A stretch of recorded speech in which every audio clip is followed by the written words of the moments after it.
months goodbye. Now our time is coming, and it is not the time to cry.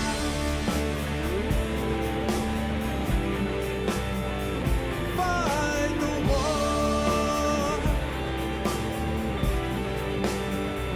Fight the war. Fight the war.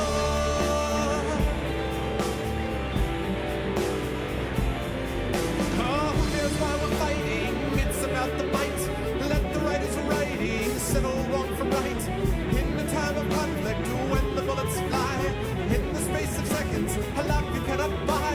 Face the facts before you, face the simple truth. We're hopelessly outnumbered, it's tragic but it's true.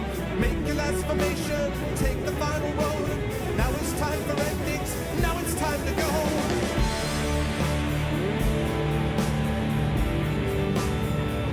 Fight the war. Oh, fight the war.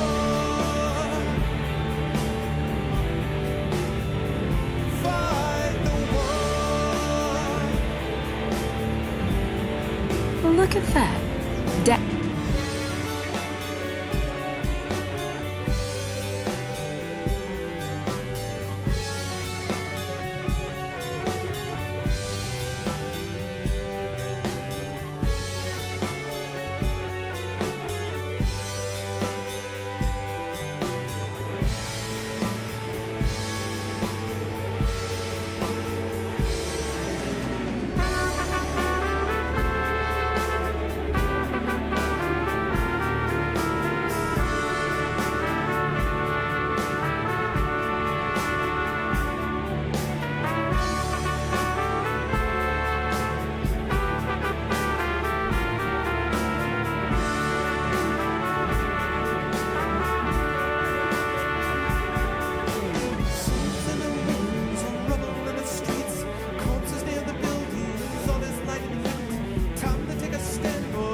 That's what I'm talking about. I'm fighting the war because it's a Saturday night.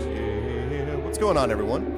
Welcome, Arvanauts, to a Saturday night stream. It is August 5th, 2017, and it's just about a quarter after 7 p.m. Eastern, Daylight Savings Time, and I have got a very special show planned for you guys today, which I'm really excited about. But before we get there, just a quick reminder about ways to support the stream. If you haven't already done so, please tweet out the stream with exclamation point CTT. Please retweet it and let everybody far and wide know on this and that side of the pond, about which more in a moment. Please, if you haven't already done so, consider following the channel as well. Please check out the YouTube channel with exclamation point ArvTube. I'll be posting this discussion that we're about to have on the YouTube channel a little bit later on tonight. Exclamation point Steam group will get you over to the Arvanaut Steam group where people will hang out in between streams. Exclamation point Discord is another place to do that, where you can hang out with the Arvanauts on the Discord, which is really awesome, and all the cool kids are there, and you should do it too. And of course, exclamation point Arvtreon, ARVTREON, is the way to support the channel by checking out the Patreon.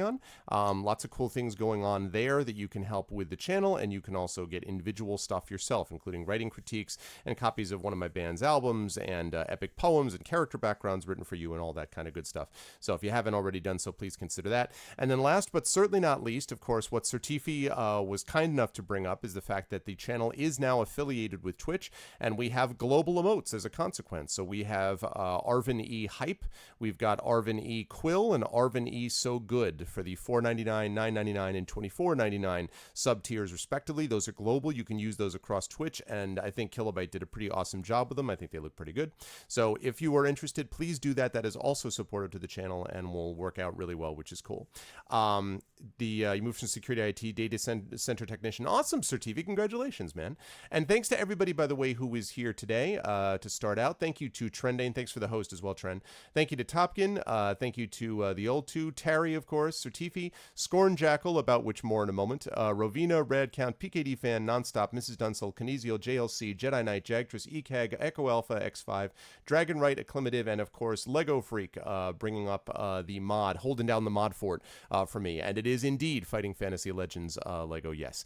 As you can see from that little thing on the stream, you can see it says Fighting Fantasy Legends, and that's important because we are fortunate enough to have a guest with us to talk about this very game, which was just released recently on Steam, on Android, and on iOS. To talk more about that, I have just unmuted myself so he can hear that we're actually live now. And I'm going to unmute him, and then I'm going to, assuming this did properly... There's the window capture. I'm very happy to introduce Carl Jackson from Nomad Games, who is the lead designer of Fighting Fantasy Legends and also had a serious hand in the work of Talisman, the digital edition, which we're big fans of on this channel. So Carl, thank you very much for being with us, and thank you for being willing to be on here despite the fact it's an ungodly hour on your side of the pond. So thanks on both levels. You're welcome. Thanks for inviting me on. Yes, it's... nearly 20 past midnight, but I'm wide awake. Don't worry about that. Okay, good. I'm glad that you're live awake. That at the very least, chat. Can we get some love, please, for Carl, who was kind enough to join us? So I want to talk just a little bit about this game generally, and then I do have the game. I have installed it, and I have a little surprise for you, chat, regarding the game and a giveaway related to it. But I'll talk about that in a little bit. So I'm going to ask a few questions, and then I'll play through some of it, and maybe we can chat about some specifics there. So I guess I want to ask. Starting out, who pulled the trigger first? Did you go to them? Because I know that I believe Games Workshop had approached you folks about Talisman, if I'm not mistaken. So I'm curious if you reversed the equation with Ian Livingstone and regarding Fighting Fantasy, or was it more that your reputation preceded you and they came to you? Luckily, it was the second one because that sounds more impressive. It was, actually, Ian Livingstone has always had one eye on what Nomad Games are doing. Obviously, with his connections to Games Workshop, he's always kind of kept an eye on us, and just, he enjoyed playing Talisman also. I mean, he originally signed Talisman to Games Workshop back in 1982, 3. So he invited us down to his house in London and just wanted to talk about anything, really, and he was open to ideas, anything we'd like to do Fighting Fantasy related. So, and Steve Jackson as well. So we met both of them. And so obviously it was a great privilege, and jumped at the opportunity because, these guys are gaming legends, really. They were involved with Dungeons and Dragons back in the day. They set up Games Workshop. They know what they're talking about. Yeah. These very experienced and well-respected guys. So, I designed a game and went back to them and pitched it to them, and they liked it, and it kind of went from there, really. That was nearly 2 years ago. And here we are now. The game's been out for just over a week, and it's great. It's like having a baby and then sort of watching it grow up and sending it off to school and hoping it doesn't get bullied or something. I was just going to say, with multiple people buying the baby in this analogy, all sort of interested in it. Well, yeah. So I know one of the things that when I was preparing for this, I read a number of interviews with you about both this game, but also about Talisman. And obviously Talisman was an enormous AI challenge, trying to figure out all the permutations of different things.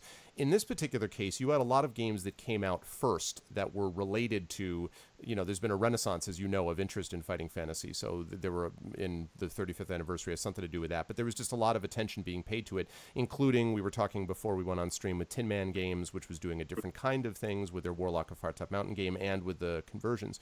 So I guess, what was your sort of design principle when you were thinking, okay, they approached me to do this, what do I want to do with it? Because it sounds like you had some freedom, it seems to me, in sort of how you wanted to creatively arrange it. So what was your principle, and this is what I want our game to be about that?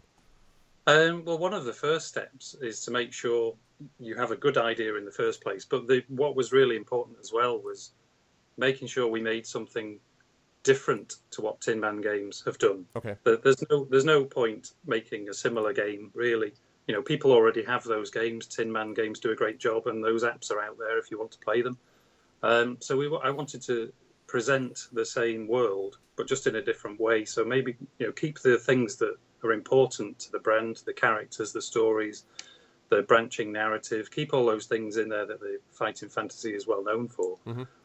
If I accidentally say Final Fantasy at some point, by the way, that's fine. I do that at least 3 times a week, so I feel your pain. Yeah, so I wanted to make sure we did something different. So originally it started off as a pure card game, mm-hmm. And I just thought, Tin Man do a game based on each book. So there is a Forest of Doom game, and right. there's a Snow Witch game, and I thought, well, what if there was a game that actually included all of the books? I think there's over 50 official books. And then and that's actually what I pitched to Ian and Steve, was a game that was a card game that covered the whole world, really. And the more I researched, the more I realised that all of these books, or a lot of these books, actually take place in the same world around the same time. So I thought, well, that's nice, and we can connect them all together with a map and things like that. Eventually, I realised 50 or so books was too big a job.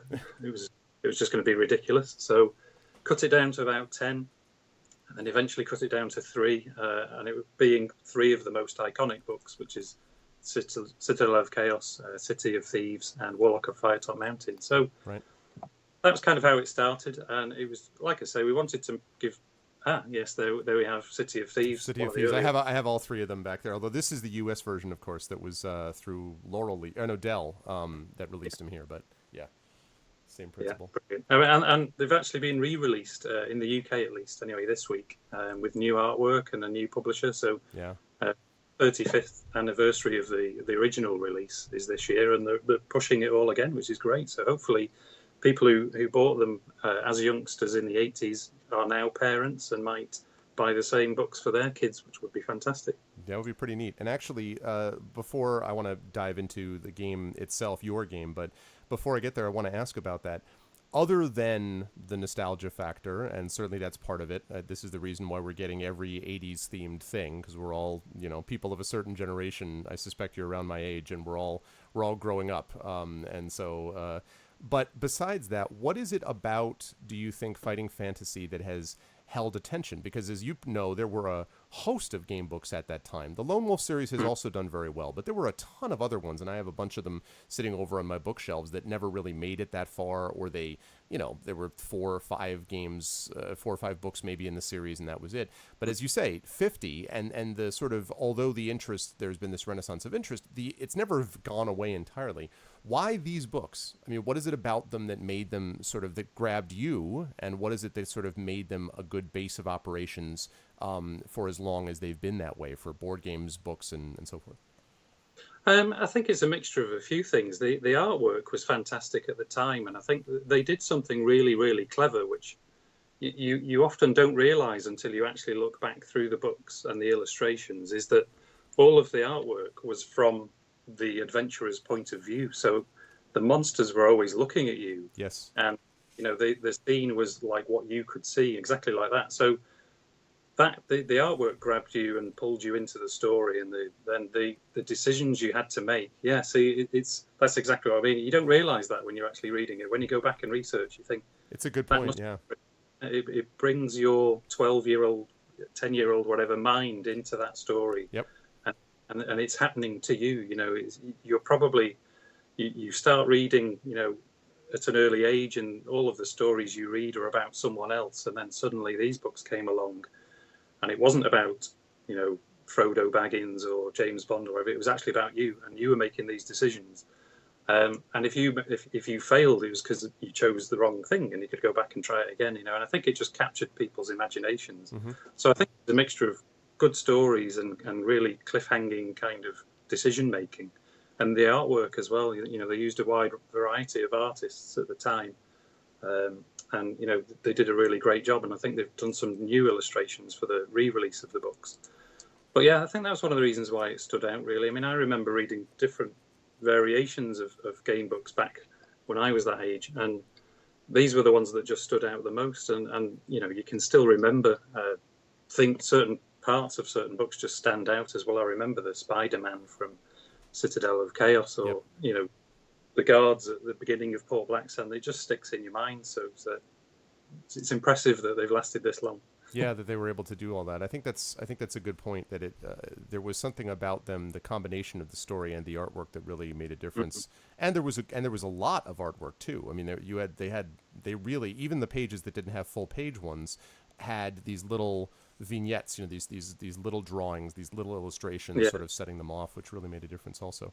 Okay, well, but presumably when you're coming out with this game, you're thinking about maybe, kids are going to play it, maybe younger people that parents will introduce them to, but, you're targeting the parents here in large part. So assuming that you don't want to just, find the things that we found interesting as 12-year-olds, what was your sort of thought about what you wanted to do to make it more interesting to the adult side of things without losing the nostalgia? Because the nostalgia may be what pulled them in, but presumably if you're going to keep them, there's got to be a game underneath it that they're willing to play that would interest someone more than a 12-year-old. So I'm curious about what you were doing to kind of make more complex, I guess, the game experience. Well, I think it's the books, really, when you look at them and you summarize them, they are puzzles, really. One book is a puzzle to be solved. It presents you with different situations and scenarios or riddles or directions and objects.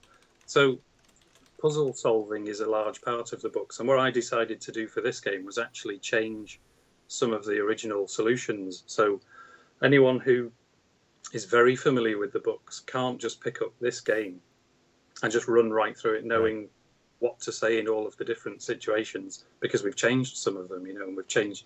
And we also needed to figure out what happens when you revisit some of these locations. So in the books, you go through City of Thieves and you run through the city, and you will either succeed or you will fail at the end. But in our game, you can run through the city and then run through the city again. I noticed that, yeah. Keep things that you found. So I had to start thinking, well, what if you go to a jewelry shop and you decide to kill the shopkeeper? What happens when you come back to this shop? Because you've killed the shopkeeper. So, and these are things the books didn't have to worry about. So that was quite nice to start looking at the creative side of how can we change the world because you're affecting it. And there are some nice little hints and tips in there for people who are familiar with the books, and nice little nods to things they might be familiar with. But it's also very accessible for anyone who isn't familiar with the books. Mm-hmm. So, but like I say, it's just puzzle solving really, and that appeals to everyone. So that's nice. Yeah. Yeah, that's neat. Well, let's actually jump over and actually play a bit while we talk. And I believe this is set to go. So let me fire up this. I also want to go on record as thanking you and everyone who does this to make the windowed mode, which is basically bordered windowed, work perfectly with no capture problems. Please take note to all developers who forget about that. It makes it a lot easier for us, so thank you. Chat, I know this is going to be loud, so I'm cutting down the volume now. Let's see. Okay, chat, let me know, please, how's the volume of this, how's the volume of the game now compared to my voice and Carl's voice? So we want to make sure that you guys can hear us. How does that sound? Too loud, too soft? Turn down the music a bit. I'll wait for the delay because I just turned it down a little bit already. You think it's good right now? Okay. All right, good, Sergey. I wanted to make sure we were good on that. Okay, good. And I can play around more with it if I need to. Okay. So, all right. Also, who did the music? I know you had there's actually a Talisman fan who did the music for the Talisman game. So you got a Fighting Fantasy fan for this, or? Well, it's the same guy actually. A guy called Matthias Westland who lives in Sweden. Okay. Originally, when we did a single player version of Talisman called Talisman Prologue, and we were there was only 4 of us in the studio back then, so we didn't have very much money, and we actually went online to look for free royalty-free music that we could use. But we found this guy who makes great fantasy music in Sweden, and he did the music for us for Talisman, and it turns out he really likes fighting fantasy as well. So he agreed to do the music again for this, and we'll probably use him in the future because he's a very talented guy. I was just gonna say, just bring him on as a house composer at this point, like if he's doing all this work. That's awesome. Okay, so here we go. Now, I did, as I mentioned, I was talking to Carl again. This is Carl Jackson, who is from Nomad Games. He's the lead designer and developer of Fighting Fantasy Legends, and was kind enough to join us for a little bit to chat about this game. I did have a chance to play this a little bit. It captures beautifully. It all seems to work well. So on the difficulty levels here, because I believe that's what we're talking about, you basically have it where you have to win on one level right to unlock the next one. Was there any discussion about whether to do that or whether to make all three available? You know, was there the real hardcore gamer will want to start with the maximum or not? I'm curious. It was really because the game books kind of end quite suddenly. When you're playing through the game books, you'll turn to a certain page number, and then it will kind of just say, you killed the main bad guy and you've won. And usually 400, right? Is the it was 400. You return a hero, and that's the end of that. And I thought, well, I wanted something else to happen at the end, really, and something a bit more gamey and allow the player to unlock or achieve something. So it was this, really. It was, adventurer mode. I didn't want to call it easy because it's actually really difficult. I noticed. Yeah, well, it's kind of been designed a bit like a roguelike kind of game, so you are expected to struggle or fail slightly. But each time you'll learn something and get slightly better at the game, and eventually it becomes too easy. So then sort of hero and legend mode will unlock after that. So it was really just to have something better to unlock at the end of the game, and then you can play through again with a bit more challenge. And I like the idea that you can go back to the city having gathered material together, because it felt I lucked into that as I was kind of just zipping through to make sure that it would capture. And I got to the other end, of course, having gotten nothing of what I needed, but I could go right back to the city, which I thought was neat. And also gave it a sense of this permanent world that was in place, which, as you said, was the world of, I think it was the world of Orb, if I'm not mistaken, right? Was the is Orb the world, or am I getting that confused? No, not Orb. No, I'm sorry, that's Talisman of Death. It's Titan. Yeah, go ahead. Titan. Yeah, Titan. That's right. Titan. Continent. Yeah. That's right, Titan. They do go to their Orb does figure though in one of the books. Yes. Okay. Yes. Okay. So for the avatars, so we have barbarian, dwarf, and elf. Is there anything mechanical that I need to know, or the chat needs to know about the differences among these three? Originally they were just cosmetic, and there was no difference between the three. But I ended up putting in a very slight advantage for each one. Whether you want to discover that yourself, or I could spoil it for you. No, I'll discover it myself. That's fine. Terry Toons, play the dwarf, and Chuzinga is the name. I should say Terry Toons is a regular of the channel, and she actually is a extremely talented illustrator and cartoonist. So when we do our Fighting Fantasy Gamebook playthroughs, she does live illustrations, which Ian himself has happily retweeted when he's seen some of the images that she's put together. So Terry knows of what she speaks when we're talking about Fighting Fantasy. That's in Fantastic. Talented girl. And I should say, too, by the way, that I think it's okay for me to say that Carl is also in chat as Scorn Jackal. And so I will allow at the end of when we get a little bit farther in, I will let chat ask questions in chat. Viewers ask questions in chat, but you can also ask a couple of questions if you wish, and he can respond as he wishes or not, depending on that as this happens. So let's see. I'm going to be the dwarf. Unfortunately, you can't. I don't think you can choose. You can't customize the name, can you? You just have a set of. No, actually, you could. This was a little development issue we ran into right at the very last minute. You could enter your own name.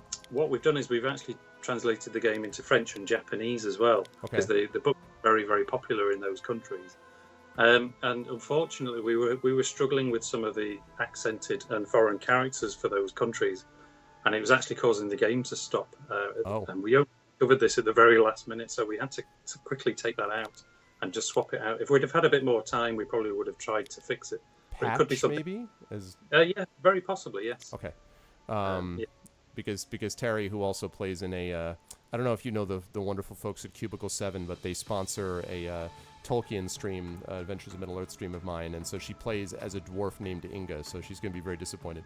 I'm sorry, Terry. We're gonna have to go with Scommel. I like the name. That's a good good dwarvish name. I like it. Let's go with Skull. Okay. All right, and then these special skills. Now, I thought this was really kind of neat. In the original Fighting Fantasy game books, you're rolling 2 dice to pick the different statistics, and everybody knows that skill is the most important by a pretty wide margin. But in this one, essentially you have a pool of 20 stamina, and every time you up either skill or luck, it's diminishing stamina. Quick spoiler, I'm going to up skill and luck to maximum because I know the whole thing with skill tests. But can you talk to me a little bit about how you put together the system of determining statistics? Was there thought of just doing random dice rolls to make it happen? And if not, why didn't you go in that direction? Well, there are some aspects of the original game books which some people consider to be quite old-fashioned now, and some people don't like. It doesn't mean they're wrong in any way. It just means that, relying on dice, you would just keep re-rolling until you got the stats that you wanted. Mm-hmm. So I thought, well, I'll just allow the player to just pick which stats they want between the minimum of 6 and maximum of 12. Okay.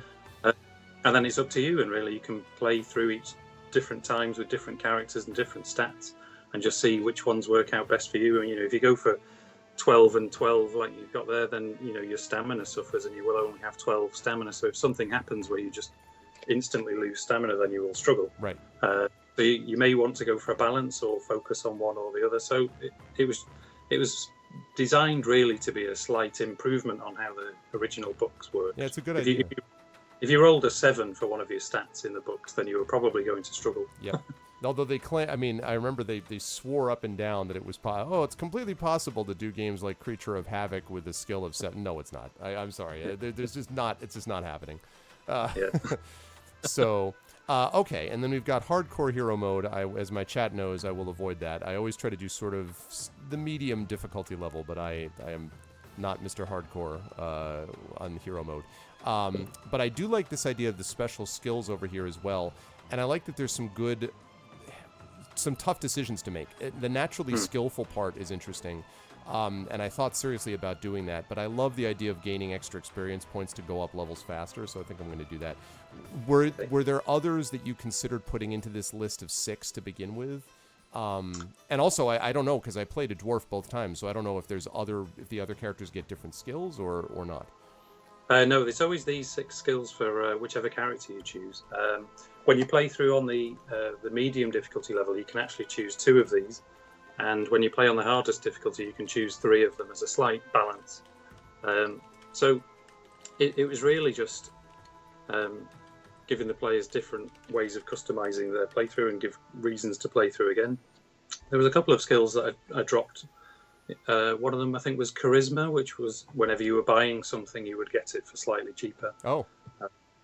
And there was a couple more, I think, but we realised these 6 were quite nice, and it turns out everyone I speak to has a slightly different favourite, which as a designer is exactly what you want. Yeah, that's exactly what you want to have happen. That's neat. Yeah, it's a combination, Terry, of 3 books, really. The Warlock of Fartech Mountain, Citadel of Chaos, and then City of Thieves. As one, I don't know because I've only played about 10 minutes maybe, but I assume it's as one long story, right, with multiple sections, basically? Am I right about that? Yeah.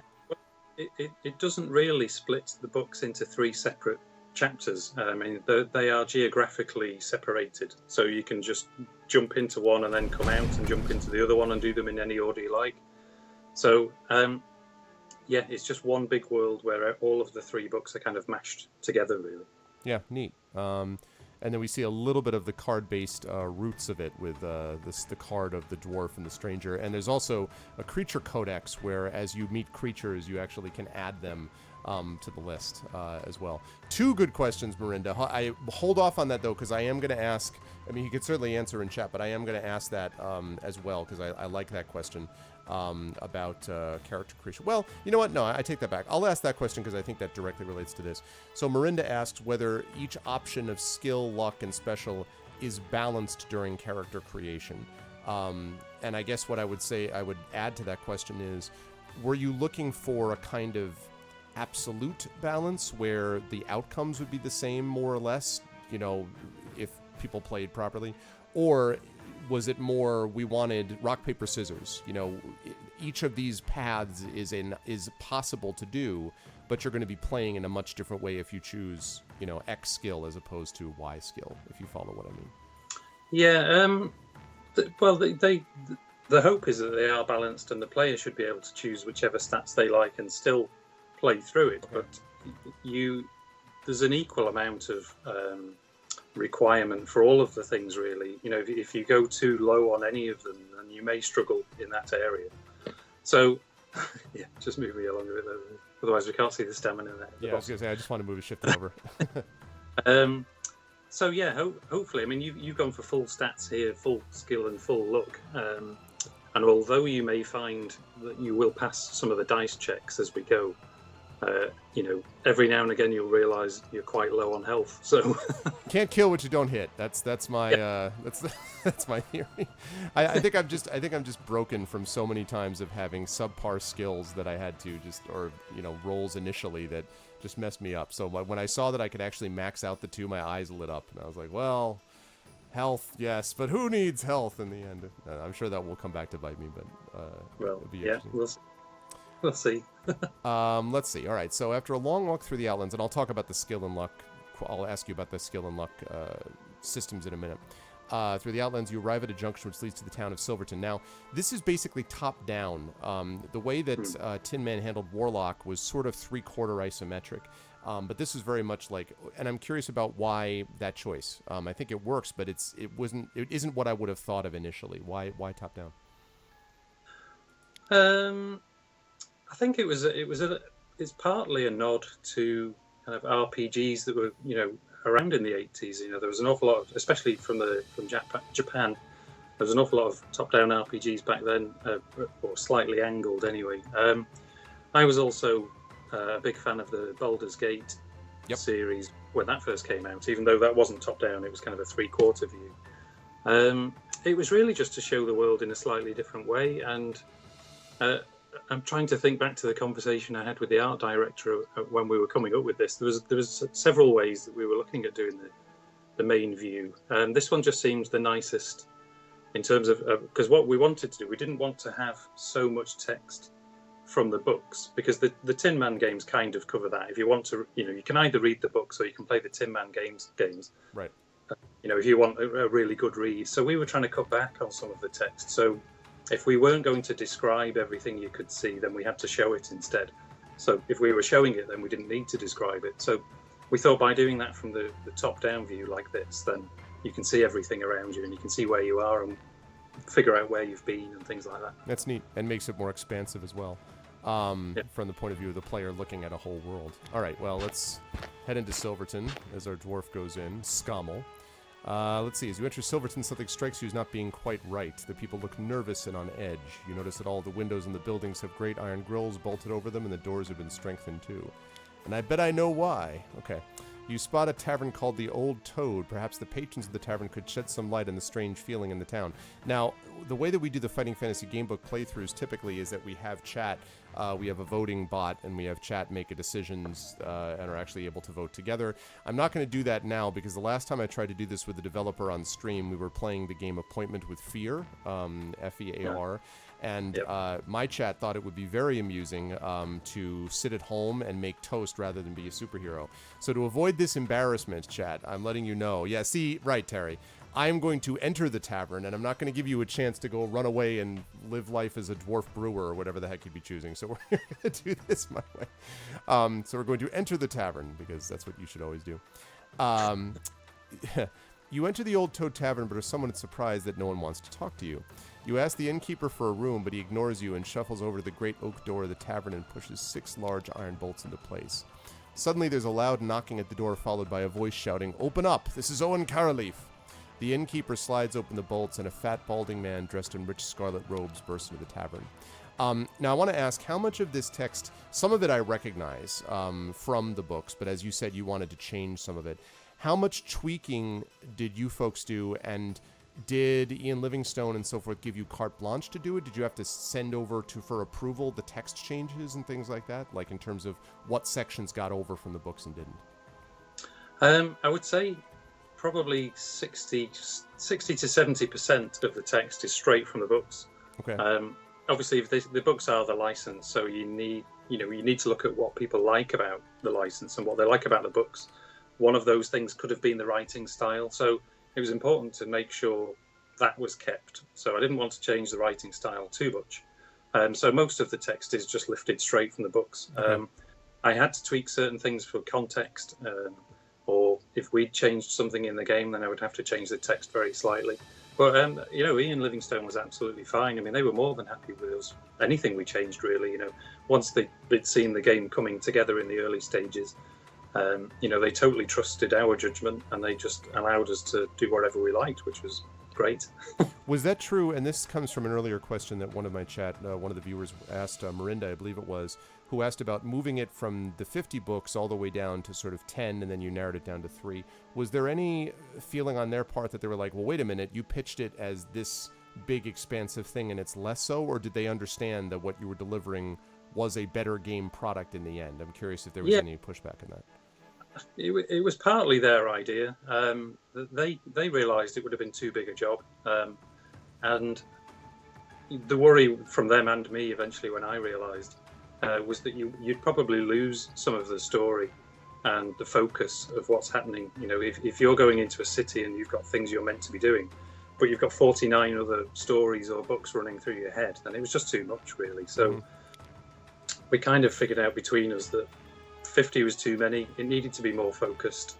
So we just cut it down to 10, and then realised from a design point of view and where these books were set in the world in relation to each other, that these 3 were actually quite good ones to focus on. So then we dropped the other 7. And these became the one that were connected to each other. That's neat. Yeah. Okay, so the Night Prince, Zanbar Bones, sent 6 moon dogs, each as strong as 4 men, each with razor-sharp fangs. Good pets, chat, to keep in mind. They stalk the town, entering homes and killing the people inside. Each night the moondogs return, and we were unable to sleep through fear. There is but one hope, and that rests with you, stranger. There is a man called Nicodemus who, for reasons I'll never understand, lives in Port Blacksand to the west. The place is commonly called the City of Thieves, as it is the home to every pirate, brigand, assassin, and thief for hundreds of miles around. Nicodemus is a wise old wizard who was a friend of mine many years ago, and he alone is capable of defeating Zanbar Bone. None here dare enter Port Blacksand, so I beg you to bring him to us. You'll be well rewarded if you help us, stranger. Take these 30 gold pieces for your journey, and take this sword to use and keep. And we get a sword, which I can't help but notice has a little bit of a talisman-ish tinge to it. A basic sword, roll level 1 weapon die. Just a bit. This is a good thing, by the way. But I noticed a bit of that there. Yeah, well, we have worked on talisman for 4 years, and I think it's just built into it. It gets in the blood, right? Yeah, it's possible too. No, it's not. That's not Nicodemus. Crypt of the Sorcerer is Nostromo, who is also in Forest of Doom and in a bunch of other ones like that. So there's a few of those recurring characters. I don't actually know, because I haven't gotten to book 28 and beyond yet, whether Nicodemus shows back up. Do you know that? Does Nicodemus show up again in a later book, or? I think he does, and I think he's also in the new one that's just come out. The Port of Peril. Yeah, that's right, the new one. So he must still be alive. He must still be around. Okay, you've gained a quest. Nicodemus the Wizard, active quest in your quest log. All right, so this is inventory here. So we've got the sword, quick learner, and then we've got over here, Nicodemus the Wizard, find Nicodemus, okay? Wait until the coast is clear and step outside the tavern. You continue toward the town gates and leave Silverton, determined to reach Port Blacksand and find this man, Nicodemus. Okay. All right, head northwest of Port Blacksand. Was there talk about making? I love this design. Was there talk about making this broadly available, where you could just have the person wander off to the right, sort of not follow the path here of the green feet? You give a lot of choices later on, but I'm curious how open-worldy you were thinking about making it, or if you always wanted to keep it relatively restricted, to what we saw in the books before. Because you said you were trying to tweak it to make it a little bit more broad-based, and I'm curious how broad you thought about going, I guess. There were problems with allowing the player to do whatever they liked and go wherever they liked. For example, if you went into a shop and you bought something and then you left the shop and you just went straight back in and you kept going in and out of the shop, then that's a lot to deal with, and it kind of strays a little bit away from what the books are about. So it's only at the beginning of the game where we kind of force you down a path a little bit, but it does open up a lot more. Yeah, later. no, it does. It does for sure. Yeah. As you approach the main gate, you're confronted by 2 guards. One of them says, "Who would enter Port Blacksand uninvited? State the nature of your business or go back the way you came." You may tell him you wish to be taken to Nicodemus, tell him you have stolen booty to sell, or attack him. And I will tell chat that in the City of Thieves, you do not, A, attack people, especially guards, randomly. B, you don't talk about good people that you want to visit. So I'm going to talk about selling booty. To sell silver chalices that you stole from a tavern in Silverton, and that you'll pay him 1 gold piece for his advice is where to go for the best price. The guard looks at you suspiciously, saying, "Let me look at these chalices before I admit you." You may tell him the chalices are cursed and should only be examined by a mage, try to run past him into the street, or attack him quickly. Well, clearly the chalices are cursed. The guard frowns and says, "A likely story, but I suppose you're the same as everyone else in the city. You may enter at your own peril or buy my advice for 3 gold pieces." I'm going to buy his advice even though I know what it's going to be. Oh, this is different advice. I beg your pardon. It's not the advice I got the first time. "I should warn you, if you're found without a pass, you're as good as dead. I would get one if I were you pretty quickly." Makes a sweeping gesture with his arm, and you walk past them both into the city. Okay, now here's where it starts to open up a little bit. And I like this sort of slower walk as people start to see the city as they kind of walk into it. Streets of Port Blacksand are narrow and cobbled. Old and decrepit buildings line the streets. So can you talk a little bit about the art design here? You mentioned talking to the art director about how you wanted to handle it. So what were the principles of what you wanted to get across in terms of the art? Because I know you also had to make this scalable to a mobile platform. So I'm curious about what you were thinking about in terms of what you wanted to represent with the artwork that was here and the amount of detail and that sort of thing. Well, we actually use a game creation engine, which kind of deals with a lot of the scaling for us. So we create artwork which we can just focus on making sure it looks how we want it to look, and we don't need to worry too much about mobile screens or different resolutions. Okay. This engine kind of resizes and repackages things for us, or compresses them, or doesn't compress them when needed. So we could just focus on how the world looked, really. I mean, we looked through the books to see the descriptions of some of the buildings and how tired and run down it was, and the streets and how dirty they were and things like that. So we're just trying to have that in there. With it being top down, that also presented some problems, like, you know, when you go into a building, which I'm sure you will soon, we'd have to take the roof off so you can see inside the building, right, and then put the roof back on when you leave. Or if you go under an archway, we would have to separate the archway from the rest of the map. So it was really just to try and make it look in the way that we felt the books were describing, not having to worry too much about mobile phone devices. Yeah, that's pretty neat. And as I just sort of walked into a building to show them exactly that. In the shop is a bespectacled dwarf who's busy cutting a key in a cast iron treadle machine. You cough to get his attention, but he does not look up from his work. Finally, the machine comes to a halt, and the dwarf asks you what you want. So let's talk about keys. It has an interesting bronze key for sale, which was given to him by a visiting adventurer. He doesn't know what it's for, but you can buy it from him for 10 gold pieces, purchase the key. You should always purchase keys, even though that's a lot of money early on, but it's okay. So you will take that card in your inventory. There is the bronze key. What's the nature of those stars, by the way, on the top of the card, unless I missed that an earlier description of it? What the stars being 1, 5, is that the rarity of the item, or? Yeah, well, it's an indication of the rarity or value of the card. It was just to try and give an indication of something versus something else. Obviously, all you know is that you've just bought a bronze key and don't really know what it's for, but the 5-star rating kind of hints that this is something you should keep hold of. Cool.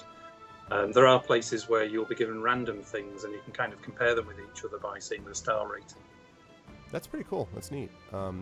Yes, I remember this. 6 arrows are pointed at you. Leave 5 gold pieces in the middle of the street and keep walking.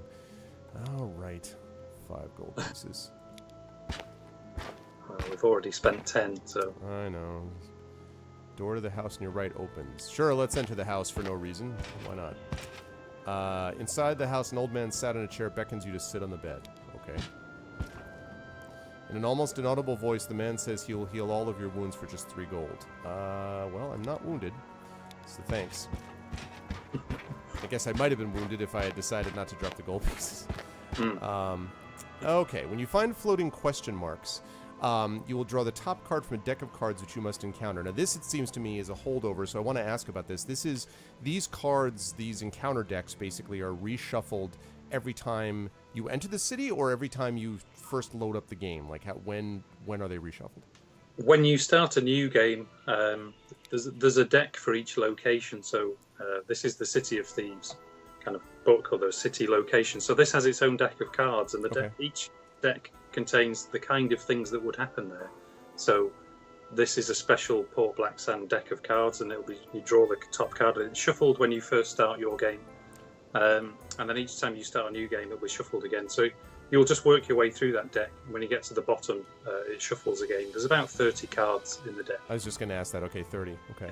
All right.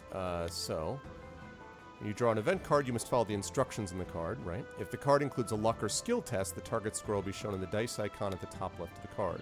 One of the locals of Port Black Sand tries to grab your attention. Small boy asks if you would like to try a special healing water which cures all ills for 3 gold. Oh man, can I take the question is if I can take this special healing water with me, or if this is a... No, it's a one-off thing. Yeah, okay, thank God. All right, then. Sorry, boy with a barrel. The answer is no. I spent enough money. I'm not going to get past the first alleyway. The door has a welcome sign hanging from it. All right, well, let's take a look. Everything in this house is red. All right, let's check what looks like a dining room kitchen. A golden scorpion and a silver scorpion on the table. Oh, man. Scorpion is a brooch. You know what? And I totally forget what these are now. All right, I'm going to pin the brooch to my clothing. I hope that's good. Heal you 1 stamina point after every battle. There we go. Okay, check other scorpion. No. I checked 1. You never take 2 of them. Startled by the trapdoor to your right opening. Climbing out of it is a strange-looking creature with a long snout and deep red scaly skin. Oh, my best friend. From its jaw protrudes rows of sharp teeth, and a long pink tongue darts quickly in and out between them. The creature looks up and stares at you. The creature is outraged that you've stolen its property. This is not stolen property. I was just had it on my cloak to show to you before I put it down on the table. No? All right. Smoke curls from its nostrils as its fury mounts. A blast of fire shoots at you from its jaw. Now we get a chance to talk about tests. So, can you... I know how it works now because I had a chance to check it out, but explain what is the skill and luck testing system? How do the things work with dice, and how do you upgrade them to? Okay, well, because you chose a luck stat of 12, so you have 12 luck dice, and each of the dice has 5 blank faces and 1 success face. In this case, it's a lucky clover symbol. And you have to roll all of your dice when instructed to do a luck test, and you have to try and roll 4 luck symbols. So obviously, the chances at the moment are probably, the average is you will roll 2 with having 12 dice. Okay. But as you complete quests and kill monsters and do other things throughout the game, you'll earn experience points. And when you level up, you can choose to upgrade your dice and add another symbol to one of the blank faces. So slowly over time, your luck increases or your skill increases, and these tests become slightly easier. Okay. This is actually one of the hardest ones at the beginning. Great. Because you are right in front of him and he's breathing fire at you, so he probably won't miss. So you have to roll all of your dice and try and roll 4 lucky clover symbols. Good luck. All right, guys. Here we go. We're going to dodge left, parkour. I trained for this. Yes! And of course, the luck is with me. Success. I am indeed lucky. The blast misses, but you must fight the creature. I will do that gladly. All right. So you'll enter combat to the death. So here we go. We're fighting a lizardine with a skill of 10. Wow. And a stamina of 10. All right. So... same deal, I assume, then, with combat, right? You're rolling, and instead of luck, you're looking for these fist symbols to come up, and each one of those is a hit, I believe. Is that the idea? Yeah. So, yeah, it's the same work. I mean, it works in rounds. So in the first round, you will roll your skill dice first. For every fist symbol you roll, that's 1 stamina damage to your opponent. And you also have a yellow weapon dice, which is the sword you were given, which... for the most basic sword, just has 1 sword symbol on one of the faces, but more powerful weapons will have more faces. So you will roll all of those 13 dice, and for every fist you will hit the guy, but then Lizardine will have his chance. Okay. He has skill, so he'll roll his 10 skill dice and do damage to you, and then you keep doing that until one of you dies. And the sword will also count as a hit. Then the sword die. Yes. Okay. Yeah. Okay, and I assume some other weapons will have more weapon hits on the faces of it, right? Okay. Yeah. All right. Okay, guys. So, hey, what's up, Kilobyte? I'm too mean. I'm not mean. I found a silver scorpion, and all of a sudden the guy wants to take me down. I mean, there's no reason to do that. I just walked into his house unannounced. This is a city of thieves. What do you expect? All right. I'm going to roll dice. So we're looking for maximum faces. That's 2. Okay, now he gets his chance. He hit me twice, even though one of them was technically tilted and should not have counted. So. Whoa, and we've just got, Hilness is that a resub, Hilness, I believe? Thank you so much, Hilness. We just got a resub to my channel. Thank you, Hilness. I appreciate it, man. Thank you very, very much. You guys can hit that purple sub button underneath if you wish to do that. So Hilness, I think, becomes my first resub of the month. Thank you so much, Hilness. I appreciate it. Okay. Let's see. Time for me to roll again. 2 again. Consistent, but not impressive. Complete miss for the Lizardine. All right. And this is 2 hits again. Again, very consistent. He hits me twice. That's less good. And there's no real way to mitigate the effect of his hit, right? I don't know. Are there items later on that you can get that affect that, or?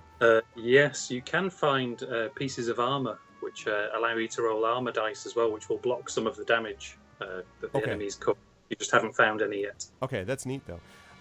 The gold die nonstop represents the sword that I was given at the very beginning of the game, and so you basically get another die that you can roll in this. So this game looks fun, added to my Steam wish list. Yeah, Poetrix, I'm a big fan of this so far. Thank you. There we go. 5 hits. That's more what I'm talking about, right? That's more what I'm talking about. All right, the Lizardine is defeated, and we got a dice upgrade. So here we actually get a chance to upgrade either skill or luck. I feel like my luck is held, so I think in this case I'm going to upgrade skill. In an effort to, in case I have to face a Lizardine again. I have unlocked the title The Novice. That's always what I've aspired to be, is the Novice, clearly. That's what I always wanted. You leave the house and continue north. Terry Tune's also added to her Steam wish list. Very nice. Well, that's 2 possibles now, at least, that sales that we got you, we hope. It was worth staying up late for. Yeah, exactly. There you go. I just explain the titles to you, actually. Yes, please do. Please do. Yeah, if you click on your character card at the bottom left there, where you have a little number 1 symbol next to it, as you play through the game, you will unlock titles based on the things that you do. So these are hidden achievements, in-game achievements almost. I think there are 28 to find. Okay. So by doing various things like killing dragons or having a fight in a tavern or getting drunk, you can unlock these titles as you go, and you can choose which one you want to show who you are. So if you don't like the Novice, you can switch back to the Stranger, and it just shows under your name. It's just a nice little hint at the kind of things that you've been doing on your travels. That's neat. Will that have an impact mechanic? Is there a time when someone will encounter you and say, "Oh, you're the Novice"? That means X, Y, or Z, or does it not affect anything mechanically? No, it doesn't affect anything really. Okay. An extra thing to tick off on your completion list. All right. Well, I am now Scommel the Novice, so there we go. Terry Tunes hits the buy button. Outstanding. I will ask that question just a bit, Miranda. You have some good questions here. Kilobyte pre-ordered the game. That's good stuff. Ghost of Christmas Future, is it available on mobile yet? I think it is, right? It's available on, I believe you were telling me that it's the #1 seller on iTunes, right? On the iOS mobile store? In the category, yes. Maybe the Ghost of Christmas Future can tell us how many sales we got after the first year. Ghost of Christmas Future is often prophesying things for us. Yes, it is out on the App Store, iOS and Android as well. But yeah, it's been at #1 in the dice category and the role-playing category in a few countries, so it's doing okay. That's awesome. All right, I'm going to fight these vagabonds because no one will attack an old man while I'm on the job. All right, we're going to roll the dice. That is a 1 hit, thanks to my sword. That's 1 hit for them. That scorpion, by the way, chat, already gave me an extra point of stamina after that last fight, so that was worth it once I somehow managed to get missed at point-blank range being hit by flame breath. All right, these vagabonds are not... It's not too bad. I just wish I was doing more damage. Is there? So what is the average of how many times you should? Did you guys figure out? Did you say it was 2? If you have 12 dice, it theoretically would be 2 that you would expect to hit on. Yeah, I think because initially you have a 1 in 6 chance. So with 6 dice, you would hit 1 symbol on average. So with 12 dice, you would hit for 2. Okay. But you notice that quite quickly increasing, and you feel yourself becoming more powerful fairly early on. So okay. That's the vagabond. Yeah, very. That's okay. That's because it's helpful to kind of get a sense of it. You see all those dice, and you immediately think, "Wow!" But obviously, only 1 out of 6 chance until you start upgrading. I agree, John D. I think the game does look great. And I will ask Marinda and Kilobyte. Hold on to those questions. I am going to make those available. Same thing with Terry. I'll make those questions available in just a minute. Hello to X5. And again, as a reminder, we are lucky enough to be joined by Carl Jackson in chat from Nomad Games. He is the lead designer of Fighting Fantasy Legends, this game which I am very impressed with. I was impressed when I started playing it. I also just like how smooth the game feels. It does not feel clunky or why would you have done this, and as some people were saying, the price point is also impressive. I mean, $10. Was that you don't have to tell me whether you're underselling yourself at that price. My sense is that you could have gotten more than that. Can you talk about why that price point? It was partly just research the market, really, see what else is out there and what other people are charging for similar games. I think Tin Man Games are charging I was working in pounds. It's about $5 for their singular apps. Okay. And we didn't really want to go as high as kind of $15, $20 because for some people that's not impulse purchase kind of price. Right. They'll wait for it to be in a sale or something like that. So it was really just to bring it down so that it's around, the equivalent of buying one of the books, really. And they are identical, right? The versions in terms of game, in terms of, obviously touchscreen is a little different from mouse and keyboard, but in terms of content, it's identical? Yeah, exactly the same. So you just buy it on whichever platform you most like to play on, but the game is the same. And no cross-platform possibilities in terms of holding on to save games from one to the other, or not? No, that's really difficult to do, actually, because the people who own the platform, so Google, Apple, and Valve, they don't actually allow you to keep hold of any customer details. When you buy the game, you're buying it from us, so it's difficult for us to know if somebody's purchased something on one and on the other. You'd have to make an account with us and that kind of thing, so it becomes a whole big thing. And so no, unfortunately not. Okay. I noticed because some people had asked stuff like that before. Also, John D says, where do I find this game? I'm going to get it now. It's available on, as Kilobyte said, Steam, on the Apple App Store and Google Play Store. And Nonstop says, I want a GOG version. So that's 2 votes for bringing it over to GOG at some point. And I think we talked about that off stream. You guys are willing to consider talking to GOG, yes, about possibly Absolutely, getting this? yeah. Okay. Yeah, we do have contacts there. We did go to them about Talisman a few years ago. And we were dealing with them. I'm not sure exactly what happened, but it didn't end up on there. But we'll certainly talk to them again. Yeah, I'm extremely frustrated with them that it didn't end up there, and because I would love to play it with some of my fellow GOG streamers as well.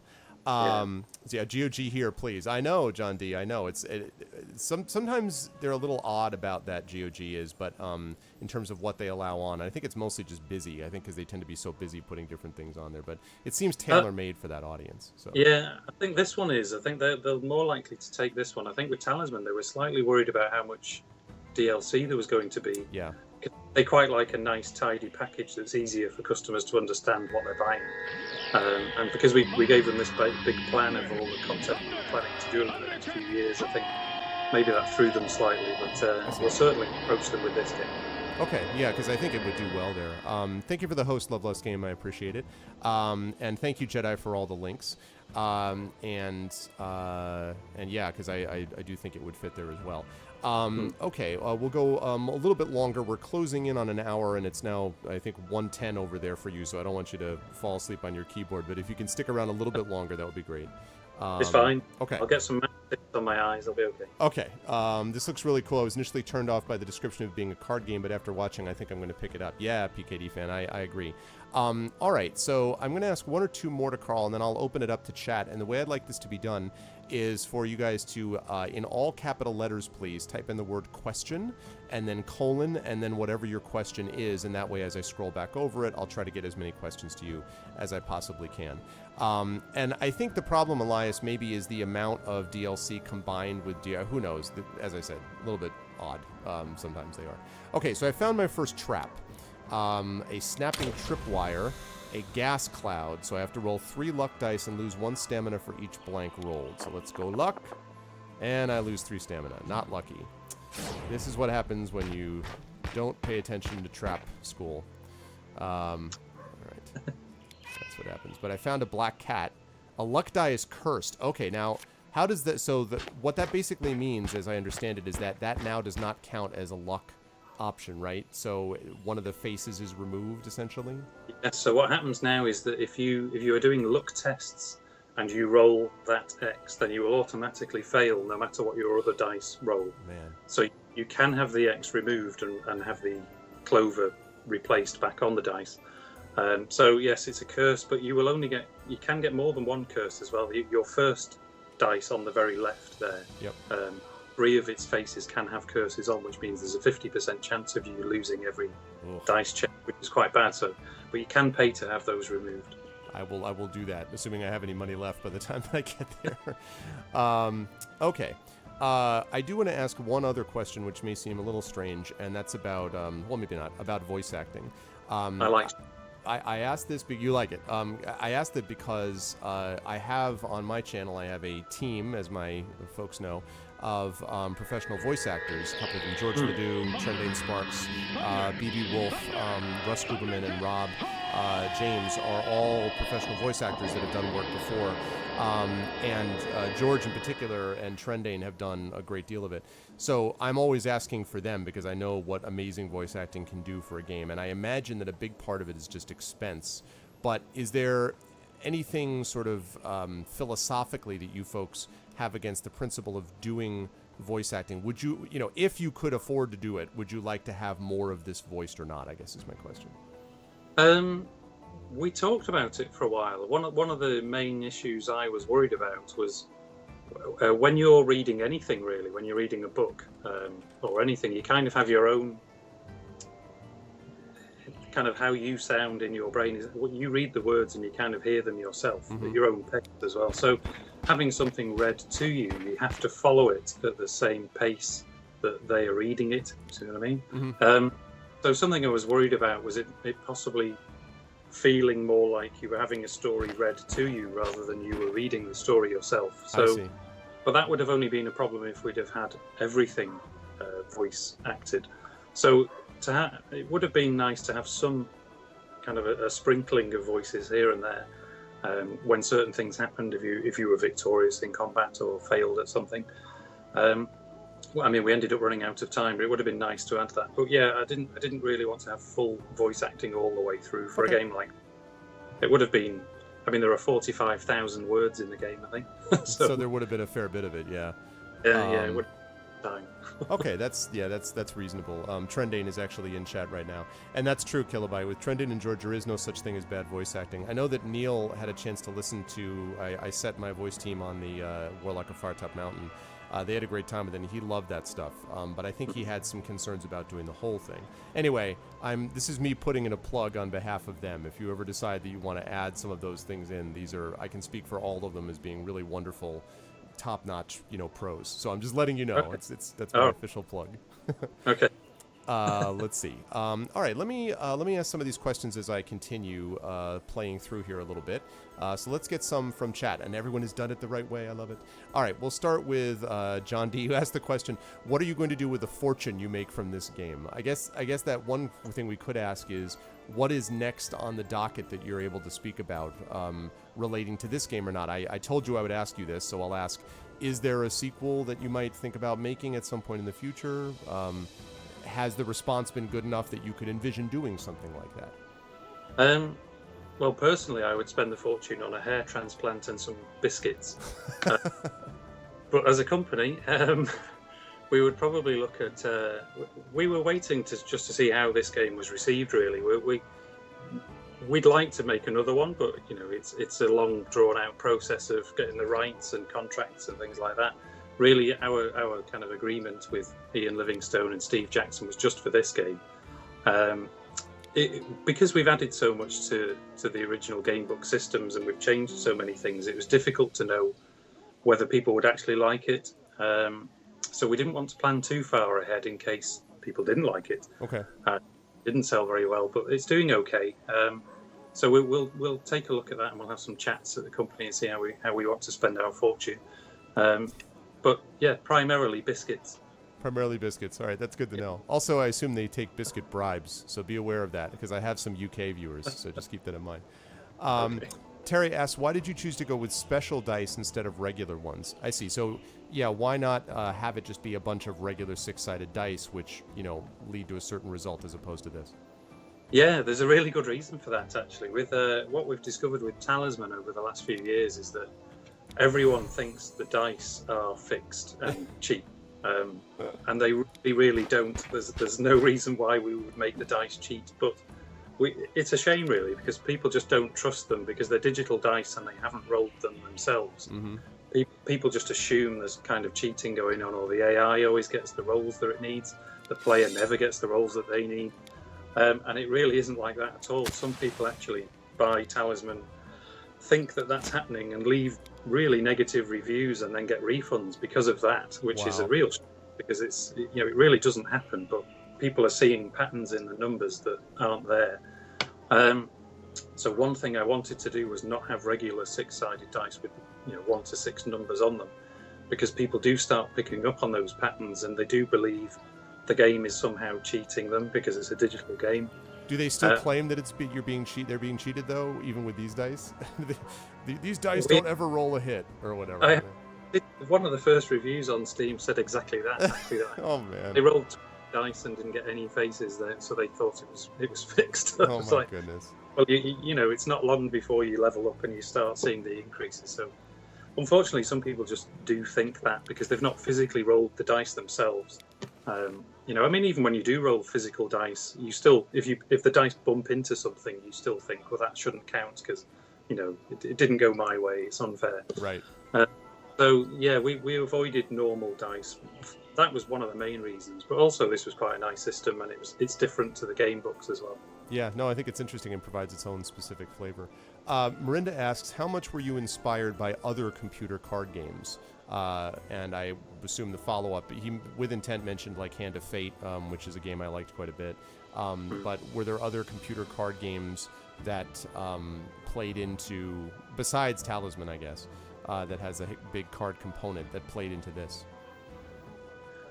Well, Talisman is the big one, I suppose. I mean, my head was completely in Talisman for about 4 years, so it was difficult to actually get out of that type of thinking for this. A lot of the cards in this game are quite similar in a way that the instructions are on the cards. They all tell you what they're for and how to use them, with the artwork at the top and the text at the bottom. We played lots of card games, Hearthstone obviously, and all the main popular ones, just to see what other people do, what kind of polish gets added to card games, what the level of expectation is, and things like that. So it was, even though there's a card game element to it, it's a hybrid really of the kind of game book narrative system as well, and the cards are more of a secondary thing really. Right, which seems to, it seems like it was the cards don't dominate it here. I can see where some of that is still under the hood, but it's not too much up front, I think. Poetric says it's no longer my wish list because I just bought the game. Oh, good. So we have a definite one sale at least. Thank you very much. As much as this as well. Thanks for the host as well, Outstar Walker. Terry Tunes asks about how many people worked on this game. So I guess, was it the whole team that did? There was, we have a small team that are constantly working on Talisman still. So there was I think there was 4 of us. There was 3 of us all the time.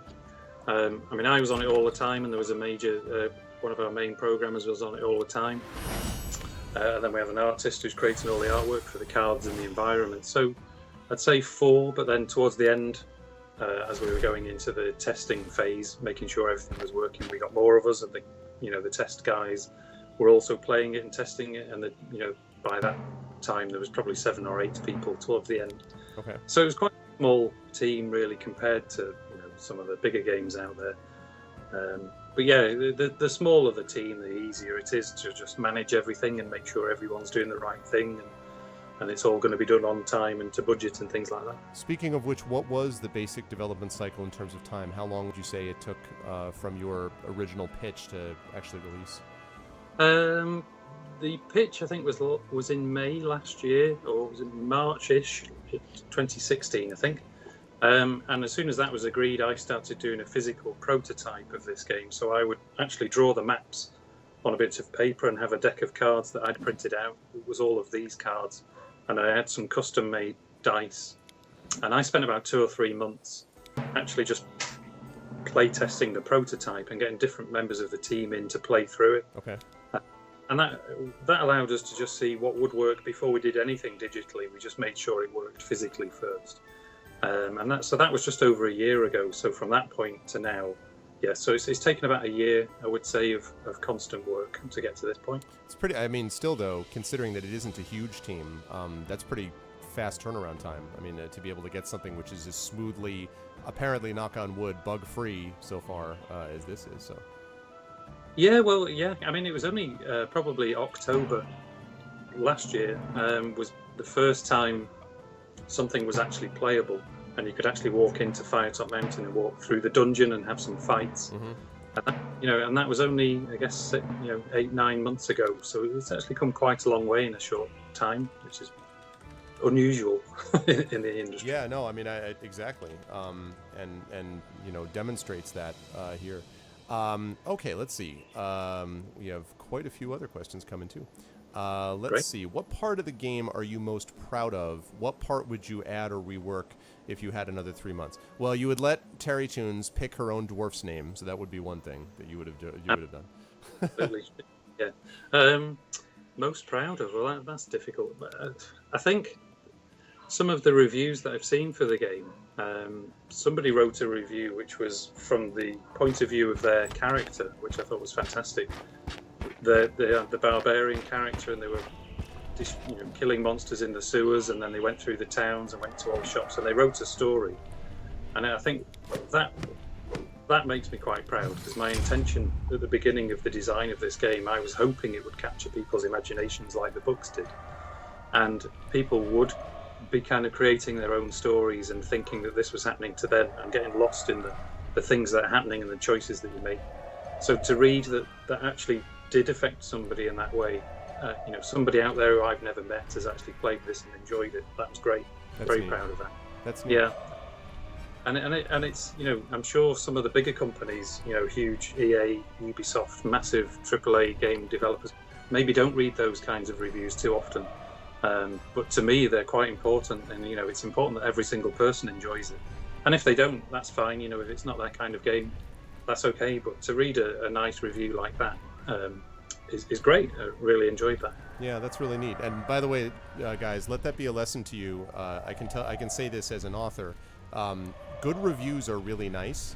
It's nice to get the feedback, the constructive feedback. It really helps creative people when they hear that something worked well also. Like, don't forget to leave those, because those are sometimes water in a desert. John says just bought, so we have another sale. That's good as well. Let's see. Kilobyte asks, how do I get a job at your company, and can I work remotely because I live in Canada? Now, I will say that Kilobyte is an extremely talented graphic designer, and as far as working remotely in Canada, I'll let Carl make his own decision. Poor guy is going to be like, all the guy did was just show for his viewers. Like, he just had, all he did was, but anyway. Well, you could. I don't know how long it would take to get to the office every day from Canada. Quite a while. By the time you turned up, it'd be quite late, and you'd probably be late for work, and then you'd have to go home straight away. Working remotely, well, not so much. It probably wouldn't work. Communication's quite important, knowing what everyone's doing all the time and giving feedback on that work.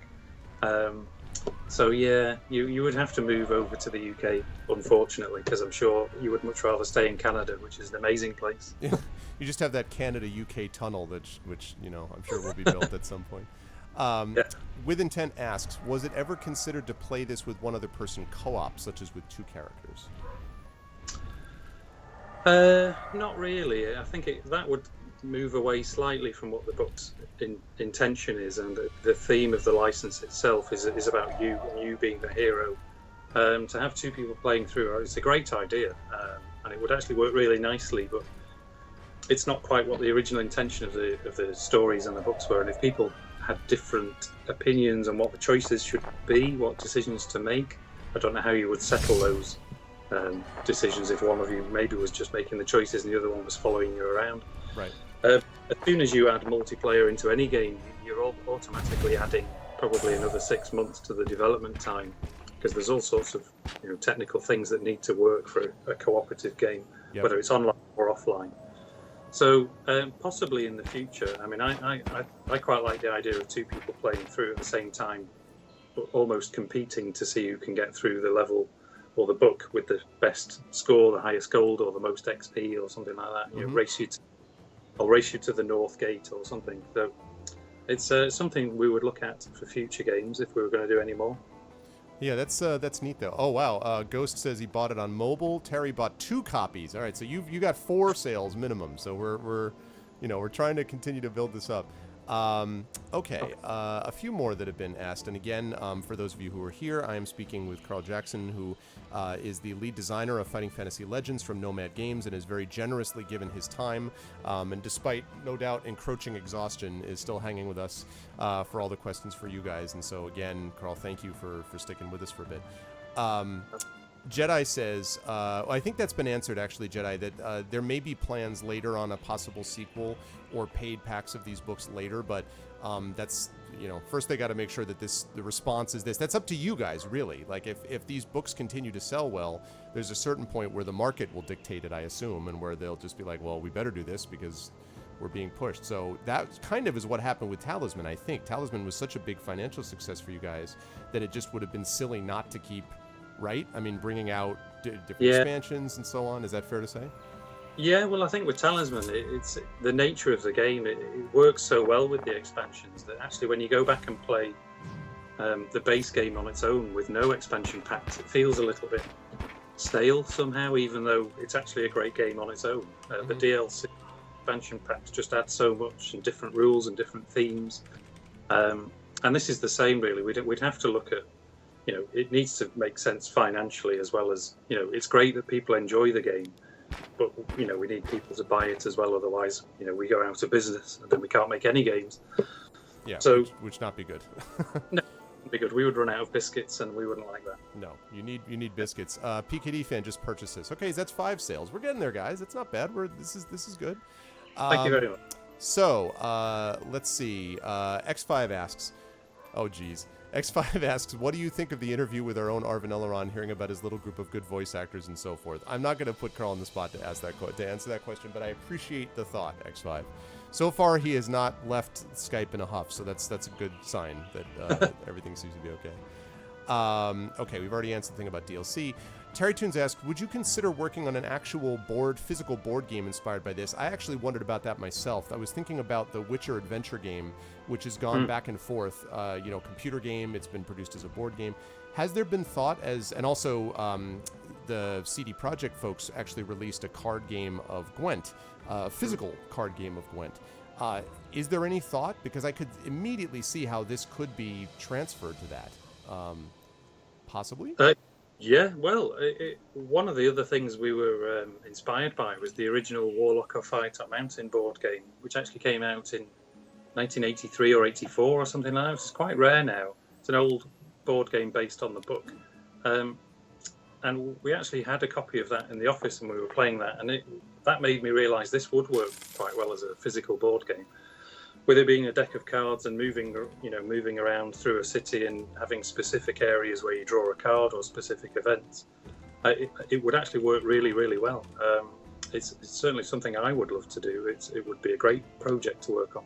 Okay, that's neat. And I know that, physical copy releases are different than obviously what you're doing on digital and computer, but I don't know, it would be interesting to see. I know there's been some hybrids. I have a good relationship with the folks at Harebrained Schemes, and they had this thing, Golem Arcana, that came out, I think about a year and a half ago or so, that was kind of a hybrid of both of those things. So anyway, we'll see. Oh, speak of the devil, George, I was just talking about you. This is George, who's been working in the industry for 20 years on the voice acting side. This is another one of my voice people.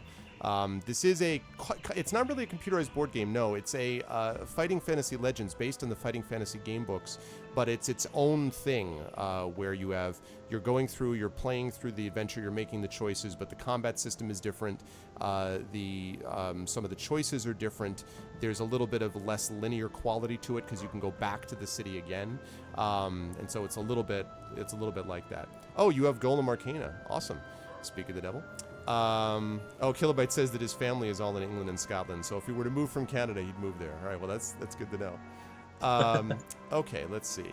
I think we're running low. Oh, Kilobyte asks, are you related to Steve Jackson, either of them? No, I do have a brother called Steve, actually. Funnily enough. But no, I'm not related to him. He's an amazing guy, though, Steve Jackson. It's been a pleasure working with him. He's a very nice guy indeed. Oh, very cool.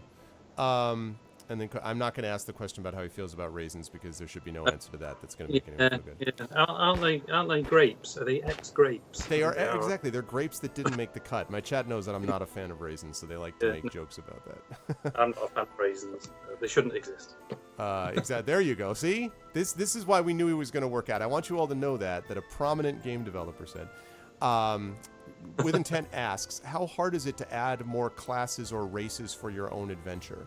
So I guess the question would be, would potentially down the line, would there be a thought of adding other, choices of adventurer, I guess, that might go into it or not? Yeah, that's actually one of the easiest things that we could add, because it doesn't really affect the rest of the game too much. So it certainly was something we're thinking of doing, give the player a little bit more choice than just the initial 3.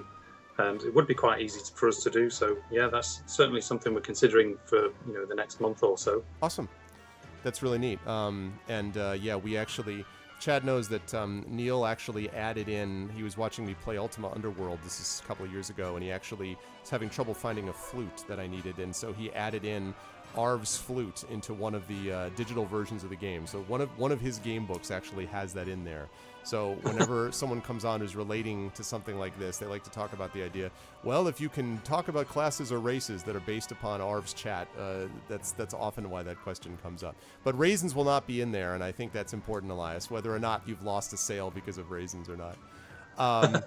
Marinda asks, and we'll just ask one or two more, and then I won't keep you. What did and what do you do to stand out in a very crowded game market? Let me, if I can, pull the camera out on that question. I know that, for example, Supergiant Games always does something apparently utterly different from what they've ever done before, which I think is great, but it seems a little bit difficult to me to maintain that, to go wildly off. Like if your next game had been a first-person shooter set in Mars, I think that might throw people off if they're used to getting these kinds of games. So I guess I would say, as a studio, what is the principle you guys think about in terms of the games that you want to play next? I assume you've thought about, I want to develop this and I want to develop this. Is there a thought about how you stand out on the market and people can say, this is a Nomad Studios type of game? And what is that? Like, what is a Nomad Studios type of game, would you say? Well, so far we've only released licensed games. And for me, one of the things that we look for in a licensed game is just something with really nice mechanics and gameplay that people understand and people like, and and people have admired for a long time, such as Talisman and Fighting Fantasy. It's looking at something that already exists. What do people think about it, and what might people expect from it if they feel closer to it because they've it's been in their lives for a long time. I've just noticed you're close to dying. Yes, I'm in big trouble. I should have asked you if that knife was doable multiple times. Like, is the knife just one use only? Oh no. I should have used it nonetheless. Okay, that was a good time. Out of desperation, I hit him like 5-6 times there.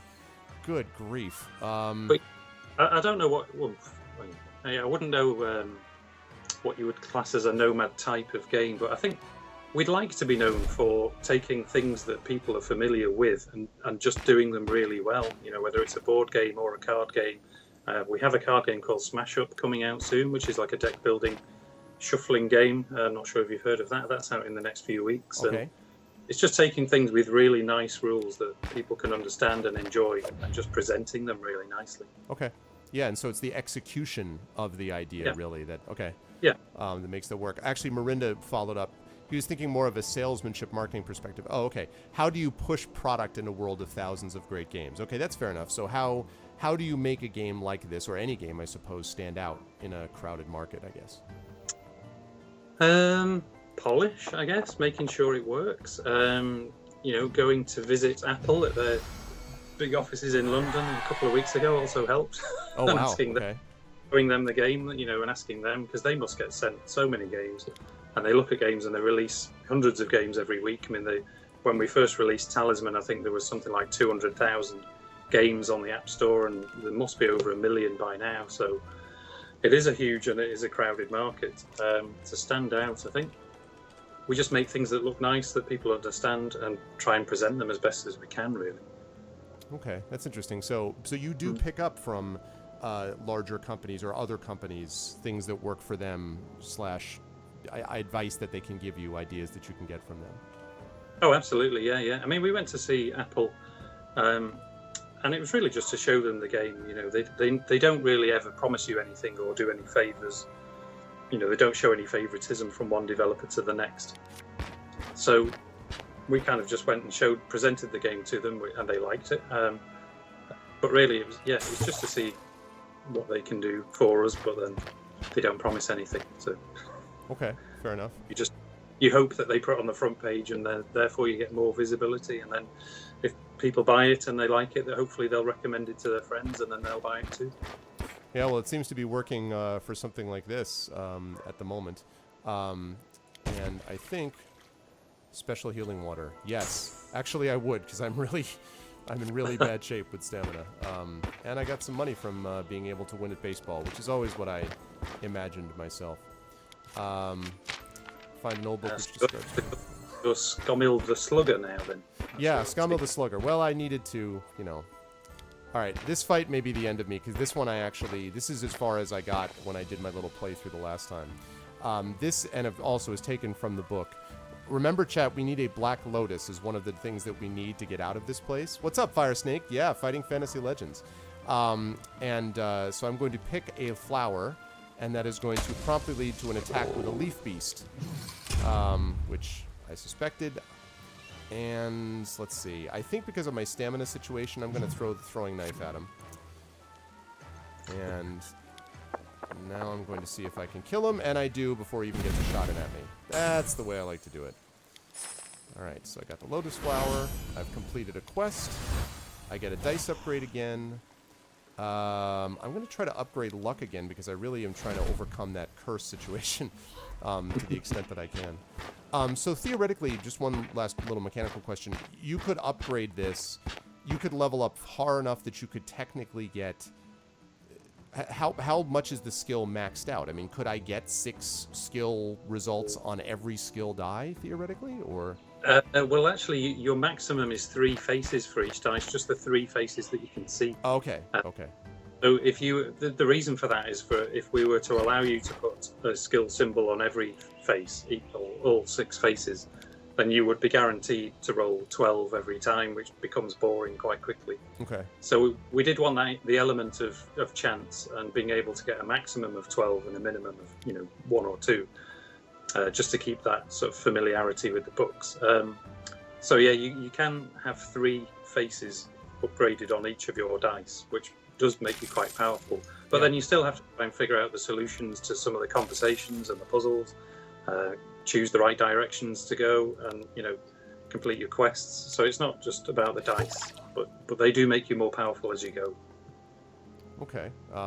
And I just found a healing potion, which I really need. Huzzah! All right, I'm getting out of here. Okay. So let's see. And I think this is going to be the spot. Yes. Okay. Cool. So these are the guards, which means I'm gonna leave here. but then I'll be able to go back into Port Blacksand, and that will be the part where we'll wrap up here. This will be one last skill test, and then I will spring my surprise on you guys. Not too much of a surprise, but I don't want to avoid these trolls, so I'm going to climb this tree. And I'm now on top of the tree, and I'm going to jump by passing a skill test, which I have passed with ease. And on the other side of this skill test, it tells me that I now have to go down. Instead of jumping to freedom, I'm going to use the coil of rope, climb down the other side. And now we get to the other side, and we have gotten, chat, some of what we needed. We've gotten a lotus flower, for example, but we still do not have any of the other things, and so I'm going to go back into Port Blacksand so I can find the stuff that I missed the first time, which is something you could not do in the original game book. The surprise is that I will eat raisins. No, that is not the surprise. The surprise is that thanks to Carl and the courtesy of Nomad Games, we have a giveaway for you, a copy of this very game on Steam. So one of you lucky people will win a copy of this. And what I'm going to do is I'm going to give you the word, and I think what we'll do is, let's see, let's go this way. The game word is going to be, wait for it here. Let's see, -S, Legends, -A. There we go. All right. Please type the word Legends to enter the giveaway. If you would like to win a copy of this game that you're watching on Steam, this is the Steam version, by the way, that we're giving away, not the mobile. This is the Steam version. So if you'd like to win a copy of the game that you've been watching me play and that I've been talking with Carl Jackson about, please type in the word Legends into chat. Please type the word in Legends. And if you win a copy of it, if you get picked, then you will win a copy of this game. Again, this is courtesy of Nomad Games, so thanks to them for their generosity. And thank you guys for the sales tonight. By my count, we had at least 5 people that bought the game just watching this stream, and hopefully we'll get more than that interested. But, one of the things that I really like about this is it feels like you guys had a vision for the game, which you executed. It was a very clear vision to begin with. You knew what you wanted to do. You had to make adjustments in it, but you still had the basic principle of it, which you guys have done. How long would you say, do you have a gameplay estimate on how many hours people could expect to get out of it, theoretically?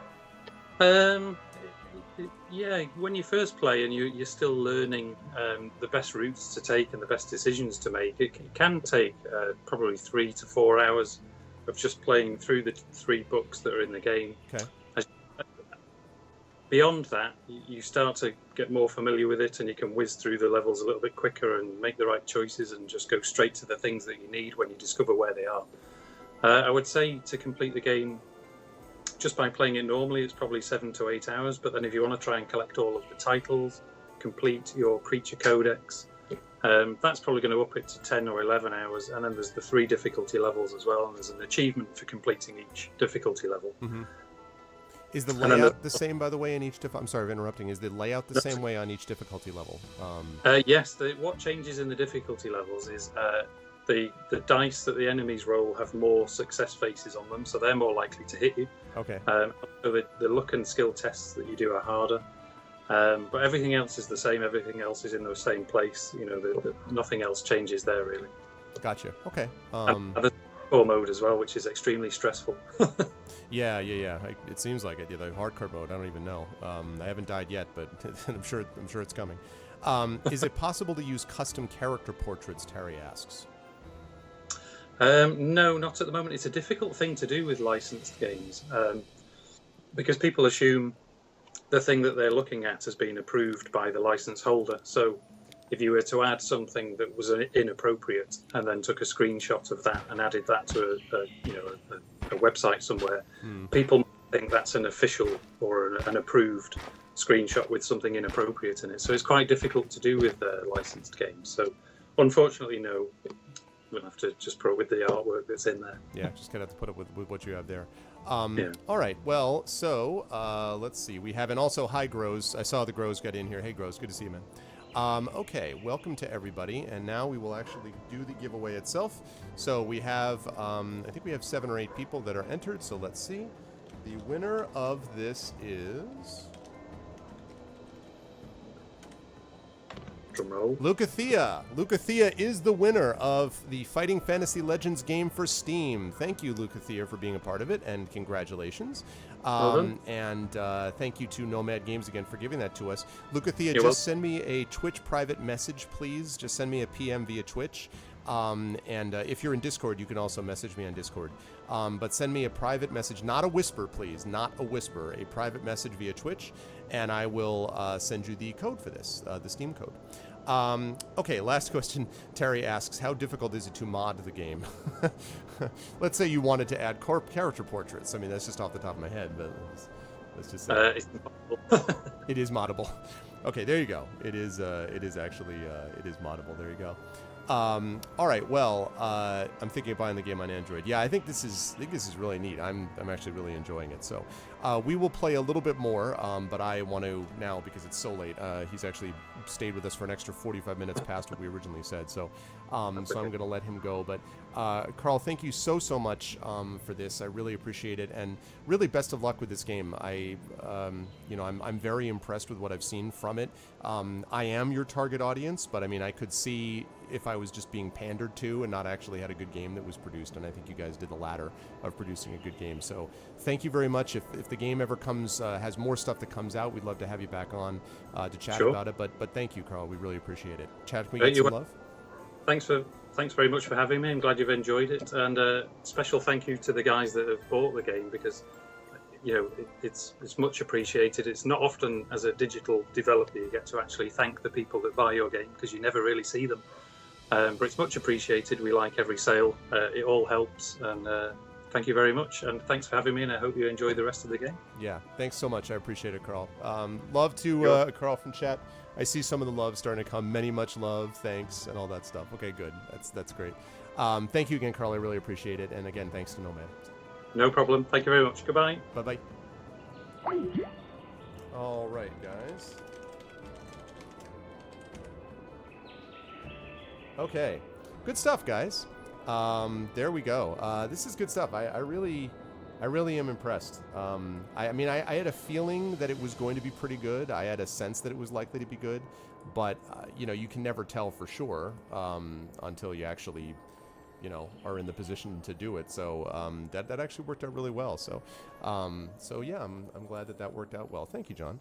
So I'm going to play this for a little longer. I do want to play some Lunar Silver Star Story tonight if I can, but I'm going to play this for a bit longer, I think, since I haven't died yet. I feel like I ought to be able to, still manage it if I possibly can.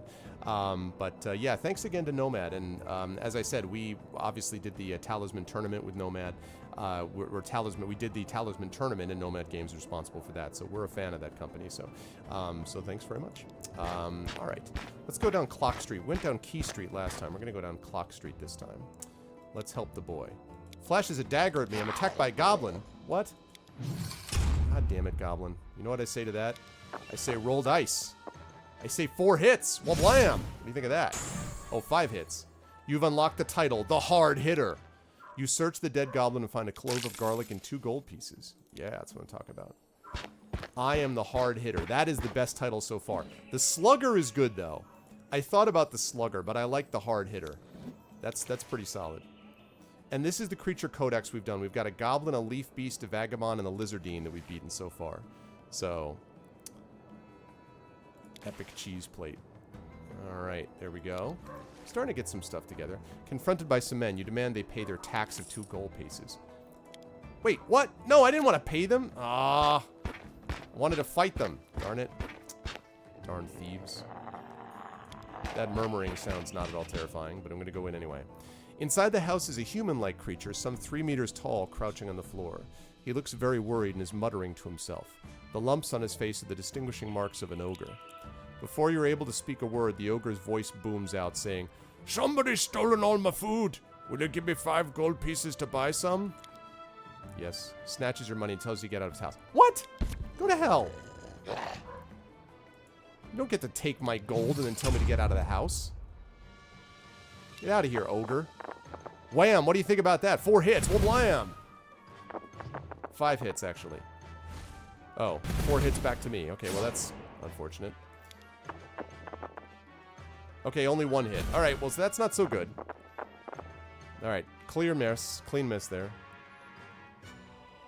It'd never have happened if I ate my raisins. You're going through the methods of Cell Sigmar. I mean, look. Yeah, down goes the ogre. Screw off, ogre. You search the ogre's house, which is full of clutter and discarded bits and pieces. I love how I don't somehow get my gold back. I just killed the ogre, but the gold is gone forever. Come on now. It does not appear to have been tidied for years. Rummaging through the jumble, you find a polished wooden box with a hand made of white shell inlaid on the lid. The box is locked, and you cannot find the key to open it. Let's smash it open. The box shatters. You see 15 gold pieces, a moonstone gem, and a white silk glove lying amidst the broken pieces of wood. I'm going to try on the glove. Ah, you lose his stamina. That's not good. I receive an injury. Aw, man. And I don't even get the gold and the gems? Ah. Darn it. Oh, make way for Lord Azur. A horse-drawn carriage hurtles towards you. Test your luck. I was lucky. I dove out of the way. It ate the gold. See, that's what I know. Exactly, Mano. Where did the golden gems go? Exactly. No, I'm not going to attack the city guards. On the left is a flower shop. The window is filled with colorful and exotic flowers. Okay.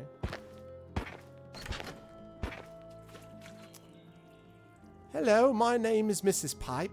Can I interest you in one of my special flowers? Hey, Vizon. She just picked one of her golden flowers. There are 10 golden petals on the flower, and if dipped in dog's blood, each petal plucked and thrown on the ground will change into a gold piece. Mrs. Pipe says you could buy a gold flower for just 5 gold pieces. I don't have enough gold is the problem. I'm out of gold. Because I put a glove on. I'm going to go into the shop even though I have no money. Buy all the flowers, I know, right? Okay, a jeweler's shop. Standing behind the counter is a huge bald-headed man with an eye patch covering his left eye. He gives you a welcoming smile, but the sight of his ugly mouth with its few black-stained teeth does not inspire confidence. Right, the Grows? I don't want to dip it in dog blood.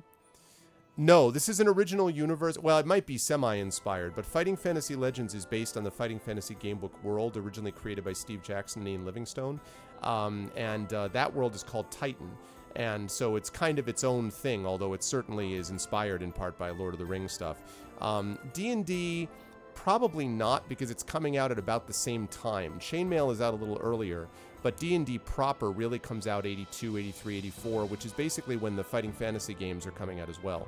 So I would say that it's sort of parallel, simultaneous, not necessarily inspired by D&D, but it's definitely inspired by Lord of the Rings. You notice an axe within grabbing range of the man, probably to deter any would-be robbers. On display are several ornate rings inset with diamonds, emeralds, and rubies. Let's inquire about rings.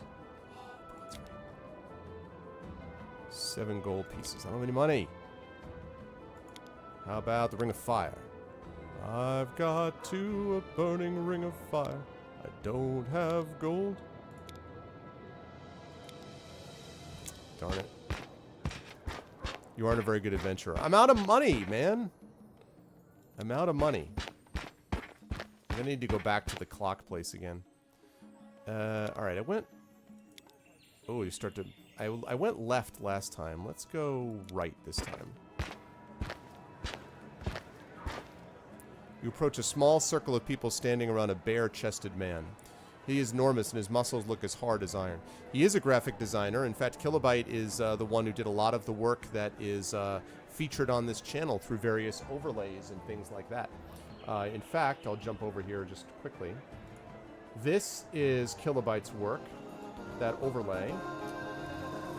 Thank you for the follow, Vinicius. Welcome to the Argonauts. That is Kilobyte's work. Also, Kilobyte's work is... Wait for it. Where are my overlays? There we go. This is Kilobyte's work. That's Kilobyte's work as well. Also, my personal favorite of his in the overlay department. That is his work too, The Adventures in Middle-earth Wilderland Adventures. He also was responsible for the hyped logos that you see in chat. So, yes, he's one of my go-to folks for for stuff like that. Here we go. Okay. I'm very lucky to have relationships with 2 awesome artists in here that do stuff for me. One is Terry Tunes, of course, who does the Fighting Fantasy Gamebook cartoon, cartooning and stuff like that, the live illustrations of those. And then the other one, of course, is Kilobyte. So you guys should choose. Since I've been shilling all of my voice actors, you guys should go to Terry Tunes and support her Patreon for cartoon stuff and for illustration. And you should go to Kilobyte for your graphic design needs. Mr. Mano, though, actually Mano was the one who did the channel design as far as what the page itself looks like and did a really good job. He did that a while ago for me, actually, which I really appreciate. But I'm very lucky that that I've had ongoing work done by Kilobyte and Terry Tunes. Am I using the Kilobyte recommended chat box? Yeah, I'm using the Rutoni chat. It's not a red box. It's actually illustrated. It's a, what do you call it? Like a dark yellow is how it highlights. And knock on wood, this program seems to be a little less subject to freezing than the others. I'm knocking on wood furiously, so hopefully that keeps up. Okay. He's asking the crowd for volunteers to play catch with a cannonball. Whoever drops the cannonball must pay the other however many gold pieces they want to risk. I'll take them on. How many gold pieces do I want to bet? 1,000.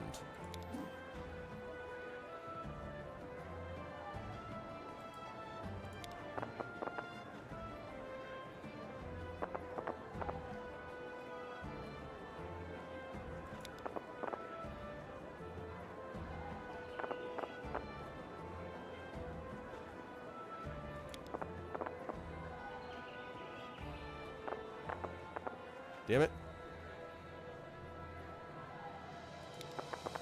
Ah! Crap. Now I have 0. Madame Star, clairvoyant. Madame Star is sat at the front of the tent. She says a glimpse of the future will cost you 2 gold pieces. She could remove curses! I have curses. I can't remove them because I have no gold. Damn it. Oh, fine. 0 gold. Well, the sound you heard was probably the dice rolling, I think.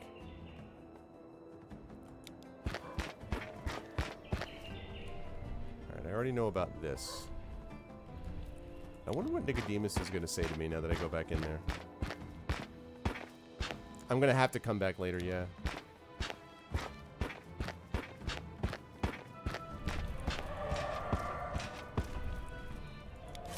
Give the beggar a gold piece. I'd love to. I don't have enough gold. I can't help you out, Broseph. I'd love to help you out, man. I went right last time, so we'll go left this time. But I need gold, unfortunately.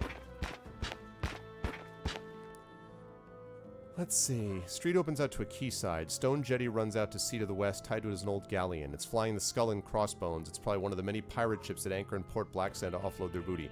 I need some pirate booty. That's right, Chad. I need some booty right now. The hard hitter needs some booty. At the top of the gangplank stands one of the ship's crew. On seeing you, he draws his cutlass and warns you not to board a ship. Silence! I will board it! Let's do it! Arr! I must fight the pirate. Arr! I need some gold. Aye, laddie. 2 hits. Wablam!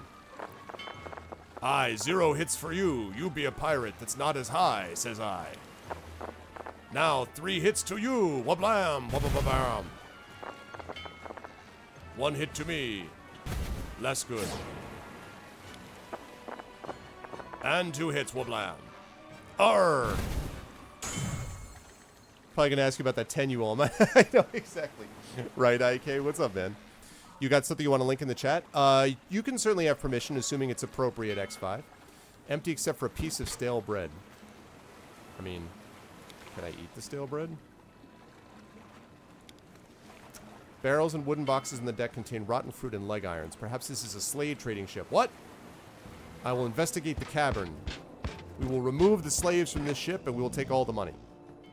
Loud snoring. I'm going to creep into the cabin quietly. Stealthily. Sleep in their beds are 2 pirates. It looks as if they've been drinking and gambling. Okay, sure, then that's fine. That's fine, X5 then. You see one of the pirates has a leather pouch around his neck. Hell yeah, I need money. Okay, I need 2. Come on, luck. Yes! Successful! I am lucky. You cut the pouch loose without waking the pirates. Creep quietly out of the cabin. How much money? How much money? Black pearls. We need black pearls. We needed a quest. We got black pearls for the quest. We didn't have any money, but we did get black pearls for the quest. All right, I'm going to upgrade my skill. I fixed the injury. The injury is fixed. Huzzah. All right, guys, so we now have... We've got a few things. We've got, we needed black pearls. We got that. We needed a lotus flower. We got that. No options to butcher the pirates in their sleep. Yeah. Okay. Let's go to the Lobster Wharf. How about Clog Street? Ben Borryman Silversmith. I still don't have any gold. What's up, bro? You have any silver throwing knives for sale? I need those. I don't have any money. Oh my god, the money. I need money. Yeah, but I'm not supposed to use that because one of my quests, I need the black pearls for a quest. You have to find black pearls to use against Zanbar Bone. You need a lotus flower, you need black pearls, and I need to get a tattoo. I need a clump of hag's hair and a silver throwing knife, so I can't sell those, unfortunately, Rogan.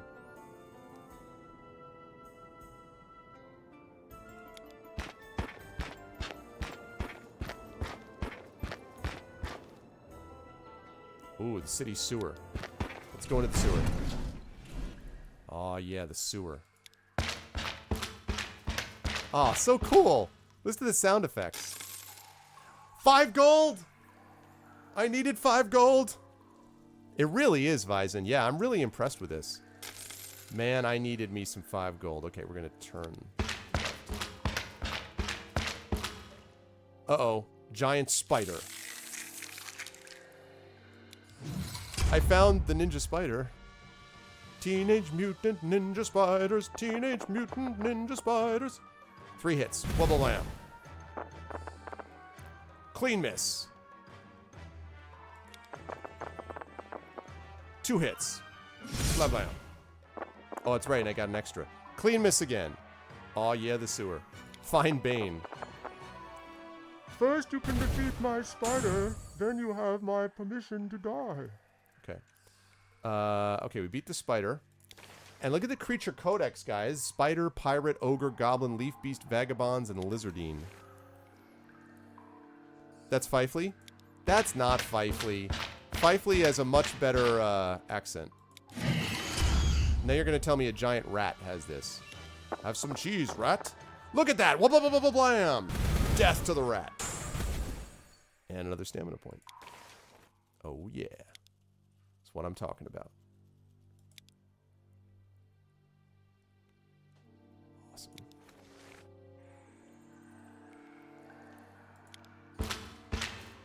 You hear loud scratching noises from up again. My Bane impression is not terrible, Terry Toons. Perhaps you believe that I am trying to speak in a way that is not impressive, but you would be wrong. First I will break you, then I will break your city. This is exactly what he sounds like. That was Master Splinter. What's your opinion of Kafka? A very good theoretical, like an idea writer. Very interesting writer who I think gets a lot of mileage out of his ideas. I'm not sure that I love his execution on all of his tales, but certainly a very powerful writer in a lot of ways. Oh god, a giant centipede. Acquisition of that scorpion brooch was good for this build. I know, Marinda, I was thinking that, right?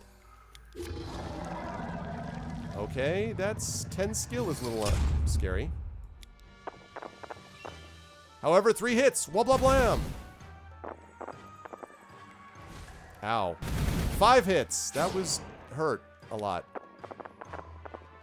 Oh no. Only 1 hit. Okay. He only did 1 to me. Okay, I just need 1 hit. Got it. Blam blam. Woo! Underneath the dead monster, you see an iron grill. Your hand comes into contact with a smooth, flat object. I'm holding a mirror. Alright. So far, so good. Look at all the stuff that we've got, guys. Creature Codex complete. I love the sound effects. It really is like just they really handled this very well in terms of the execution of this game. Handled it considerably better than I just did. See, I'm trying to take no damage so that I can actually get healed up. Wow. Hey, that was overkill. I killed you and your dad. Alright. Whoa. Giant bat swooping down on me to attack.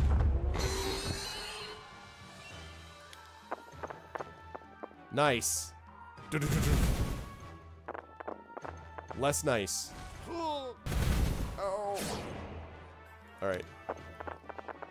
Woo! Dice upgrade. I'm gonna upgrade my skill again. I need to make sure that I'm hitting. Man bat! Oh, man. Bat. Man, bat. So our most rare beast that we defeated is the Lizardine, 3 stars. And then the next most, and the Giant Spider, actually, also 3 stars. Then we got the Centipede, the Pirate, the Leaf Beast, and at 2 stars, and the Giant Centipede. And then we've got the Bats, the Rat, the Ogre, the Goblin, and the Vagabonds at 1 star. Yeah, large text option, that's right. You're writing a fighting fantasy type book. How would you advise you to begin? Well, JLC, that's a good question. One thing I would say is, and I've thought about, oh god, a zombie. I am in bad shape with the stamina situation. I really, really am. The first thing is to read a lot. The first thing is to make sure you're reading a lot, and as you're reading, the idea is to do thoughtful reading, by which I mean you're consciously trying to think about how the writer worked at his or her craft. Is there something about a particular section that really spoke to you? Is there something about a particular way that a character was built that made you go, wow, I really like this character? Was there something in the plot that really kind of you were like, wow, I did not see that coming? The more that you can try to be mindful about how the author does what the author is doing, the easier it will be to actually draw upon and learn from what the author has done. Taking classes is useful. Either an online or an offline class can definitely help. I recommend that as well. And then the other thing is to just start writing. And actually, what I would do first, before even doing a fighting fantasy, before doing a choose your own adventure type book, is I would start by doing little small short stories, little vignettes, very short. And in fact, for a fighting fantasy game book kind of thing, I would recommend as practice that you try to just write like a page-long story, or 1,500 words, which is about 3 pages, 3 manuscript pages. Something like that. Because if you can do stuff like that, of that kind, that will teach you a little bit about how to train yourself to be able to write shorter into the version of the way that the fighting fantasy books usually do. So I would try that a couple of times, get feedback on it. Get feedback on it, not just from your mom, get feedback on it not just from people who will tell you good things. Get feedback on it from people who are hopefully professionals, or at least people who have done a lot of work on their writing and skill, to get a sense of how the story reads to them.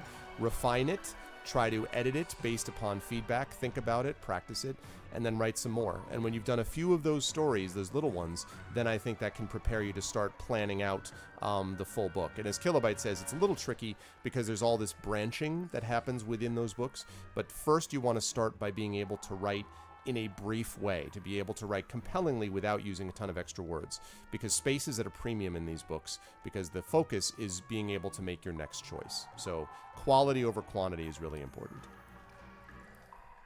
Okay. 2 hits. Was hoping for more. This could be a problem. Ow! 1. I'm in big trouble. Yes!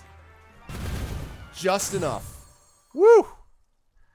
Oh my gosh. I am in huge trouble. I have got to get out of here. I am out. I am out of the sewers. Man. Strange commotion catches your eye. A man with his feet chained together falls in front of you. Some guards arrive and assume you captured him. They give you a reward of 5 gold pieces. Nice. Oh, yes, that's right. I've heard of that, Terry. I've never actually seen that blog, but I have heard of that. Let's go this way. Finally have some gold.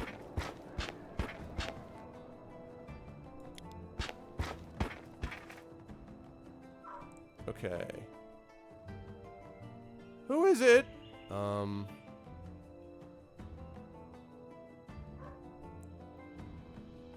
Delivering flowers. Do I have... No, because she's going to want to know what the flowers are. I don't want that. I'm collecting rags. Certainly no rags in it. I don't like the vibe of this. She's going to turn around and be like a Medusa or something.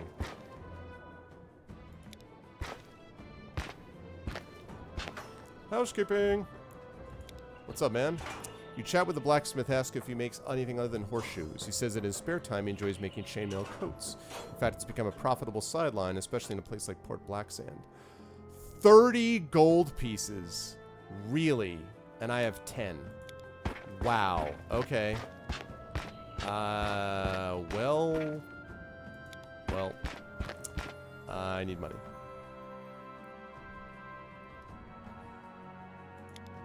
That's right, the pawn shop. See, I'm not going to buy anything from this guy. Let me see if I could sell anything. I could sell the mind control potion, but I want to keep it. I mean, the thing is, the mind control potion could probably get me a lot of gold, but man. Okay, climb the tree. We know the deal with this. Climb the tree. Nice kill. Let's make that skill test. Success! Skillful! Oh, I don't have my rope anymore. Oh no!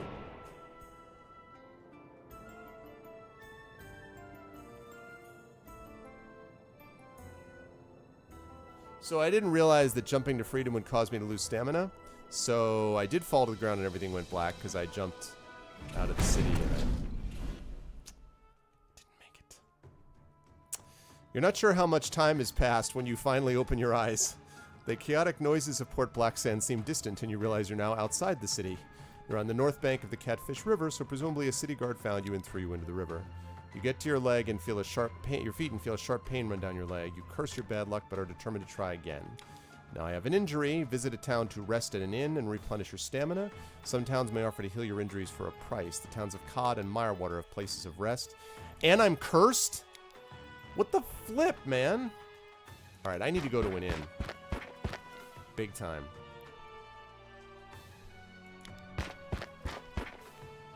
I need to get to an inn.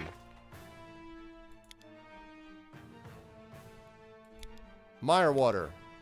Okay, you must pay 1 gold to rest an inn and replenish your stamina to its initial level, or pay 10 to heal an injury. Well, I mean, I hate to do this, but I mean, I had to get healed up.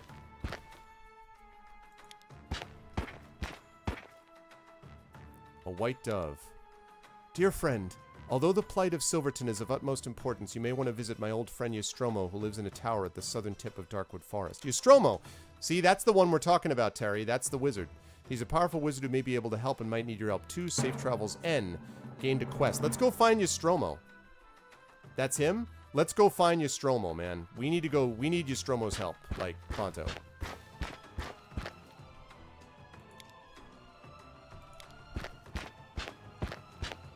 Yeah, that's how you spell it. Yep. My boy Ystromo. You arrive at Ystromo's stone tower, which is set back some 50 meters from a path which leads deeper into Darkwood Forest. You walk up to the huge oak door and ring a large brass bell. You wait anxiously at the door and hear slow footsteps descending stairs from the tower above. A small wooden slot on the door slides open and 2 eyes appear and examine you. Well, who are you? Demands a grumpy voice through the hole. You answer that you were an adventurer in search of Ystromo and have been sent by Nicodemus. Oh, well in that case you'd better come up. I am Ystromo. You follow the huffing and puffing old man in his tattered robes up the spiral staircase to a large room at the top of the tower. Shelves, cupboards, and cabinets line the walls, all filled with bottles, jars, weapons, scrolls, armor, and all manner of strange artifacts. You've completed a quest! Nostromo shuffles past the general clutter and slumps down in an old chair. He reaches into his top pocket and pulls out a fragile pair of gold-rimmed spectacles. Placing these on his nose, he picks up a large silver plate which has several small cakes on it and holds it out in front of you. "Help yourself to these delicious sugared cakes," he says, then places the plate on a small table. "Yeah, I know, right, Terry? That's cute. So if Nicodemus has sent you, then this must be important. What can I do for you?" You explain the curse that has befallen Silverton and your quest to kill Zanbar Bone. I swear to God, if those cakes restore my stamina and I could have removed an injury, I'm going to be not pleased. Watches me intently as you tell him the full story whilst munching on one of the sugared cakes. "Oh dear," he says. "A grave situation indeed. I may be able to help you find the hag's hair you're looking for. I've read that hags can often be found in sewers." I was just in the sewer. God bless America. I was just in the sewer, man. There's a sewer beneath Port Blacksand. "If you cannot find one there, there may be one place you could try." Nostromo seems temporarily lost in thought. "If you're brave enough to take on the powerful Night Prince, then I think you might just have it to rid the world of two other powerful sorcerers who endanger our lands. Zagar the Warlock and Balthus Dire." Okay, who's Zagor? "Zagor is surely one of the greatest sorcerers ever seen in all of Titan, but one born of evil intent.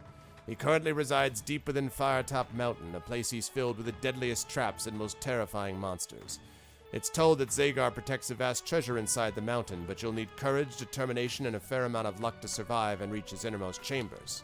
If you wish to take on this dangerous quest, then you should start at the village of Anvil to the north and ask the villagers there if they have any information which will help you." Okay, Nostromo takes another sugared cake from the silver plate and then continues. The cakes have raisins. "The lawful good folk of the Vale of Willow have lived for years in fear of the demi-sorcerer Balthus Dire. Word leaked from his domain, a black tower built within crag and rock, of his plans to conquer the Vale itself. Balthus Dire has recruited an army of chaotics and is preparing to attack the Vale as we speak. King Salamon of the city of Salamanus requires help in this urgent matter, so you should go and see him." Nostromo tells you that you should visit Anvil and Salamonis and find out as much as you can before taking on these dangerous foes. "Oh," he says, "I nearly forgot. There's a sewer beneath Balthus Dire's black tower, so look for a hag there. You can have one of my cakes to take with you." Okay, so we got a bunch of them. Anvil, City of Salamonis. Sugared cake, 5 stamina when eaten. Nice. "Good luck, brave adventurer. Alancia's future is in your hands." You thank Nostromo and make your way down the stairs and out of the tower. Okay. All about that delicious cake. I'm all about that cake. About that cake. No raisins. I'm all about that cake. About that cake. No raisins. You can pay 10 gold pieces. Darn it.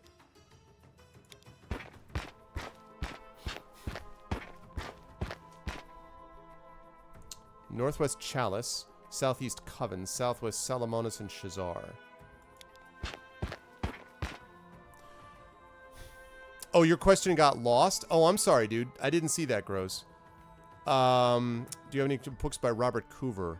I ordered the Universal Baseball Association. You know what, the Grows? I have to say, you will know more about Robert Coover than I did. I have never read anything by him. Sorry, I don't have any suggestions on that. Of course, I know that I know of him, but I have not read any of his stuff. Sorry.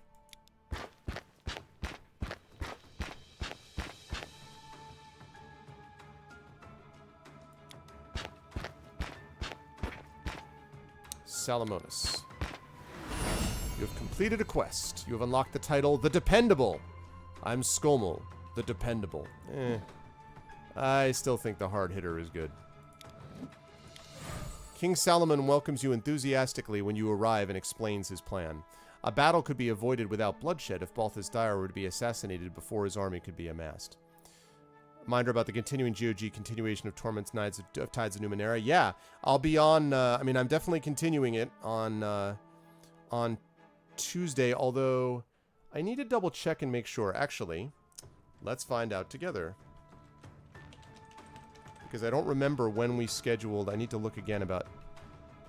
I may not have put this in here. I'm not sure if we're doing D&D with GOG again this month. We may not be. I may just be doing Torment. If I were to do D&D with GOG, it would be the end of the month, probably like the 29th, something like that. So I think you'll hear Torment for the next couple of weeks, I believe. The Dependable, not meant for the Twitch chat apps. I know, very true, Jedi. The mission ahead of you is extremely perilous. Balthus Dire is surrounded in his black tower by a multitude of appalling creatures.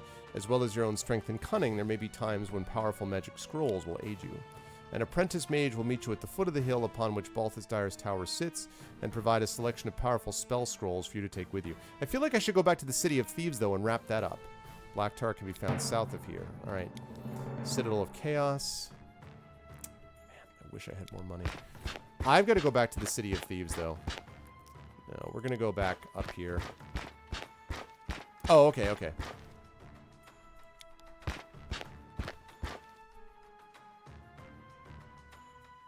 What is Shazar? What is this place? The City of Madness. Curses can be removed from luck dice here for a price. Please don't make it 10. God. I need money. I need so much money to restore my health and my curses. I need some money. You know I need my money. I need my money. Silverton, give me my money.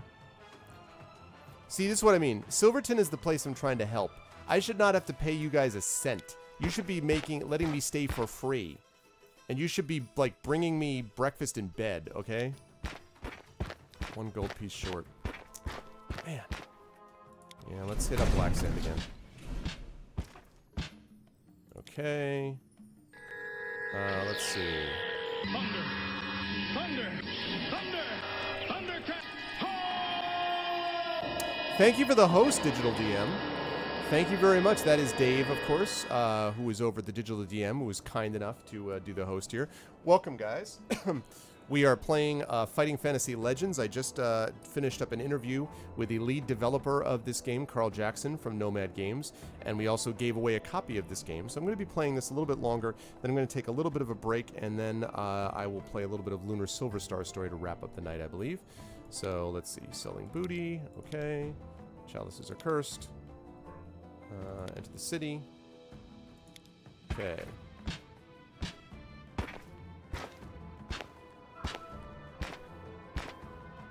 Alright. So, let's see. I've been west, I've been east. I need to get back, actually, wait, I need to get back to the sewers. So I need to get back to the sewers. Let me think if I can, how to do that. Oh shoot, that isn't the right way. Darn it. Shoot, I need to go back to the... Can I go back? I need to go to the sewers. I forgot that I went east first. Sewers. Sewers?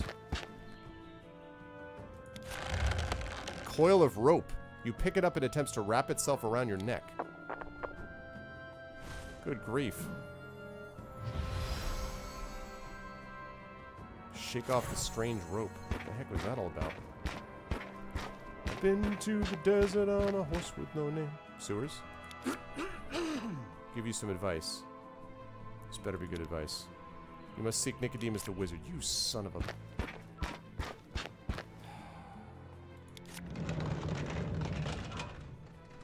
Nope, sorry. Intent on robbing me, intent on killing them.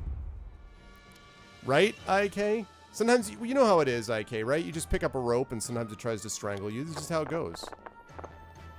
Blam blam. 2 hits to the vagabonds. 1 hit to me. I can compensate for that. 3 hits, wablam. Ooh, 2 hits to me. Not good. 1 hit, that's all I needed.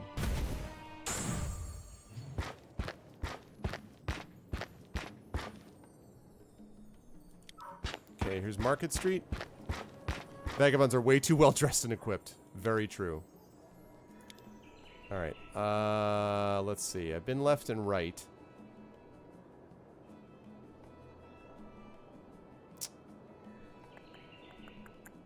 See, if I go to the right... Alright, I'm gonna go to the right.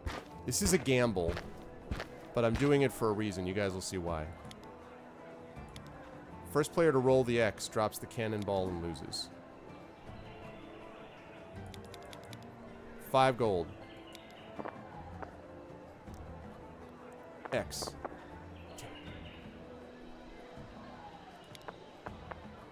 X, X, X, X, X. Yes! Yes! Gold! You have unlocked the title, The Strong. Yes! I now have some actual gold. And I want to remove a curse. Yes, I do. Okay, now I got to think about this. I'm going to remove the curse. I removed one curse, and I'm going to read the fortune. Should you stumble upon a waterfall during your adventures, powerful treasures may be found behind it. Then she looks away from her crystal ball and asks you to leave. Her face seems to be hiding something. Has she seen some dreadful fate awaiting you? You leave and continue north. Alright, so that's good. It looks a little bit like Mike, doesn't it?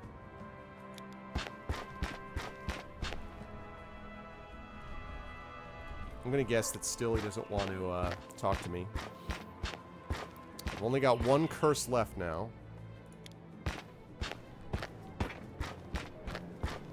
think in retrospect, I might have chosen the curse protector instead of that. Pedro! We got a dog! Oh my god! That dog looks like my dog Lilo that passed away 2 years ago. Holy crap. I gotta find... Wait. I gotta find this picture. I gotta find this picture and show you guys.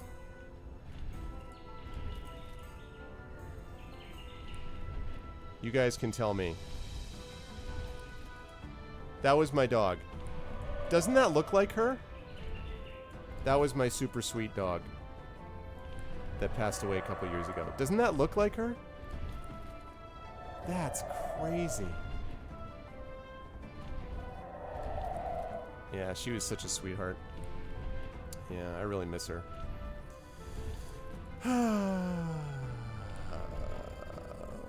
Poor Lilo. Well, she had a great life with us. I mean, she was a rescue, and we got her when she was less than a year old, and we had her until she passed away at the age of 13, 12, 13. So, poor Lilo. She was the inspiration for ARVCon. It was when she passed away because of this aggressive cancer that I just got really angry. Because as you guys know, I talked about this. My mother passed away from breast cancer, and Lilo just sort of focused in me this anger that I had, that I was tired of seeing people get hurt without me being able to do anything about it. And so that was that. Yeah, I want a dog again. Miss Lilo. Anyway, that's Lilo. I'm amazed, though, at how much this looks like her. I mean, different colors, yeah, but... Aw, thanks, 6'5". Okay. Pedro will sniff out an extra gold piece whenever you gain gold pieces. We got a dog, guys. We got Pedro. Pedro the dog.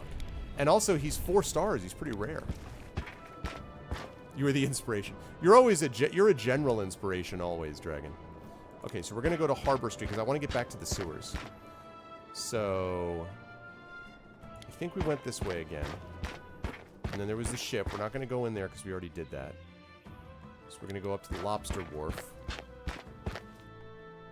And then we went down Clog Street. Ben Borryman, Silversmith, but I'm out of gold. I need to make sure that I go back to that guy, though. Shoot, I don't remember which way. I think it was this way. Oh! The dwarves attack you with a cudgel. Ha! I am lucky, but it doesn't matter anyway, because I wouldn't have any gold to steal regardless, so suck it, thieves.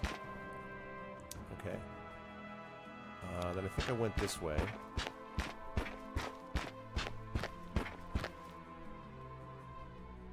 Serpent's Head.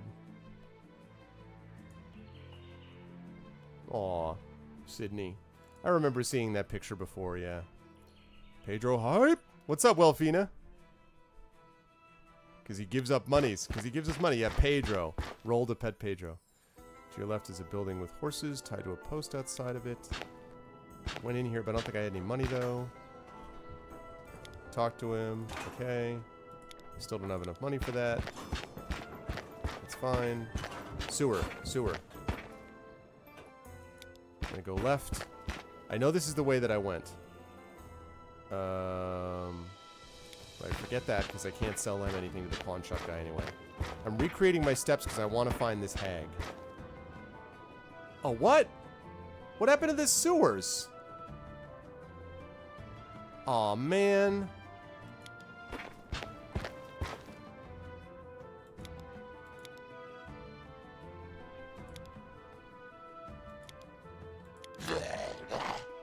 Sour belly. Man. Good to see you, Wolfina. What's up, man? Oh.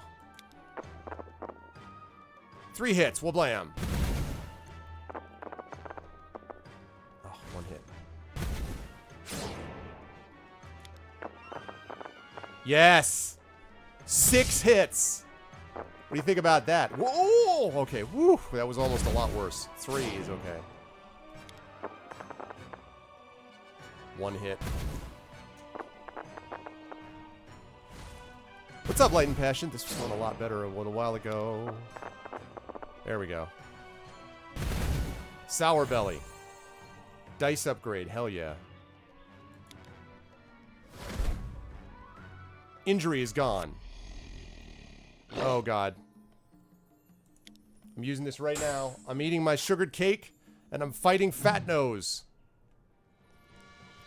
Aw, thank you, X5. It was Lilo. L-I-L-O. Good to see you, Light and Passion. It was L-I-L-O. My sweet dog, Lilo.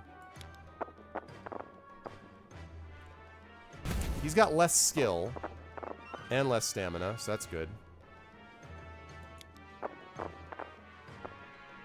Aw, Elgin and Great Pyrenees. Those are big dogs. What's up, Graydon? Yeah, man, sugar cake. That hurt. 2. This is a really close fight. Oh, clean miss. I like that. All right, let's go. Let's go, Scommel the Strong. They call you the Strong for a reason. Yes! Death! Some nearby beggars cheer when you cut down old Fat Nose, but one sly-looking character calls for more guards, and soon you hear the thundering of heavy boots approaching from the east. Large group of guards come into view, and they're heading towards you. There are too many for you to take on, so you decide to quickly run through the town gate to the northwest and leave the city. Fine, but I got rid of those guards. That's fine. That's fine. I'll take it. I'll take it. All right. I gotta go back into Black Sand.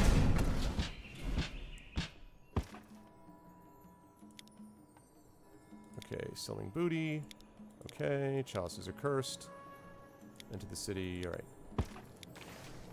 All right, nice. Okay, so now I've only got the 1 curse from luck, but I have no injuries or anything else. So that's good. Stamina could be better, but... Alright, so now I've got to make sure I go to the right place. I'm pretty sure that I went right to get to the sewers. So, Clock Street.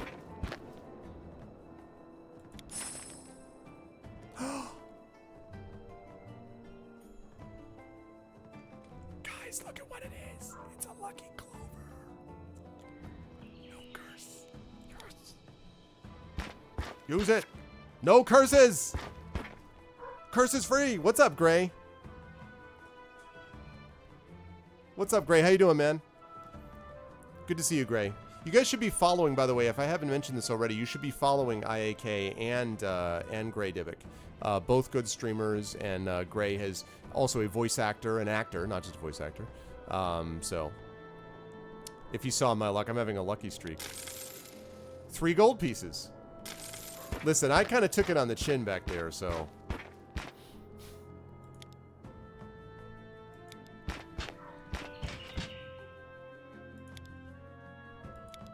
Oh, that's right. I already went in there. Cool, man. Whistling noise.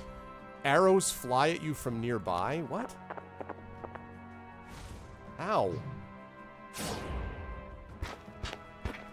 People just, like, shoot at you randomly in cities? Is that how this works? Healing water. Yes, I would, actually. Only 1 stamina? Ugh. That's right, that's right. Pedro got... That's right. I forgot.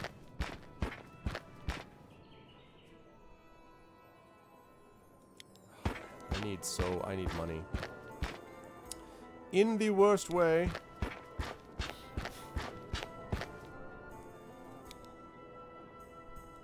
Alright, I'm not going to get enough gold, so I'm going to go this way and be inspired. How about Cunnlework Caravan? That's custom, yeah. Soothing lyrics put me into a relaxed state. +2 stamina. Hell yeah. I feel relaxed. Throwing knife, 4 gold pieces. Oh, rope, which I've already used.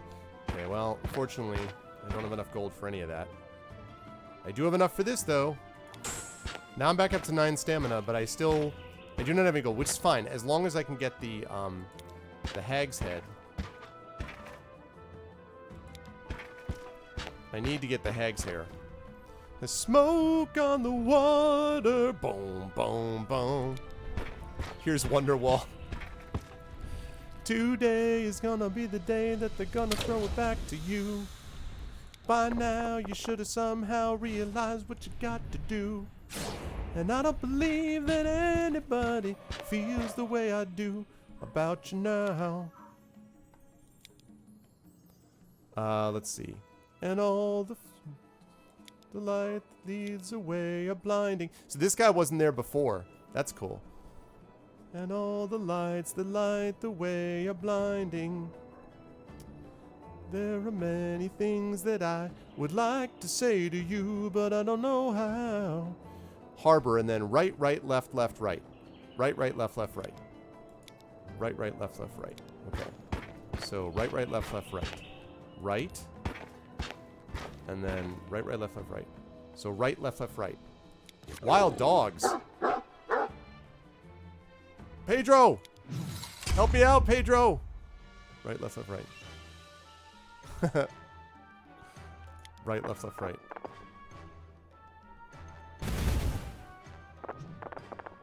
That's right, a clean miss. It's because you don't want to hit Pedro. Right, left, left, right. Yeah, death. That's the dog's blood that you would need. Second dog. What? I don't fight. I thought I was fighting both of them. Right, left, left, right. Nice.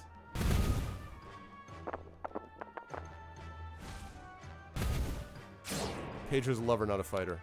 True. True, true, true. Alright. There we go. So now I'm going right, left, left, right. So right. Still don't have enough money for that guy. Right. Oh, shoot. I bet it was supposed to be tower. Oh, but there were the sewers. There were the sewers. Fine. I'll take it. I'll take it. I'll take it. I'll take it. Okay. Here we go, guys. I am looking for a hag. We're looking for a hag, people. Okay? We need us a hag. Spot something interesting on the ground. 3 gold pieces. Good.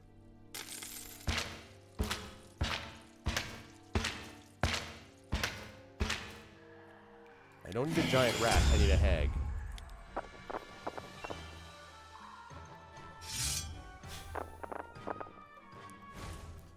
Thanks, Light and Passion. I may need that again. It really is, Wolfina. I'm enjoying it, I have to say. 1, 2, 3, 4. Alright, good. You have unlocked the title, The Ultimate Warrior. Okay. Okay, I will scroll up and check that in just a minute. I'll check that in just a minute, but before I do that...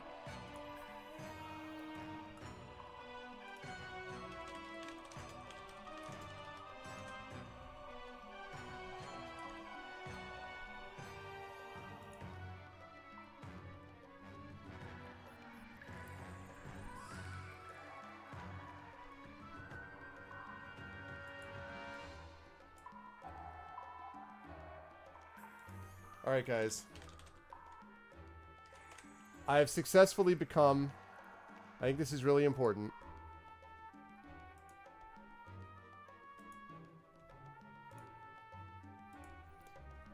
I think it's important you guys see what this means to me. So this is what I have now become.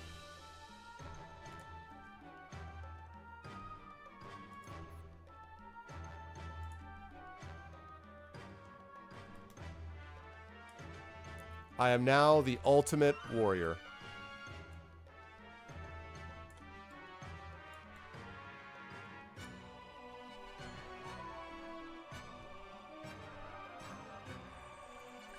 That's exactly what I looked like in real life when I killed that rat.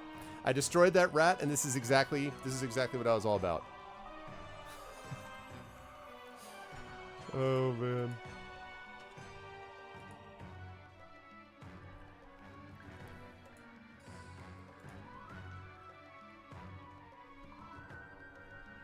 As good as scripted wrestling can get. Yes, exactly. Okay. Well, clearly I'm going to choose the title of the Ultimate Warrior. I mean, come on. Okay, this is nice, though, but what I really need is I need a freaking hag.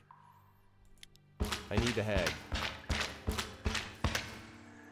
A chest trap beast lurking inside a chest lashes out at you. What? Roll 3 luck dice, lose 1 stamina for each blank, then fight it. I lose 1 stamina. Alright, I'm fighting a mimic. That's what I'm really fighting. I'm fighting a mimic. That's what this is. You can call it what you like. I've seen these before, and this is a mimic. Exactly, so a mimic. Titles do not affect stats, no. But it makes me feel that, like, my luck is going to be improved when I'm the Ultimate Warrior. I better get something from this chest strap beast, by the way. A dice upgrade. We're going to upgrade skill again. Okay. I am desperately in need of a hag. You find an old chest here. 6 of your luck dice. Gain 1 gold piece for each success. Come on. Really? I got 1 extra because of my boy Pedro. My boy Pedro gave me 1 extra, but...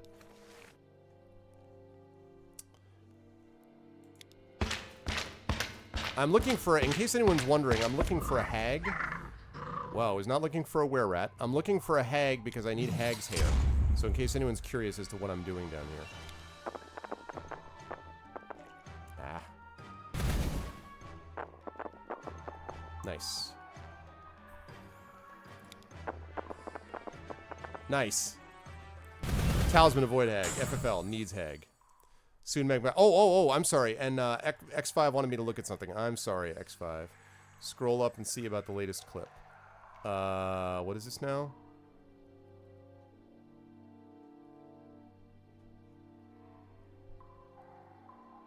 And you. Oh, and I also, as I was talking about people, you should also be following Graydon, by the way, because Graydon was an awesome dude, who is also a good streamer as well. Pedro, we got a dog. Oh my God. That dog looks like my dog Lilo that passed away 2 years ago.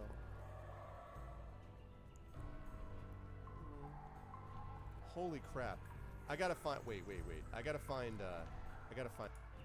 that was my super sweet dog. Oh, that's fine. Thank you, X5. That's very sweet. That's very fine. No, you don't have to delete that. I like it when people do clips, especially ones that are either, you know, funny or which are, you know, pleasant ones like this one. So that's fine. Thank you. Thank you for doing that. Okay, I'm looking for a hag. I'm not looking for a rat. I don't know why we keep looking for rats. I'm looking for a hag. Is what I'm doing. I am looking for a hag. I guess what I'm actually doing is grinding experience as it happens, even though that wasn't what I was trying to do. I just want to get a hag, man. Where my hag at? Snakes, what? Oh!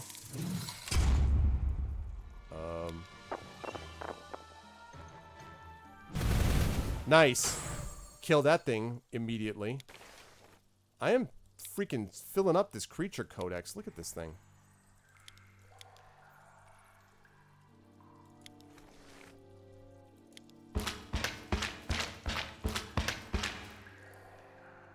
Ooh, gold. That's actually helping me too with this 10 gold. So it is working. I just need to find a hag. Wow, look at the gold! Gold! Guys, this is the secret. We are exploring the sewers for gold and hag's hair. That's what we're doing, man. Giant spider. A little bit, yeah.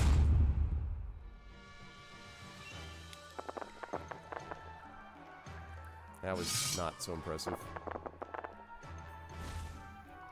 1 damage. That's more like it.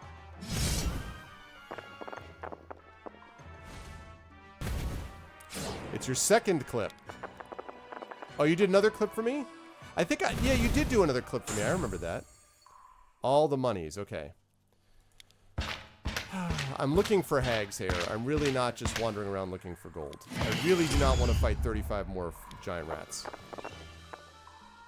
So I'm just going to wipe this thing out.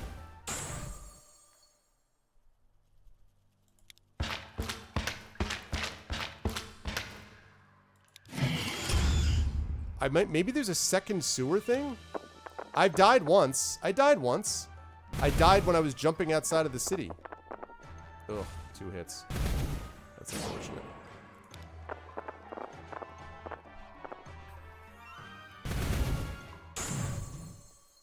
Alright. I wonder if this is, if I can't find, maybe I can't find the hag down here. I need to get Carl back and ask him. Oh! Okay, that hurt.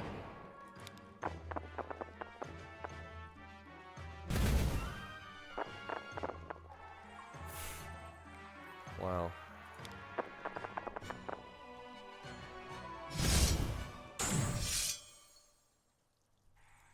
Man alive. I need a hag. Not a zombie. Maybe there's a second level. Oh, thanks. Thanks, X5. Soon you'll find a giant hag and still looking for a hag. What's up, Dave? How you doing, man? Good to see everyone tonight. I hope everyone is doing well. 3, 4.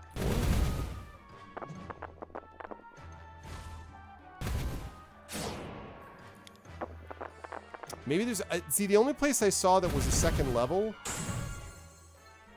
Okay. I'm going to upgrade skill again. I really want to make myself ultimate skill guy. There was a ladder over this way. And south. More gold. This has been good for my gold combination, my gold stuff. Right here, there's a ladder. Right there. Oh my god, the rats. That one hit, though. Really? At this point, it's actually hard to hit me. It's hard for me to get only one hit with my skills. Alright, we're gonna go left and then out. But man. How many times am I gonna fall prey to the chest trap thing? Ow.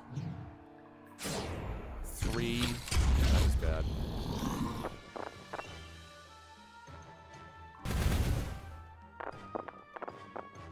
Oh! This is very bad. Very bad. Wow.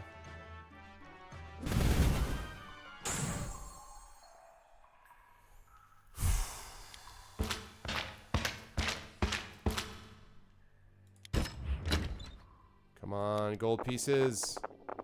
Really? 0 gold pieces. Really? Oh, crap. This is bad. This is very, very bad. Very, very bad.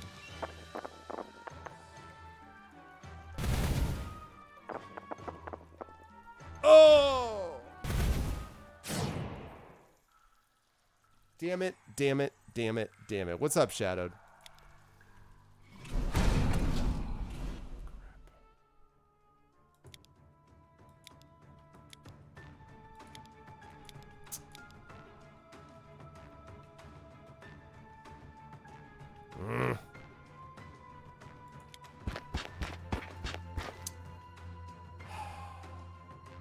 Alright, well, maybe I just need to get the...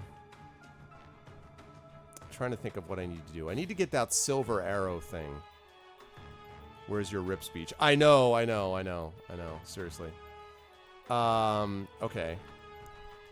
So here's what we're going to do. We're going to go here. We're going to go into Mire Water, because here I can get myself... Alright, I can get myself healed up.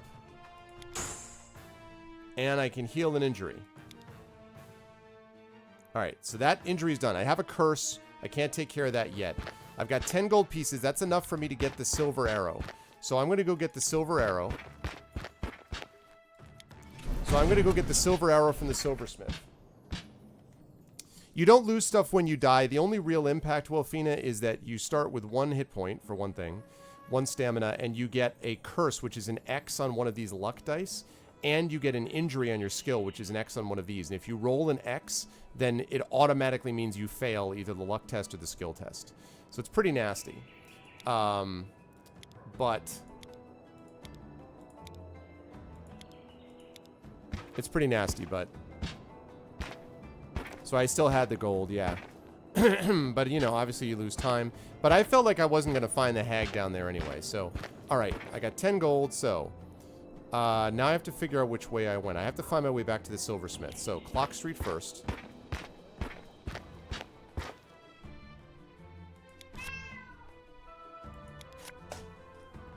Really? Now I'm double cursed? Man. Double cursed.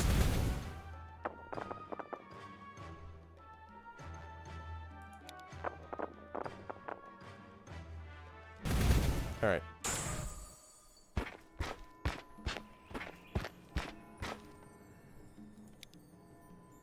Okay, I'm pretty sure I've been in here the last few times. Right. Never mind that.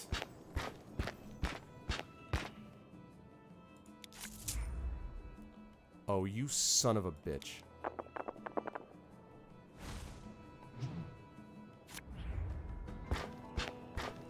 Welp! So much for my 10 gold that I needed.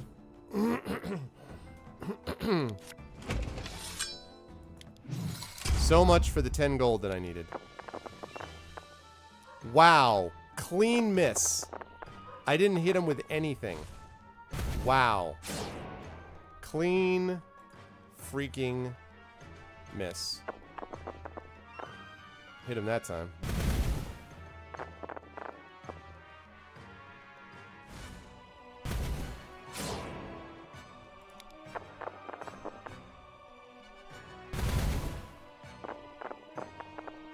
Wow. This is not going well. Not going well.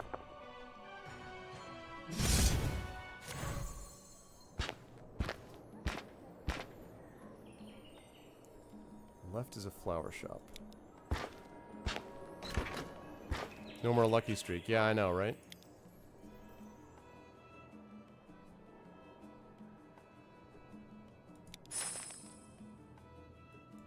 Okay. Now, I think if I go the right way, I'm going to find these wild dogs, and I can get more gold. Let's see. We're going to go this way. All right. Good night, Terry. Thanks for stopping by, as always.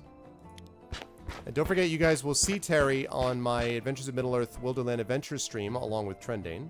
You will see them on Tuesday, and you will see her again the following Tuesday as we do the Fighting Fantasy Gamebook Star Strider with live illustrations from her. Okay, I'm going to go left, and I'm going to ask for... Let's see. I haven't done this one yet. Ooh, 3 gold. Okay. So, and Pedro gets me another one. So I get gold. So I have to remember that. I can get experience, I can get gold, or I can get stamina, which is pretty useful. Okay, I'm going to save that.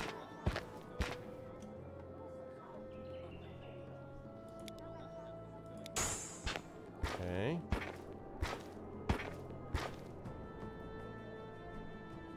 I'm not going to do that. I'm going to go over the bridge. No. I've been down that path before. Okay, now I need to find the silversmith.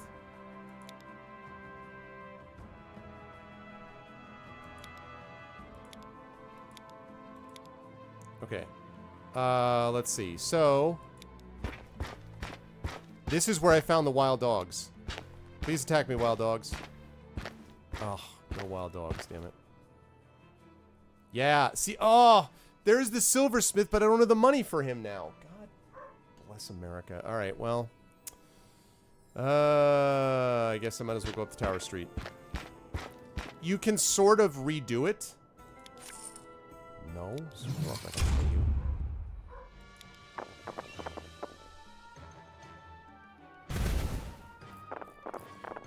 So yeah, generally you can't go back in the game. You have to sort of redo it, which is the way it was in the game book as well.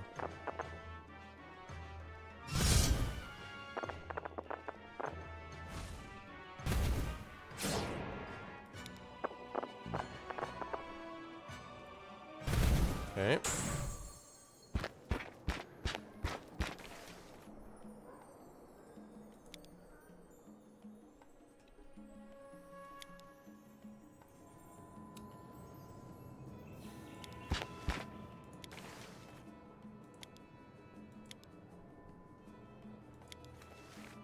Okay. Now let's see. I went... Well, I did the stable the last couple of times, but I don't want to go in the sewers this time. Ah, tavern, the Hog and Frog. Oh, there was a guy that I helped that said he would buy me a drink there. Hello there. Remember me? You helped me earlier when those nasty vagabonds tried to steal my bag. I owe you a drink. You sit with the old man and he goes to the bar to buy the drinks. Soon he comes back carrying 2 wooden mugs filled to the brim with cider. I know, exactly, right, Wolfina? With those guys' yoga bands. Once seated, he opens his leather bag and places 2 small pots on the table. He opens one and rubs white cream on his wounds. He smiles and says he's a chemist by trade. You should rub the cream on your wounds, too. Hell yeah. 5 stamina. You're welcome. Be sure to return to the Hog and Frog should you ever need more of my cream. Nice. So now I can always go back if I need some stamina boost. Okay. I don't know who this guy is. We're going to check him out. I guess we're not going to check him out. Just going to wander past him.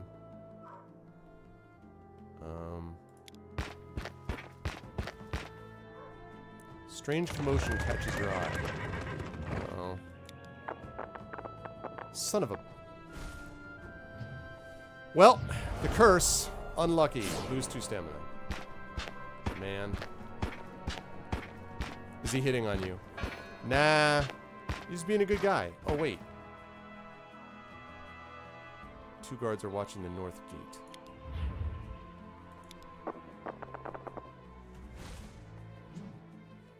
Again, cursed. This curse thing is driving me up a wall.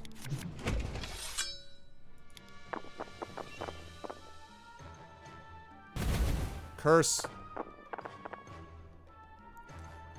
Look, some guy... Look, if someone wants to rub, you know, special healing salve on your wounds, it doesn't mean that they're hitting on you. It's just a nice gesture. Why do we live in such a suspicious age? You have to assume that I'm being hit on just because we're rubbing some cream on my wounds. You know?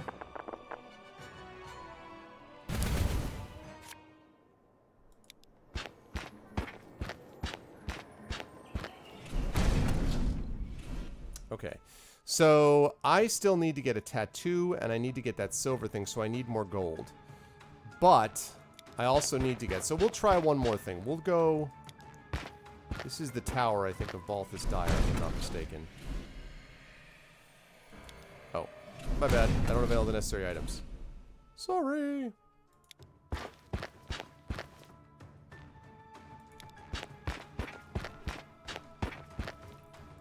They just... it's not really clear to me why they do. I don't think I need to be healed that way. Well, that one... I mean, there was that one time. There was that unfortunate, you know, incident. Well, Fina. So, unfortunately, I guess I'm going to try this one more time. I got to go back to the sewers, I guess. Because, that's the only place where I can make money. God damn it, Light and Passion.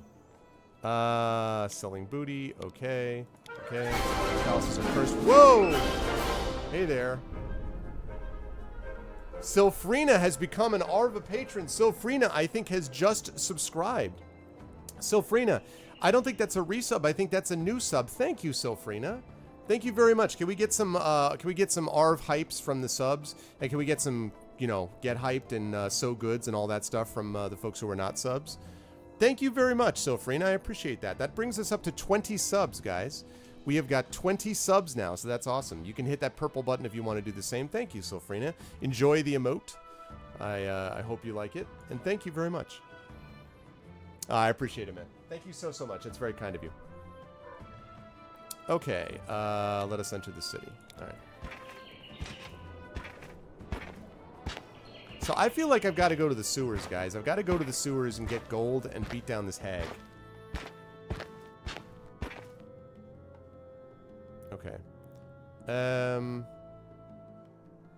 You know what, though? I'm going to go... I haven't gone north yet. Let me try going north first. Left of the street, you see the entrance to a small herbalist shop. Looking through the window, you see many sacks of different herbs on the floor.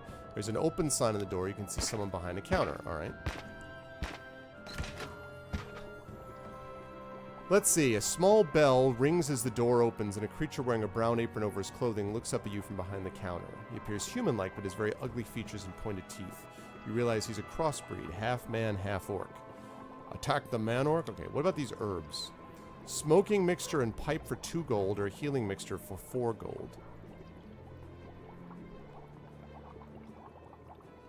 This better be worth it. I just want the pipe. I'm hoping the pipe is going to be useful. You pack the pipe with the smoking mixture and light it. The smoke is dark and tastes awful. You start to cough and your chest is gripped with a terrible pain. Lose 2 stamina. What? You could go back to the herbalist and complain. What the... Hey! Ah, can't even take old Troll Barn, eh? Don't think I'm gonna give you your money back. This is not... Look at... Okay. Urash, this is not Urash, okay? It is definitely not Urash. Look at Urash. And look at this guy. This guy is a guy who looks like he lost his way on the way from Frankenstein's castle and accidentally fell into a tailor shop. This guy's trying to poison me with his garbage. I am the ultimate warrior, take that! Ooh. He takes that himself. I said, I am the ultimate warrior.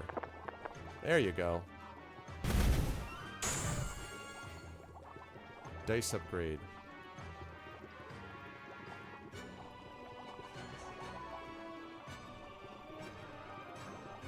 I'm gonna upgrade luck and see if I can... Okay, that fixes one of the curses. I believe that fixes one of the curses. Find a glass jar labeled healing mixture. I'm gonna apply that. Plus 3 stamina. Good. Let's continue searching. 11 gold pieces! Yes! Now I can buy something that I need. Alright. Awesome. Now I can buy something that I need. Let's go into this tavern. That's good, though. We needed that money, so good. You enter a dingy, smoke-filled room. I'm saying that this guy was shady, Jedi, okay? That man is this one? You think so, X5? Seated at a table are the most mean and shifty-looking rogues you've ever seen. Behind the bar stands the innkeeper wearing a grubby apron. He's quite old, bald, and has an ugly black scar running down his right cheek. You could talk to the innkeeper, sit down with some dwarfs who are playing a dice game, sit at a table with 2 goblins who are arguing, sit down with 3 men who appear to be stabbing themselves with daggers,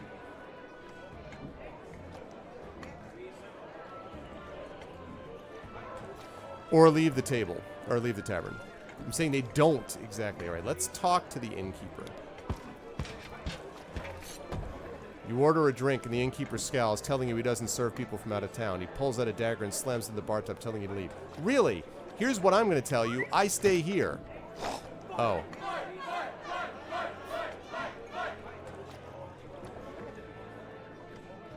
A large troll emerges from his cellar. The innkeeper points to you, and the troll slowly lumbers towards you. The tavern customers chant, "Fight! Fight!" He looks like Bigby from The Wolf Among Us. Alright. That was unfortunate. Yeah, that was my thought. I was like, they're just like stabbing themselves with daggers like you do. Listen to this. They're like, ah!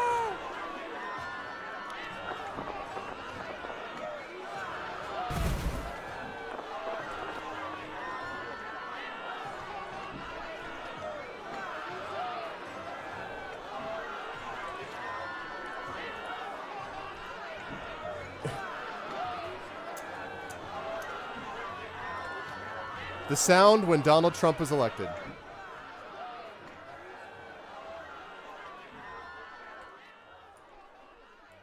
I'm sorry, I couldn't resist. It was just there. It was there for the taking. I just couldn't. I'm sorry, I just couldn't. I couldn't avoid it. Also, I'm going to sign out of Skype while I'm thinking about it.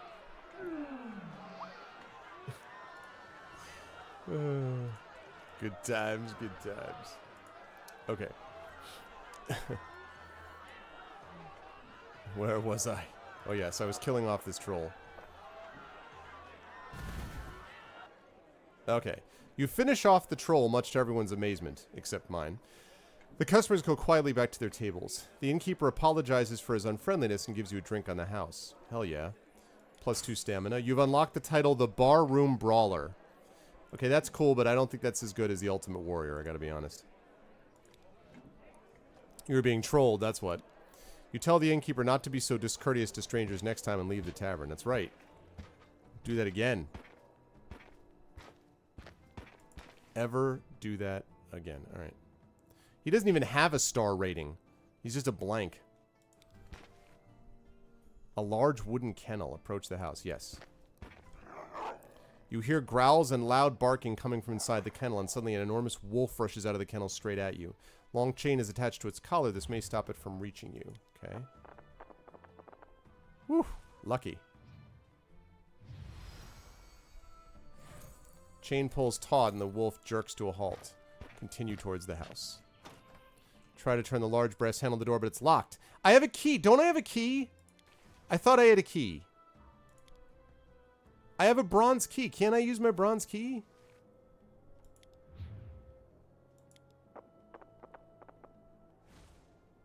Ah.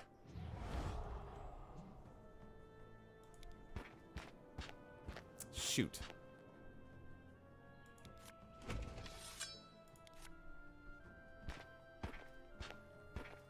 Thank you, dragon. But it's bronze. It's a bronze key and a bronze door. I know the way this works. Alright, let's go this way. Yes, I would. City of Thieves, because I want my gold. Nice. And I forgot, because Pedro, I always get 3 more. So that's good stuff. Okay. I don't want to do either of these, so I'm going to keep going. I think I'm going to get... I mean, I'm going to buy one of these, so I'm up to maximum my health. It was a brass door? Oh, I thought it was a bronze door. Oh, my bad.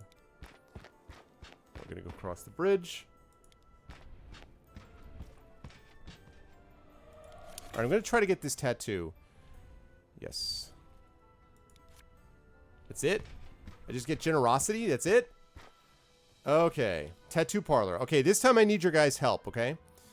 I need your guys' help. So we need to go to the tattoo parlor. So, head west down Harbor Street. Then I go right, right, left, left, right. Right, right, left, left, right. Okay, did everyone get that? Can someone mark that down? Right, right, left, left, right. So west down Harbor Street, right, right, left, left, right. Okay, west down Harbor Street. I'm going to go right.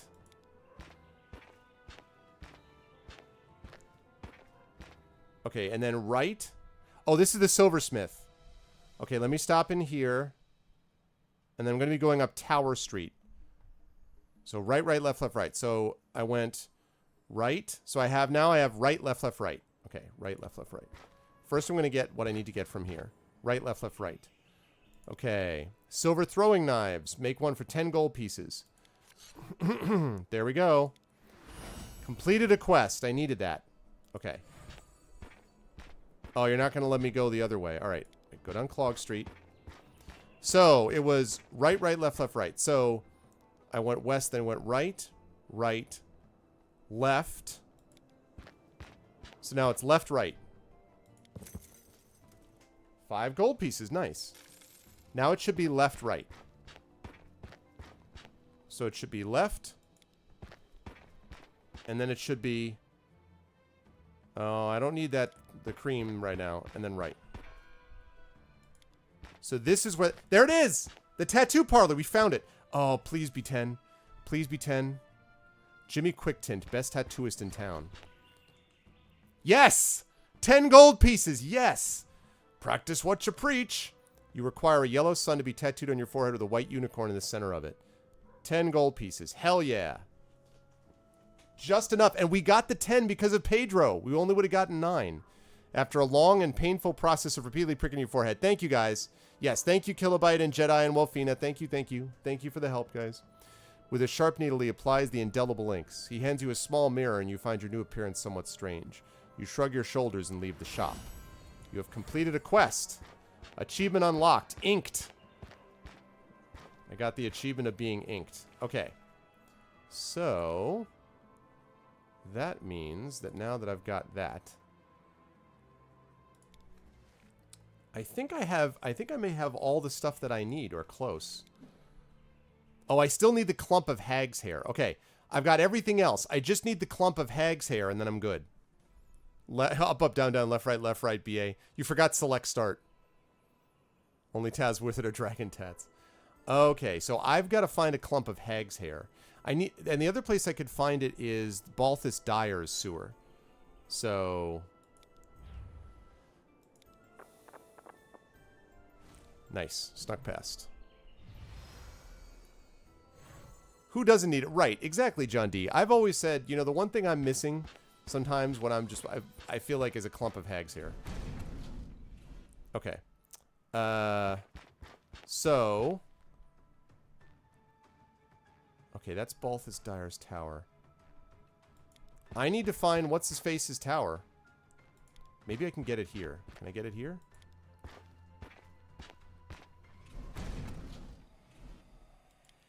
Right, that's Zanzar Bone. I'm getting confused. I need Balthus Dyer. Okay.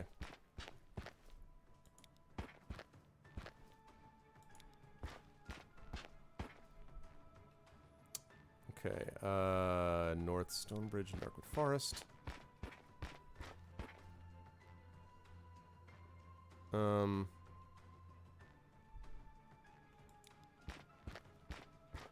What's his face's tower?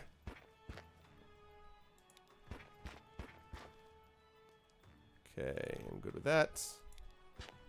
I'm looking for the dude's tower is what I'm looking for.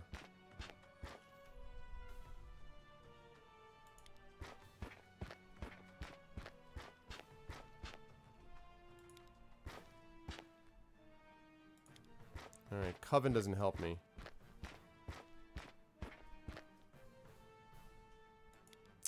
Oh man, I need Balthus Dyer's tower is what I need.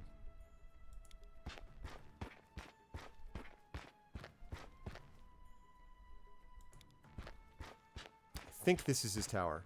Yeah, the Black Tower, yep. You are met by a man who says he is King Salomon's apprentice mage and that he is here to offer you a selection of spell scrolls. He tells you that the scrolls have been imbued with extra magical properties as well as the power to cast spells written on them, which can find their usage in this area. What's up, Law?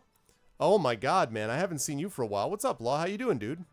How is life, sir? Semi-spiritual homage to Heroes of Might and Magic. Is that true, John? Because I hadn't heard that or I would have asked him. I love Heroes of Might and Magic. Should you leave the Black Tower, spell scrolls will crumble and fade, but he'll provide you with new spells should you need them. Given 6 spell scrolls. Okay, we've got Illusion.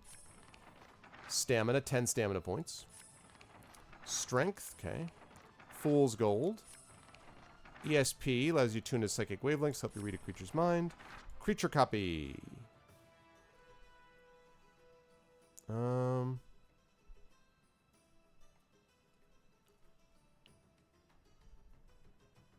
think it's pretty good. Okay, you've thought about claiming to be an herbalist. I'm going here because I want the freaking hag.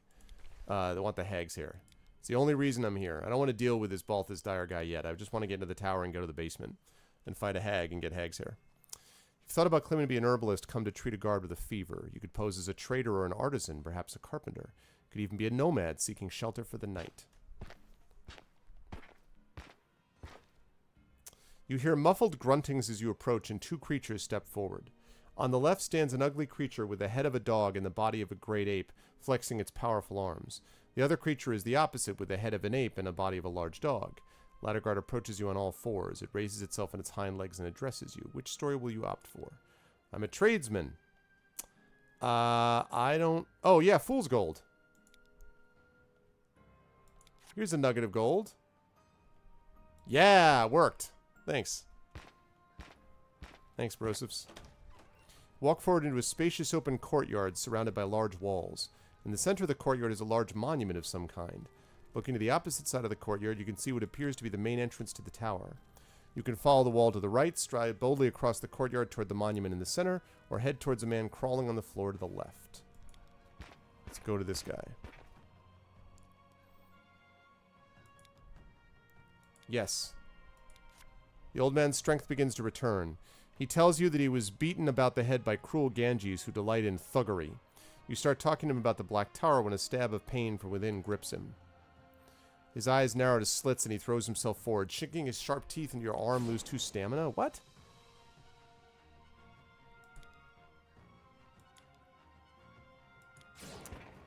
The flip, man. A deep pit. Alright. I was lucky. Step back to safety. What I really want is the sewer, okay? Come across a peculiar bush with branches twisting out from the central stalk as if in agony. Leaves are diamond-shaped with small berries underneath, flat and tablet-like. I will take some of them. Slumberries. Okay.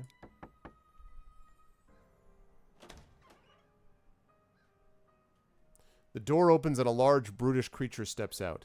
It has a sharp horn in the middle of its forehead and its skin appears to be armor-plated. It demands the password before letting you in. Ganges. That is not the password. Gotta think of a bluff. You explain to the creature you're an herbalist and have come to treat the Lord's librarian who's critically ill. The messenger never told you of any passwords. Am I going to be lucky? Yes, I'm lucky. Success. Creature grunts and lets you in. Thanks, boss. One to your left reads cellar. I want something that leads to the sewers.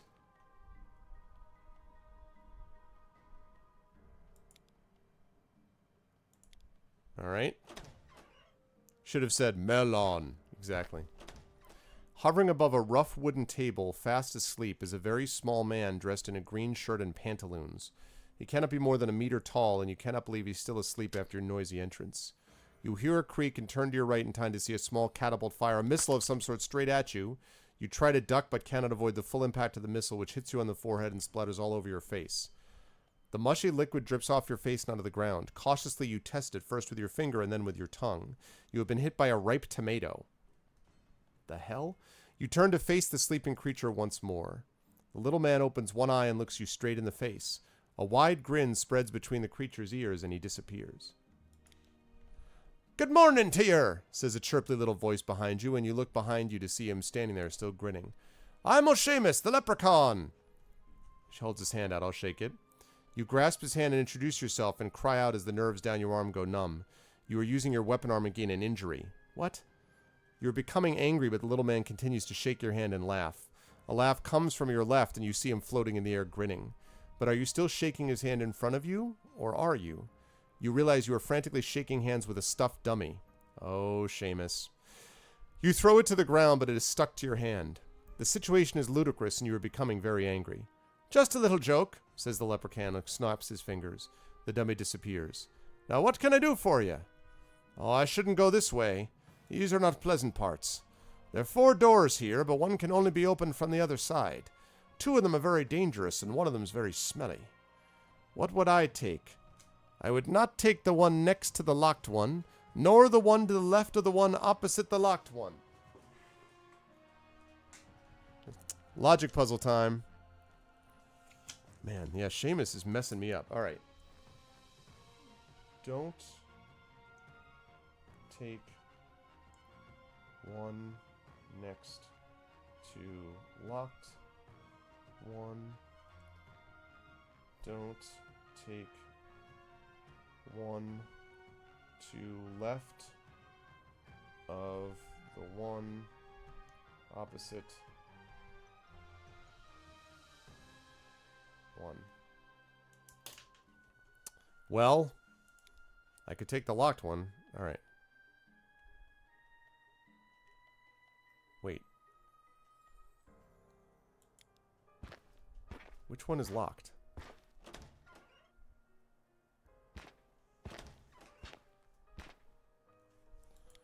Everything goes dark. I have a lantern.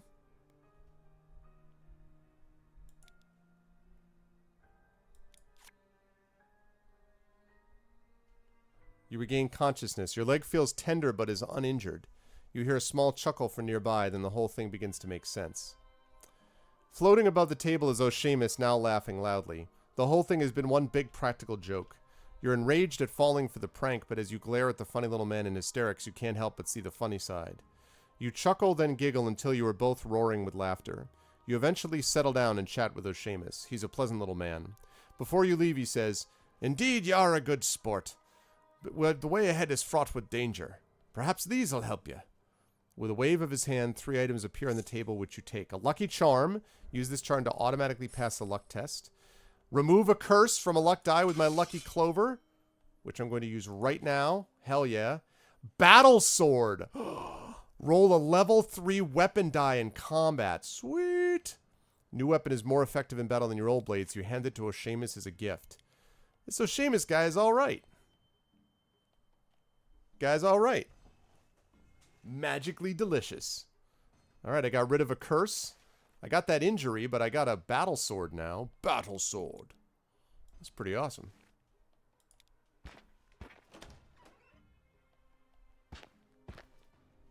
Room is full of bottles of wine. You notice a dark figure stood in the corner to your right. Unless that sword isn't real, you know. You guest or an adventurer. You tell him you're a guest, come down to sample the wine he keeps in his famous wine cellar. With pride, he shows you the bottles he keeps for his lord, the demi-sorcerer. Some of them he claims have magical powers. He offers to let you sample the wine. Which one will you try? Red, white, or rosé? All right, chat. What do you guys think? What do you guys think? Should I do the red, the white, or the rosé?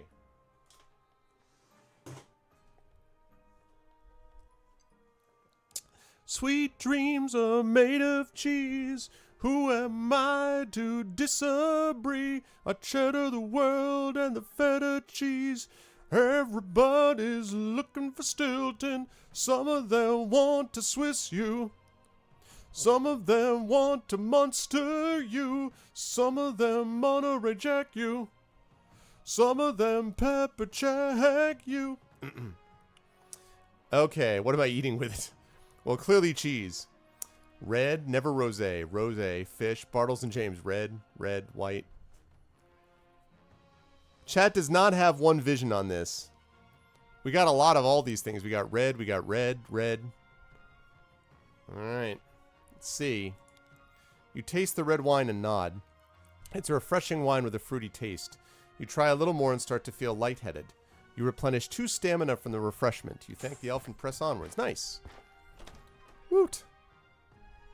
Hopefully that didn't hurt me by doing that. Jaeger bombs. Gold! Nice. I like having a little bit of gold on me. Sewers. Okay, quietly. Ooh. You look around the room. A table and chair, seemingly fashioned from a large boulder sliced into pieces, are ahead of you. To your right are 3 wooden chests. You jump with fright when you realize that there is a large creature stood in front of you. The creature, which appears to be made of solid rock, is roughly human shape, although somewhat larger. Its, should not be an apostrophe there, eyes are staring at you, but you cannot be sure that it's actually seeing you. Let me examine the chest. Examine the chest.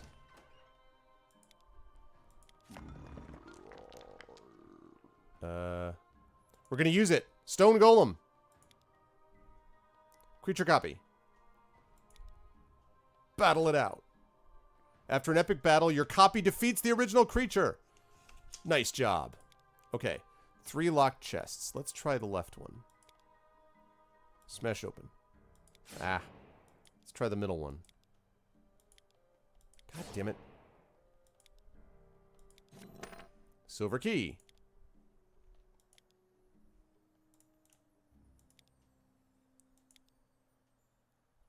Another key. Alright, I got a green key.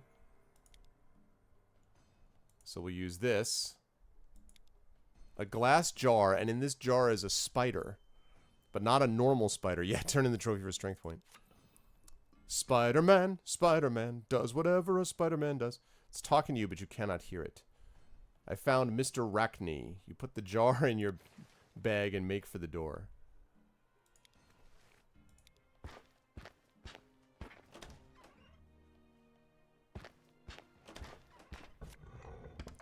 Checking for secret passages, you push the wall, hear a click, feel dizzy, and slump to the ground. What?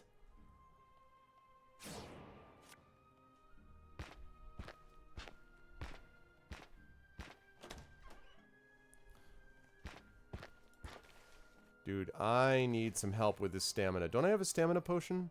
Oh, I used the stamina thing on what's-his-face. I used the stamina thing on the guy who then bit me in the arm. Does whatever a spider can.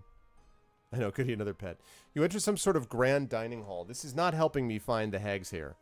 A long table stands in the center, edged with chairs. Various doors lead from the room, and a huge staircase leads up to a balcony overlooking the hall. As you examine the suit of armor, its hand suddenly rises and whacks you across the face. What? The armor's just like... Ow. This tower is deadly.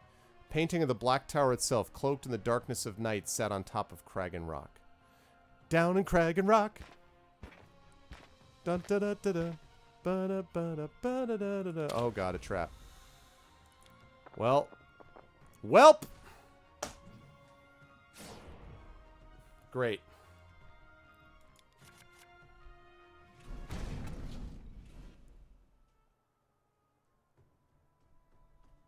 You finally open your eyes and find yourself on the shore of the Whitewater River. Great. Slowly get to your feet. Terrible pain runs down your arm. You gain 1 injury. You gain 1 curse. Man.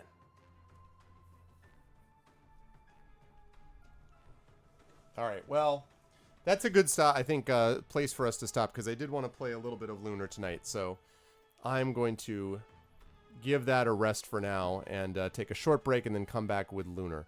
But this is good. What do you guys think about this game? What's your take on this game?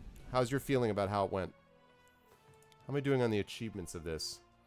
According to this, I've got I Name Thee, unlocked a title. Barroom Brawler, defeat the goblins or the troll in the Spotted Dog Tavern. Dice with Death. Cleansed, have a curse removed. Strongman, beat the strongman in part Black Sands. Sporting behavior with a game of baseball. Find the Black Pearls. Complete 5 quests. The Ultimate Warrior, be victorious in combat 20 times. Vanquisher, the Leaf Beast. Knifey, find the Silver Throwing Knife. Find the Spider-Man. Inked and Novice. Upgrade any die. I like it. Yeah, I was impressed with it. I felt like I was impressed, honestly. I liked it quite a bit. So that's good. I'm glad that we were able to, that we were actually able to make that happen. Whoops, not what I meant to do yet. Okay. All right, guys. So we are going to, let me get rid of that. So I'm going to take a short break, and then I'm going to be back, and I'm going to play probably, I'll probably play like an hour to an hour and a half, maybe, of Lunar.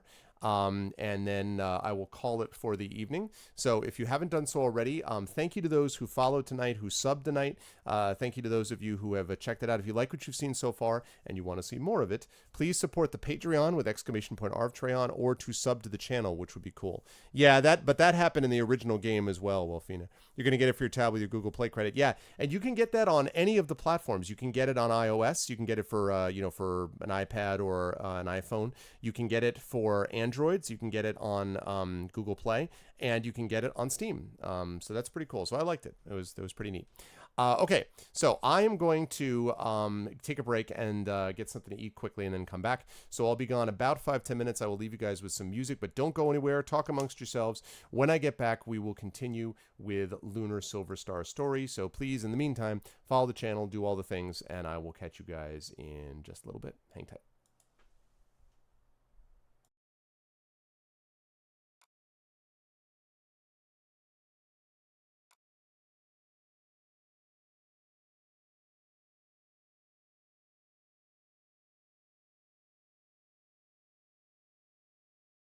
Psych. In fact, I psyched you out, didn't I? I just realized that because I'm going to reward you guys, because I'm in a good mood, and it's been a good stream and all that stuff, I am going to play you from my upcoming album, our 3rd album. I've played you a couple of songs. This song is not fully mastered yet, but this song is one called Reasons Why. It is not fully mastered or mixed yet, so it's not all the way there. But just in case you've been wondering about what we've been working on with my band's third album, you guys will get an exclusive listen. So you guys can check that out, and then I'll play a couple of other songs that you probably have heard before from my band. But this one is off our new album, which is coming out hopefully in a few months, I hope, which is called Reasons Why. Okay, now I'll be right back.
when despair grips me, when despair grips me.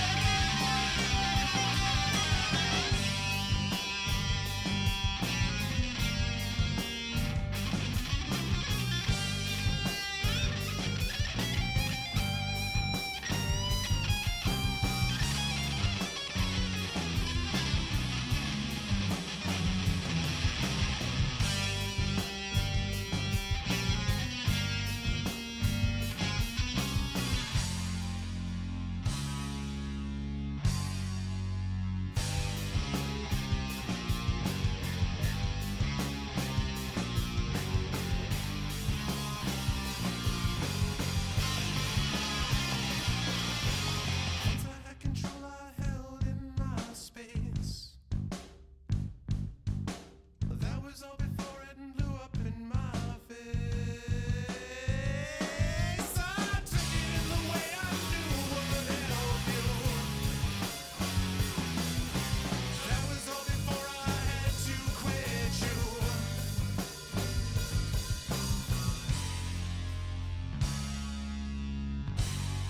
When despair grips me, when despair grips me.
Through sand I'm slowly sifting, past land I'm slowly drifting.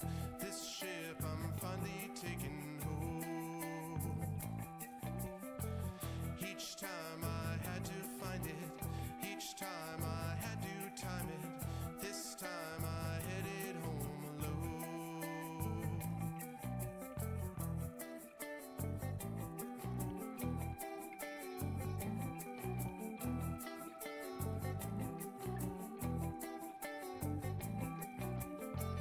This run was easy business. This space that bore no witness. This time would be an easy score. I'd find it with no trouble. My profit I would double. I'd earn expenses back and more. So long to climb, so long to fall. In all the time, I almost had it all. Laces all the twos, a circumstance that's strange. My loss to choose, my future rearranged.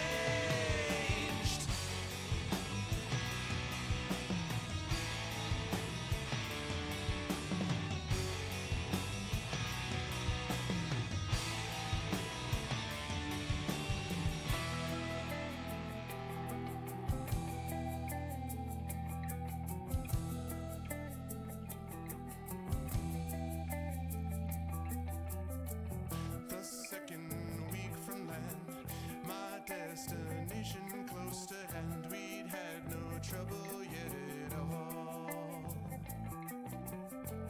Then almost past my sight, I saw the bird in flight. I heard the albatrosses call. This run was easy business. This space that bore no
There we go. All right, welcome back, everybody. Welcome back. Thank you for bearing with me as I got myself my snack. Got myself a, well, I'll show you guys what I got myself. I got myself a, hang on a second. Sure got that turned off. I'm good. Okay, good. I got myself cereal, specifically Honey Bunches of Oats. I got myself classic round crackers to go along with what I think is the greatest hummus on earth. Excuse me. Abraham's hummus, traditional style. Thank you, X5. Thank you. And last but certainly not least, homemade corn muffin. Oh, yeah. Got me some hummus, got me some corn muffin, got me some cereal. So I am good to go. Yes, I'm good to go. And thank you guys for sticking with me with that. So we're going to play some Lunar and continue what we started last night. I will come back to Fighting Fantasy Legends at some point. I got to add that onto the list because I really enjoyed that. And I like fighting fantasy games, as you guys know, anyway. So I'm definitely going to have to come back to that at some point. That's a cool game that we could play on the road, or we'd see. Would you like some carbs with your carbs? Yeah, well, listen. It's all right, though, because, I mean, the corn muffin, this is homemade. It's not very sweet. The cereal is a little sweet. The hummus is not at all sweet. The crackers are not at all sweet. So, and there's not a lot of fat content in this. In fact, the hummus has practically no fat at all. Very, very little fat. So that's good. Oh, thank you, X5.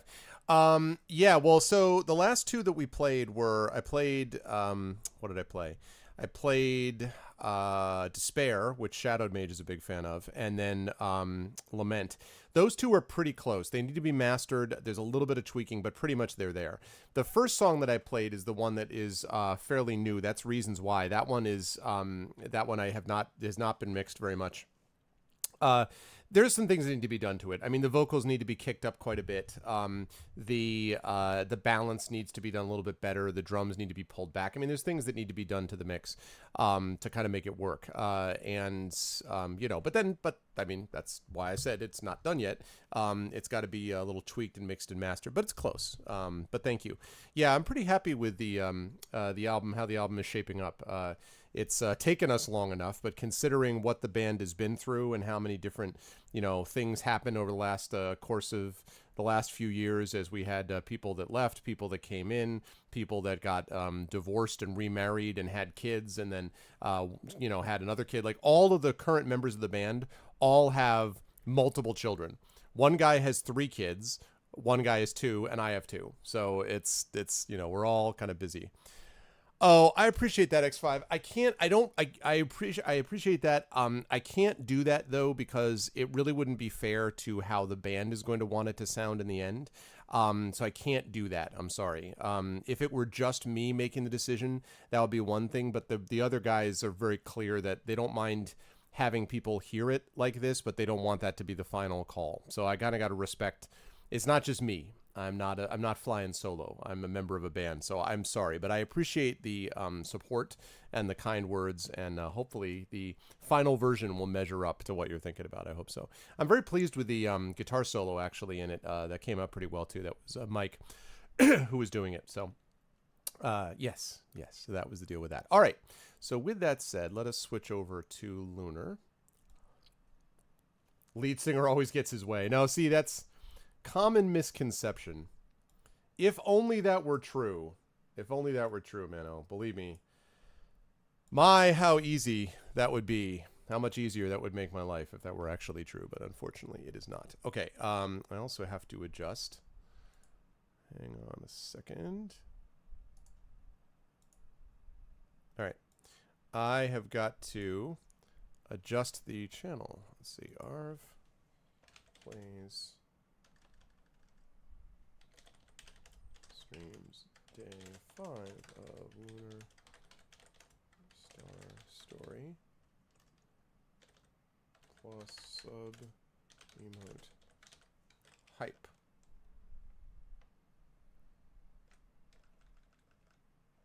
All right. And let's select the game. Whoops. Select the game. Let's search for that.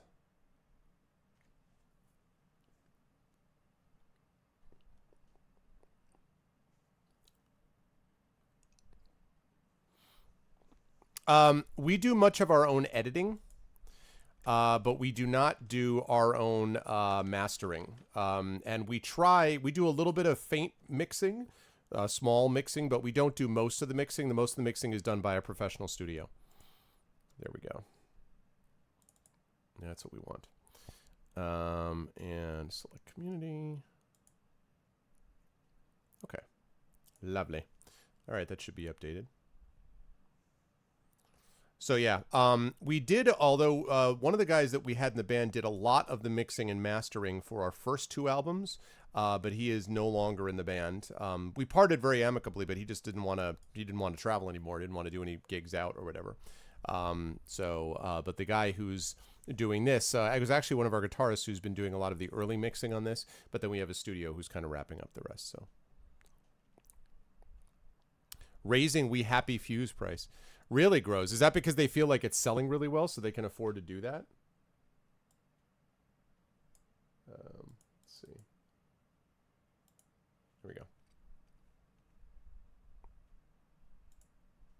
we go.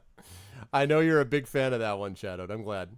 It is pretty cool. It is one of the better ones that we do live as well, because it's kind of got this, this it's got a good kick to it, I guess you'd say. Okay, we're going to go with this. We're going to run that. All right, I'm going to run ISO this.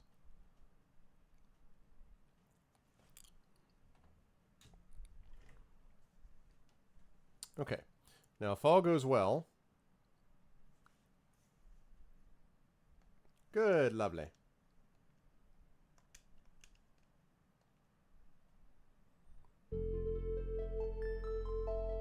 You have a heart cath appointment on August 16th?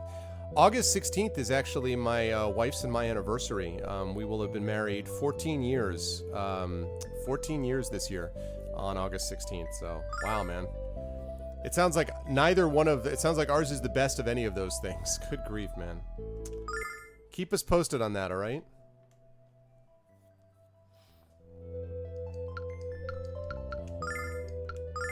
Okay. I think we just wrapped up with everything here, so I think we can actually now head out. Okay, give me a sense now. I got to rebalance for volume. How's the volume on this, guys? Volume good?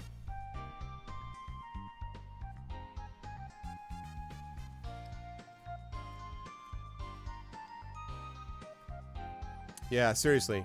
Seriously, Kill. Keep us posted, man. So we good on volume, guys? It's good? Okay. Off we go.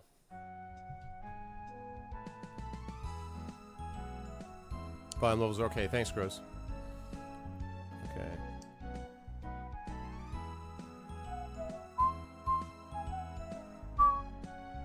Cool. Thank you, guys. So pleasantly. Behold, the magic city of Vane. Whoa. Think we got a cutscene. Yeah, cutscene.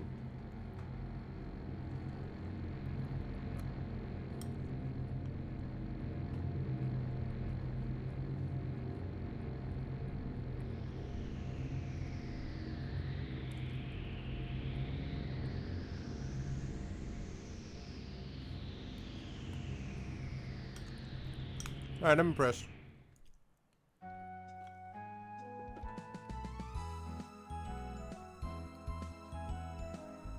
That's awesome. The magic city of Vane circles around the goddess tower in an endless protective orbit. It's said to shield the goddess Althena from harm.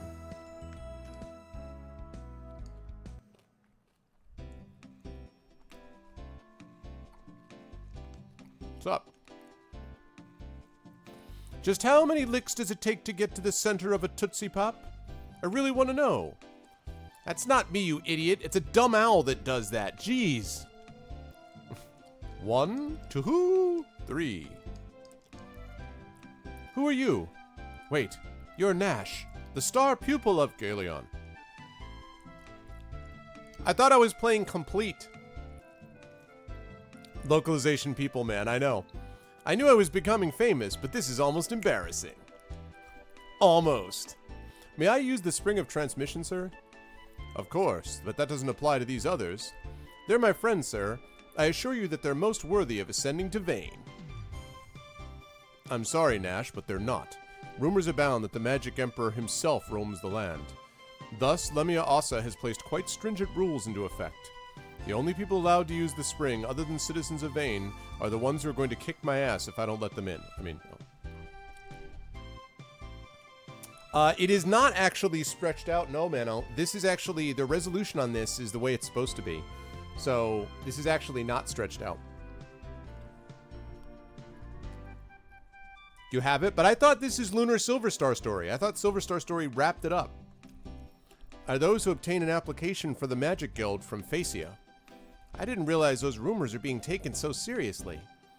I guess you aren't as famous as you thought, Nash. Still your tongue, cat! Not even Gerleon himself would defy the word of Lemia Asa. Phasia lives in Althena's shrine at the foot of the mountains to the west, a short walk away.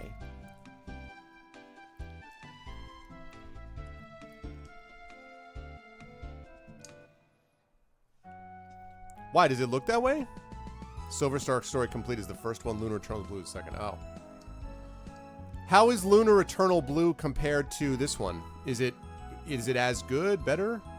Yeah, I know, exactly, nonstop, seriously. Oh, the music.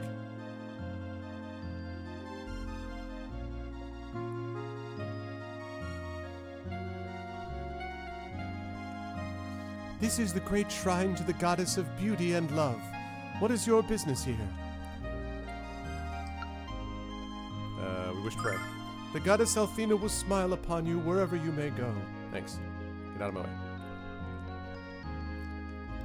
We owe our very lives to the kindness of Goddess Althena. Oh yeah, Funkmaster? Althena bathes our world in a light of beauty and love. Goddess of beauty and love, huh? I bet she's a real cutie. Silence. Jessica's still an apprentice, but she took off from the shrine to see her friends.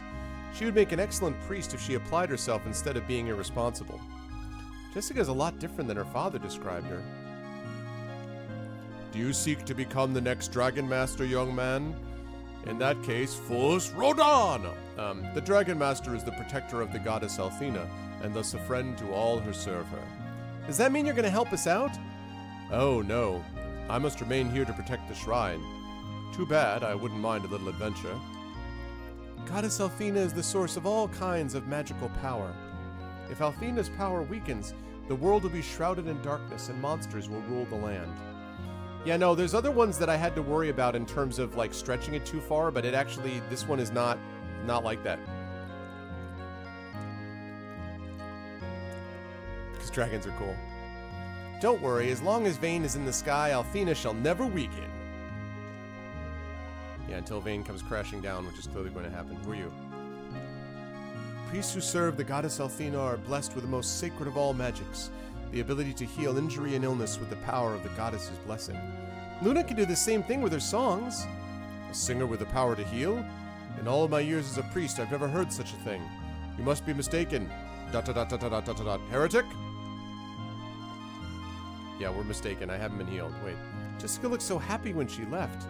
It struck me as strange since she was only going to see someone she called a childhood friend. I think there's more than friendship going on there, you know what I'm saying? Blasphemor.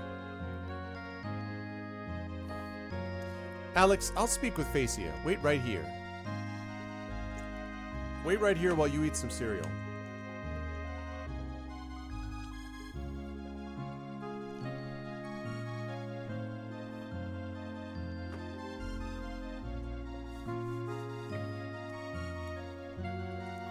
I wonder what Phasia looks like, Alex. But if she works for Althena, she must be cute. Are you blushing, Alex? ... The answer is always no when you ask me that. I'm never blushing, just so you know. I know, right, Dragon? Oh, cutscene coming.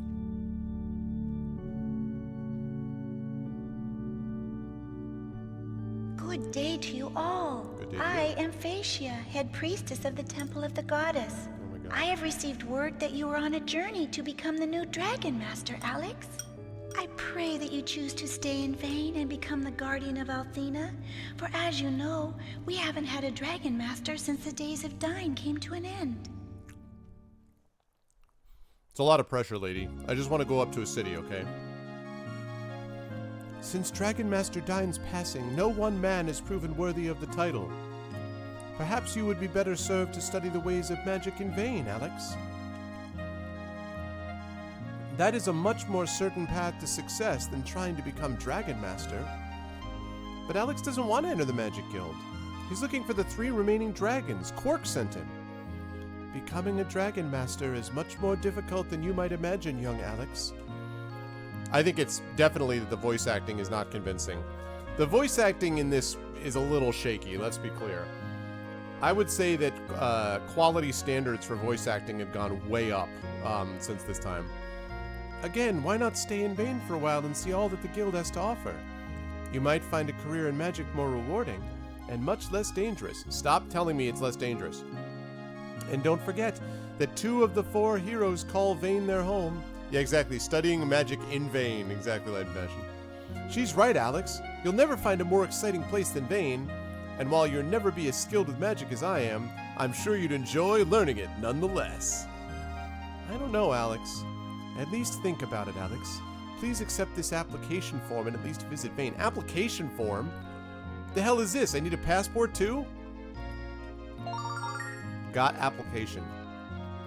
It is heartening to know that even as the vile tribe moves close to our borders, there are brave heroes such as yourself willing to protect us, even though I've just spent the last 10 minutes trying to convince you not to be one of those heroes.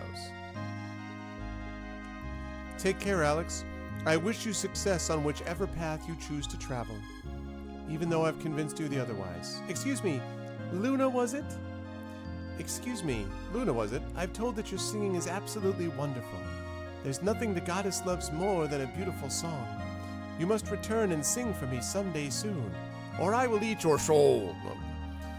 I'd be honored, Facia, but I still need a lot of practice first. I look forward to your return, Luna, as well as the sweet sound of your voice, if you know what I'm saying. I think Annie Lennox said it best when she said, "Sweet dreams are made of this. Who am I to disagree?"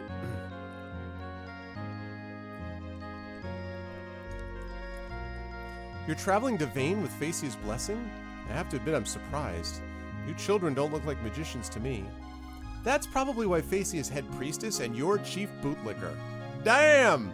Null laying it down. Return here whenever you seek guidance or rest, children. I will pray to the goddess to keep you safe and make you strong. And I'll especially pray for your return, Luna. If you catch my meaning, if you get my drift. We're out. Alright. Null has not stopped the smackdown, I know. Okay.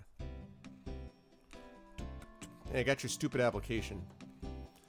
Hello again, Nash. Do you have the application for your friends? Of course. Here you go. Gave application. Thank you, Nash. I assume you've told your friends of the trial? The first time you travel to Vane, you'll be tested in the Cave of Trial, because the way that we do things is we want people to come to the city, but only at risk to their own lives. It's basically an entrance exam to keep magic-fearing peasants out of Vane. Anyway, I have to run. What? Aren't you going with us, Nash? I'm an apprentice of Gerleon, remember? I have things to do. Don't worry, I'm sure you'll do fine. I'll be waiting for you at the Magic Guild. Good luck. What's up, J-Neck? Yeah, it definitely, I had to get this from Amazon, actually, the original copy. Alex, you don't know much magic, so how are we gonna do this? Alex is good with a sword, and I can use my songs. We'll be fine, no? Let's go, Alex. Vane awaits. Vane. First, you must go to the Magic City. Then you have my permission to die.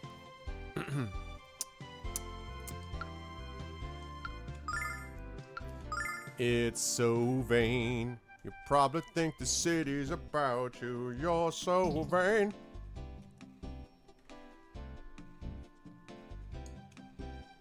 Yeah, what?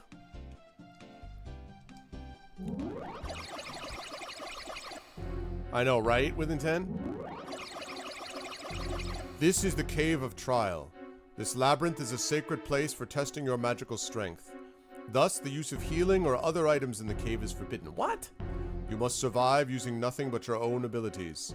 When you have defeated enough monsters and exited the other side, the trial is concluded. The trial will end when you exit the other side of the cavern, but you look too weak to continue. Listen, this is against trial policy, but I'll use my magic to erase your exhaustion. Ooh, nice. Awesome. Now I'm going to save. But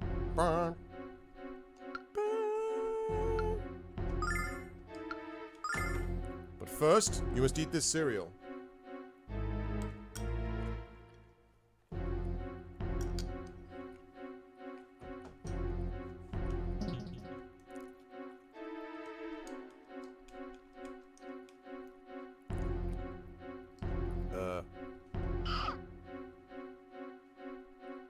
What the hell is that?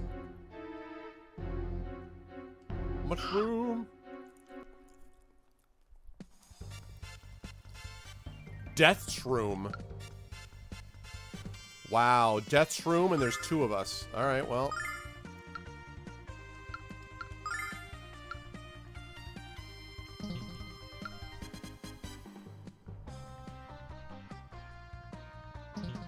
Alright, I'm gonna see how much damage I can do to fight this thing normally.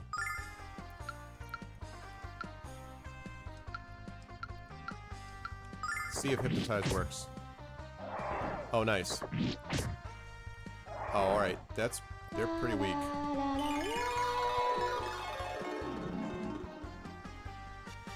Nice. Alright, so these guys are not giants. Alright, good.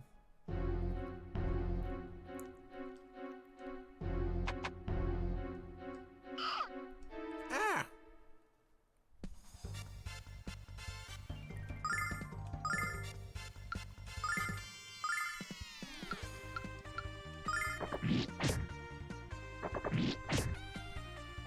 Down he goes.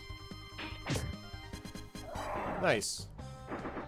Death Spore. Poison.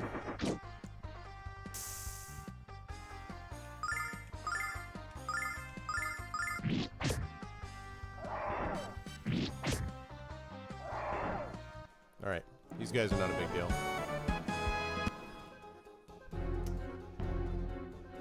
Thank you for the follow, J-Nuck. Thank you very much. Welcome to the Arvanauts. Since you said you like this game, you're welcome here. No, I mean, you'd be welcome here even if you did not like this game, but I'm glad that you do. Okay. Hey! Haha! I got the money before I had to face you. Slumber Moth Gunfoot? What the bleep is this?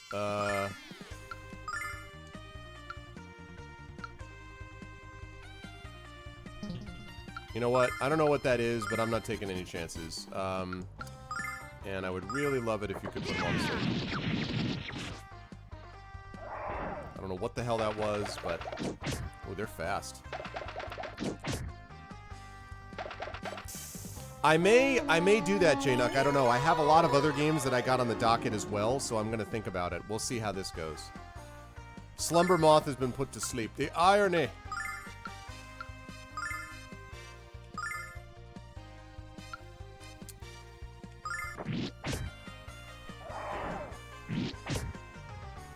Nice.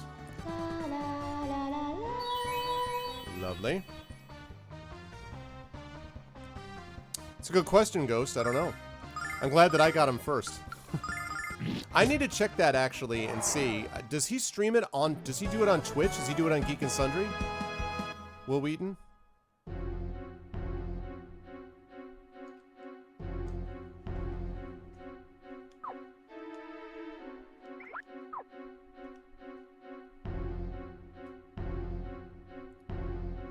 He does it on Twitch on his own channel. Oh, really? I did not know that. I should check that out. Well, whatever. I was doing it first. I was here before he was. No, actually, Yogscast also does that. Yogscast is the one that for a while did the illustration thing as well, like with maps and stuff. Although I think Terry's are better, but I'm biased, obviously.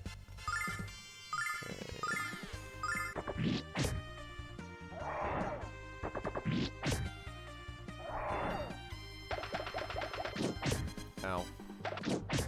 Ow.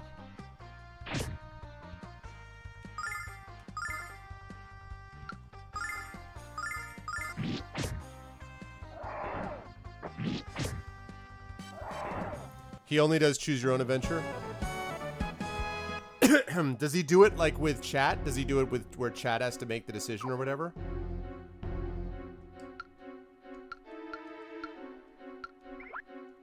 Shoot. Do I have any herbs left? I do not.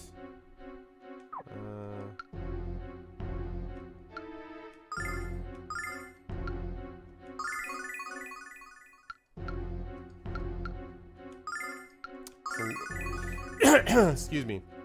It's a little bit of a waste to the healing song, but... Hey! He has a bot that collects people's votes. Oh, nice. Oh, I gotta check that out then.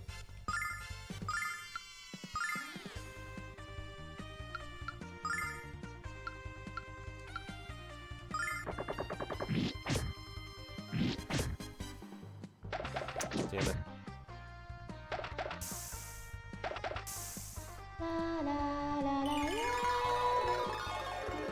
Not as sophisticated as our bot. Whoa! That was terrifying.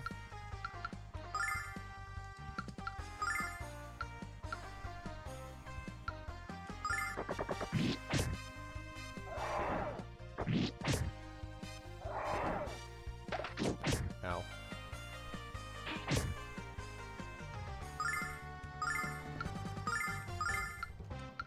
Our bot is clearly superior. He's like the laser guys from Nolf 2. No, listen, the more the merrier. It'd be cool if he was just like, if you like what you've seen here, you should check out Arv's channel where there's a professional cartoonist doing stuff. That's what he should be doing.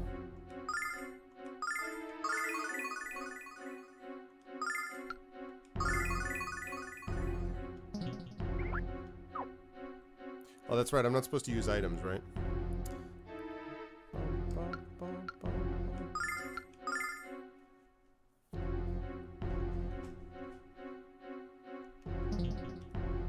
Okay. Hi. It'll be much tougher from here on. You better prepare yourself. I can heal your injuries once and only once if you desire. Oh, god damn it. Not yet. Return here when you desire to heal your wounds. I will.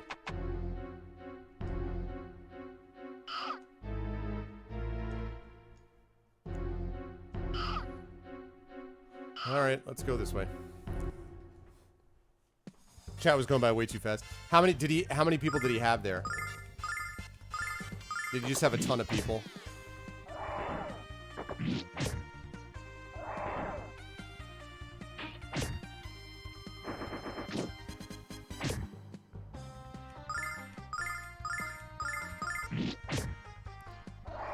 Close to 300. Yeah. That's cool, though.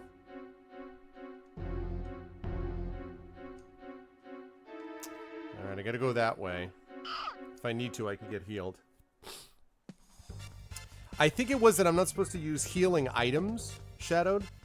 You're not supposed to use healing items, but I'm pretty sure you can use, you can still use magic.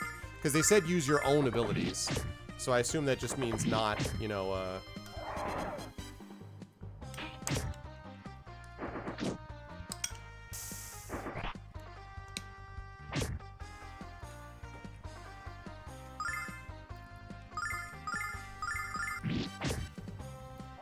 Oh, well, thanks, Ghost. I mean, I certainly am always looking to grow the channel. Because I think, you know, when we get more numbers, chat becomes even more lively and we get more people in. But I always want to grow. It's important to me that we grow at a steady pace. You know, that we go at the pace that we should. All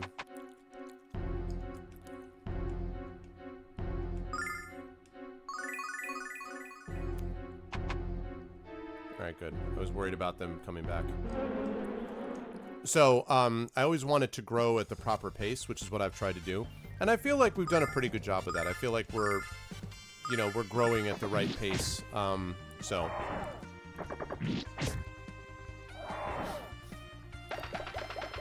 I mean, there are some chats, I think, that do a pretty good job, even with, you know, larger numbers of people.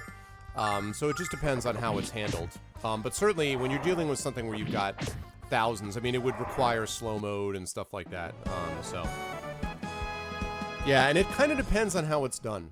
I've talked before about, I don't get anything from this, but I Ate Your Pie. Is a guy that I've watched a decent amount of. He's usually got 300-400 people in his channel, and he usually he interacts with them pretty well. So I think it's possible to be done. I mean, I would, I've said many times that I think my viewers are the best ones on Twitch. But I love the new people that come in. I always find are drawn to the community that we build here, and so they tend to be the right kind of people, you know, a little bit more mature and hopefully thoughtful, and, you know, they're community oriented. They want to help each other, not make fun of each other, that kind of thing. So as long as the chat continues to grow with those people at the center of it, I'm good. But that's the thing that would be required.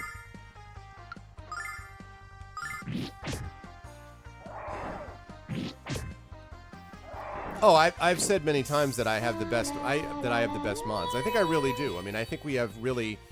I'm very proud of the people that we have on this channel, as I've talked about many times.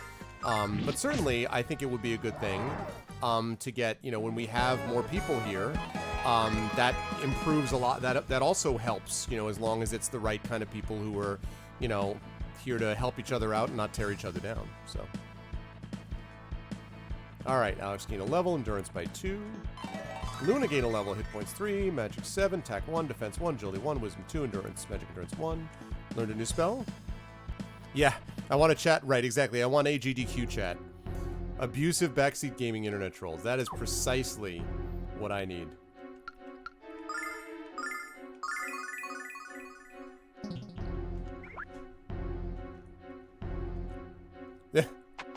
Ghost. Wait, I went the wrong way. There we go. It's locked. Damn it with the locked. Hey. Just stream Dark Souls. Oh, God. Yeah, how about no? Yeah, take that guy out at once.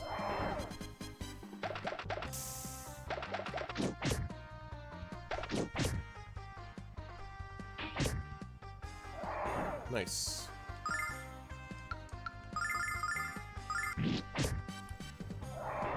That monster scared me. Roar. Did you see, Ghost, that Carl from Nomad Games was asking you to if you could predict sales for him? Because you've already seen the future, obviously, so... I'm probably wasting these, but I want to make sure I've got enough of the magic spell, so... Someday. No, I know that, Kill, but I just got tired of it. It's just not my kind of game. Even if I had beaten it, there's just so many other, like, beaten that boss. There's so many other things. Wow, this is a lot. Alright.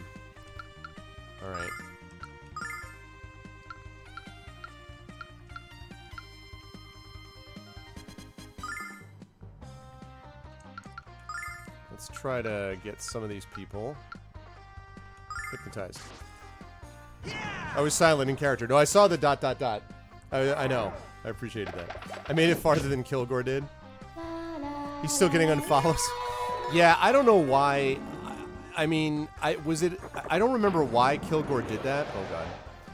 I honestly don't remember. Did he say why he did that? Because to me, I can tell you for sure that if Dark Souls isn't a game for me, excuse me, if it's not a game for me, it's definitely not going to be a game for him. I mean, just flat out not going to be a game for him. So, I'm a little surprised that he even did it in the first place. I mean, it wasn't all bad. I could see some of the appeal of it here and there, but just in general, not my kind of game.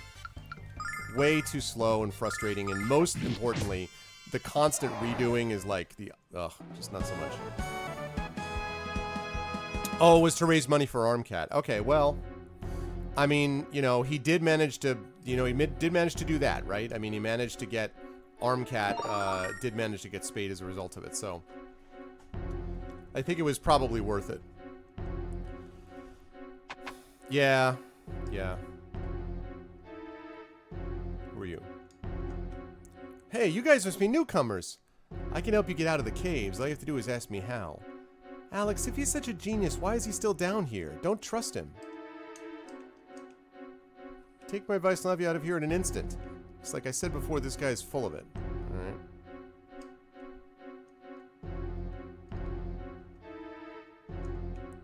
I just want to study magic. I'm scared stiff of this place. Wait, I know. I'll cast a spell on myself to be brave. Why didn't I think of this sooner? That's brilliant. The next level of the cave has monsters much stronger than the ones you faced before. Do you need magical refreshment for the final stage of your journey? Yes, please. Here you are, adventurers. Leave here refreshed and ready for the challenges ahead. She's super mellow and chill.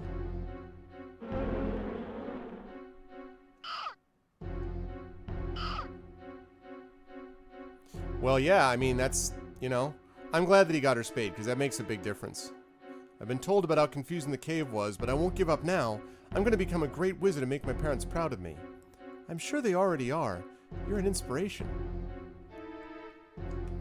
Hello, please allow myself to introduce myself.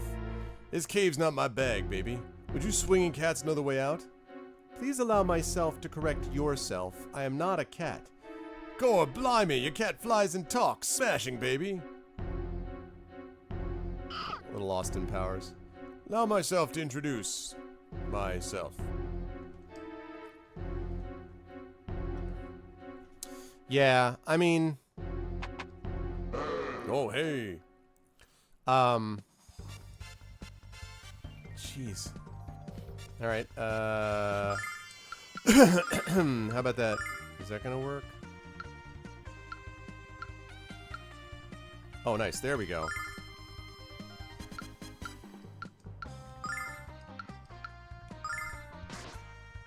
Yeah!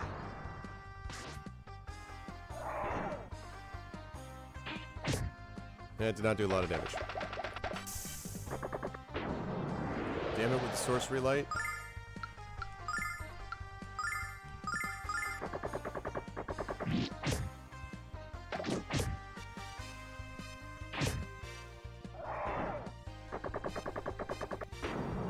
Out with the sorcery light.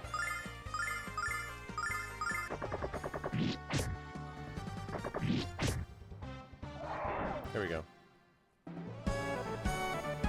The big thing, honestly, was just the redoing it over and over again. Honestly, that to me, I personally think that's not good game design. I just think that's creating artificial difficulty. That to me was the most frustrating part of it. The rest of it, you know, like some of the aspects of the weapons and all that, that was one thing. But that particular thing, ugh, that just frustrated me a lot. So.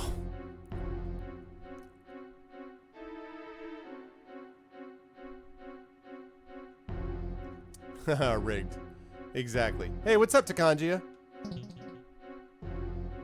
What's up, man? How you doing, bro? Ladies and gentlemen, the great Takanjia, master of games great and small. King's Quest player. Ooh, check that out. Hi. Ho there, adventurers. I've been living here in this cave since I began my trial 5 years ago, and I am in no way mad. I haven't found my way out, but I've grown quite comfortable here. I really don't care if I ever pass the trial. Hee hee! Let's not lose hope like this poor soul, Alex. 250. Hey!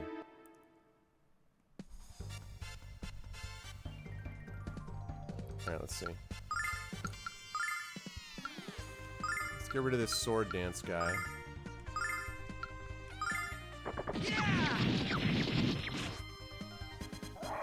Right? Ow.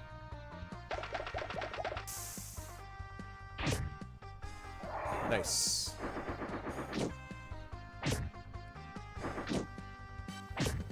Alright, let's see if I can take out these death shrooms. That'll take one. Second. Line them up. Third, Slumber Moth. Ow.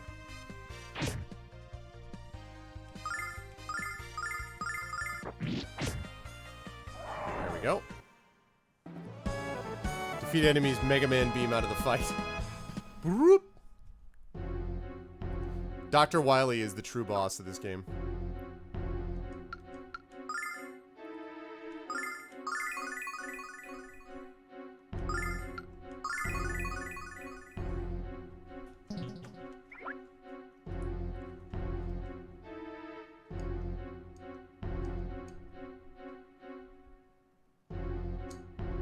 Oh god. Alex, do you see that? That thing is blocking the exit. Defeating that creature must be the final trial. Okay. Guess who's not going to deal with that thing yet? Jesus.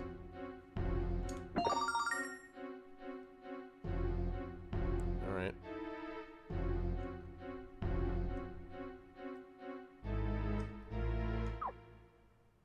Alright, well. No time like the present.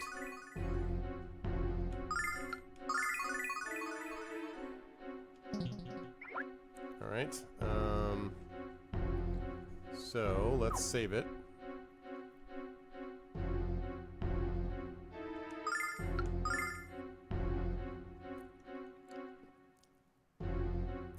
I like that he didn't even talk about this freaking cave of trial until just now. If we don't take him down, we can't go up.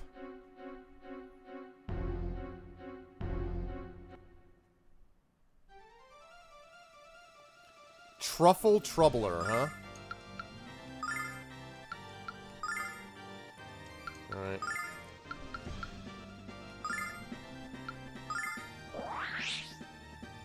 Wow.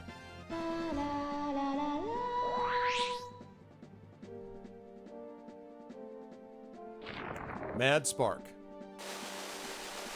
Oh.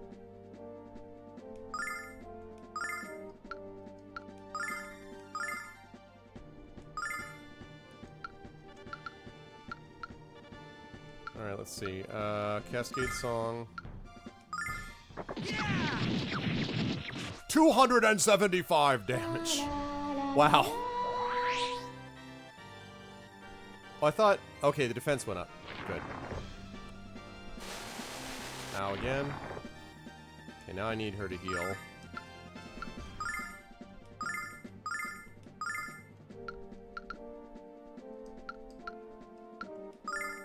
Yeah! 278 damage. It is, Grows, yeah. Flashbolt.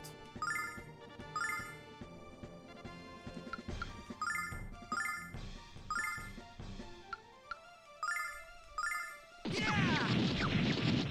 283 damage. Wow, we are smashing it. No, this is a, originally it was, I think the guys will tell you in chat, but I think it was like PSP, or no, sorry, PlayStation, Sega CD, various editions. But this is Lunar Silver Star Story Complete. This is the PlayStation version, which I bought and am emulating, but I have the original game.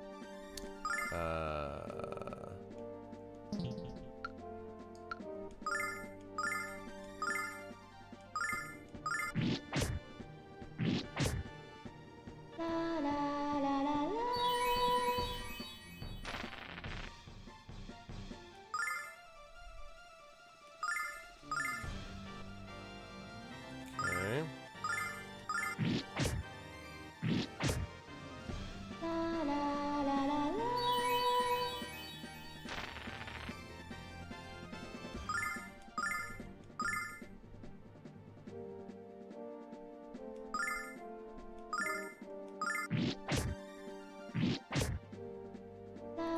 Man, I am smacking the hell out of this thing. Uh-oh. That's bad. That's very bad.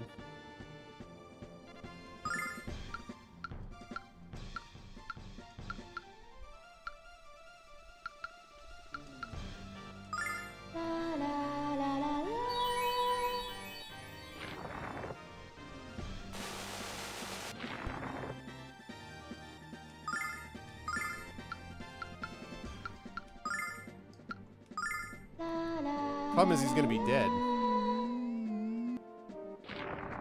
Yeah. Zap. That's the problem with that. I can't use items in here. Oh, crap.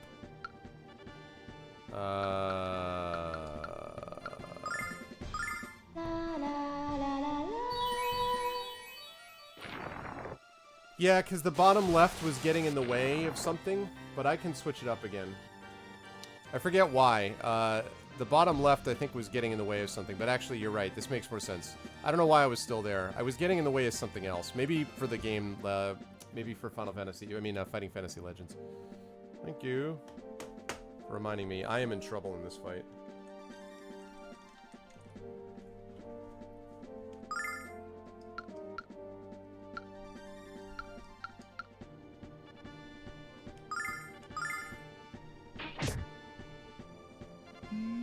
Oh god. Okay, that's bad. I could really use your help, Null, in getting Alex up. Could really use some help.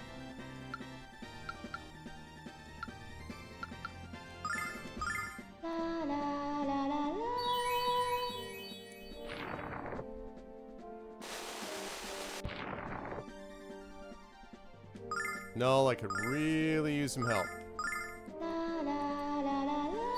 What's up, X-Man?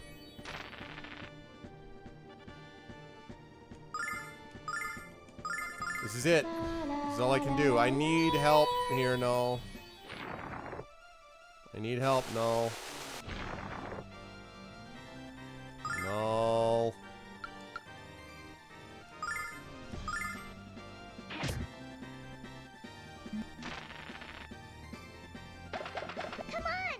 Thank you, X-Man. Thank you. What's up, Axe? Good to see you, man. You brought me good luck, X-Man. That's right, I still don't have it.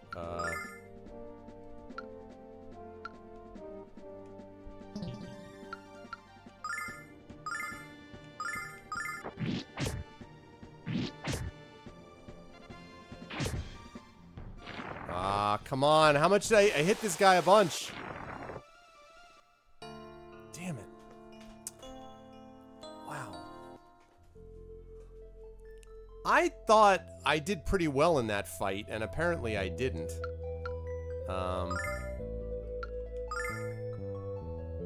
Is that true? I thought I did pretty well in that fight.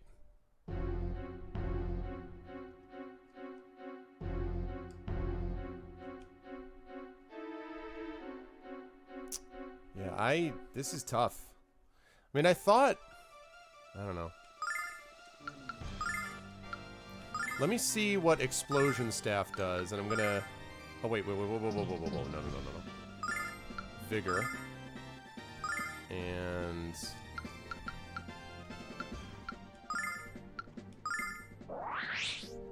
Vigor. Cascade Song.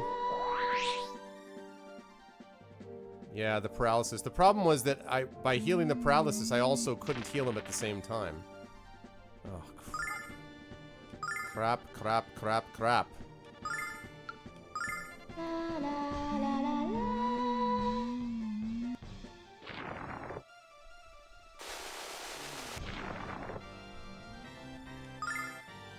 Alright. Let's see.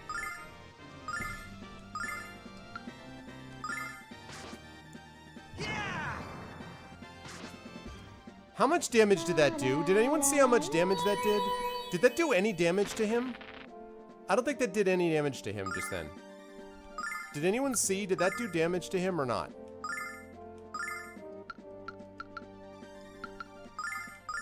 It did 239? Okay, so Sword Dance is the way to go. It did 239? No, Sword Dance did more than that. Sword Dance is doing more than that.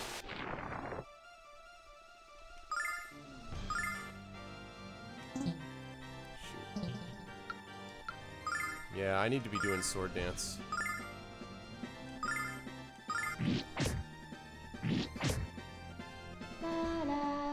Sword Dance did 270. Alright, so I need to be Sword Dancing it up.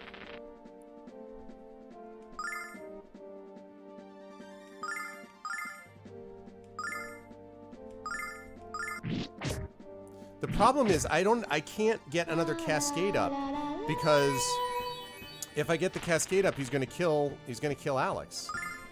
So I have to just keep healing him, which is kind of frustrating because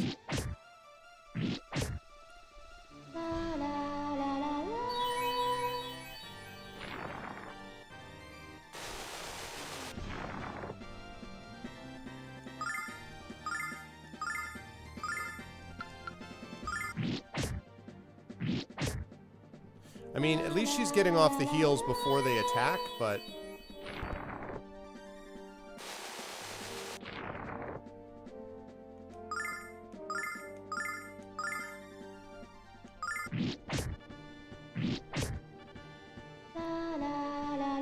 yeah, it is a tough fight.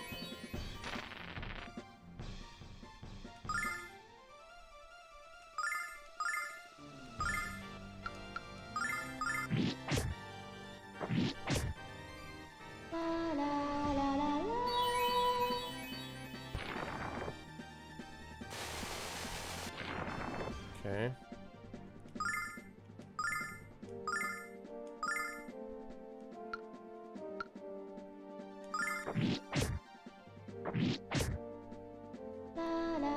I'm wondering if Vigor is worth it. I mean, you would think that it would be, but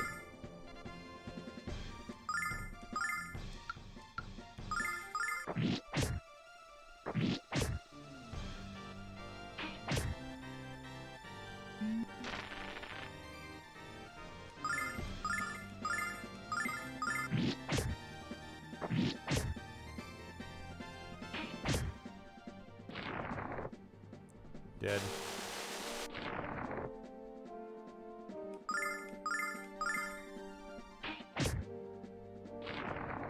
Zap, dead. Not quite dead.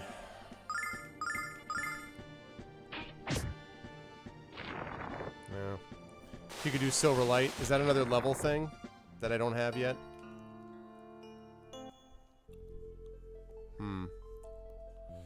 Well, I mean, I could try to level again.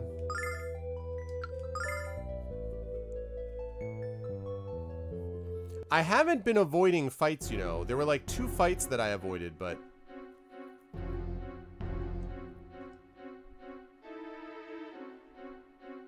Oh, yeah, the item for MP. Yeah, that's right.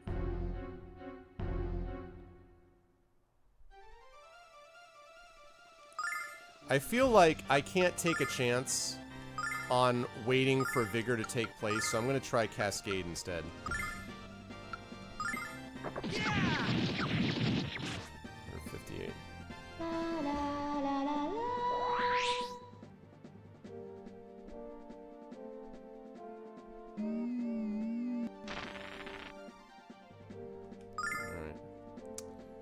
Alright. Let's see. Sword Dance. I wonder if I can get away. I'm gonna try it. I'm gonna try to fortify her one more time.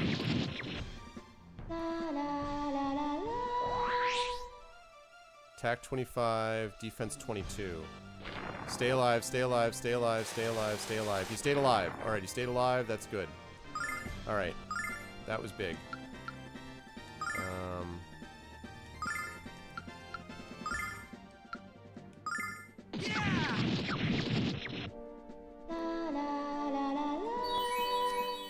Yeah, well, that's the theory, Kill. That's the theory. For the most part, it's been true, but...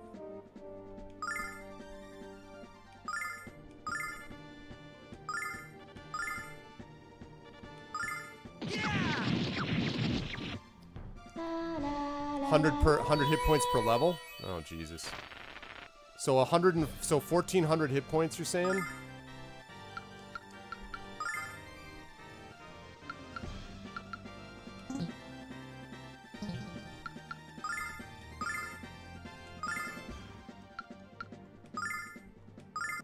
What's up, Rock God?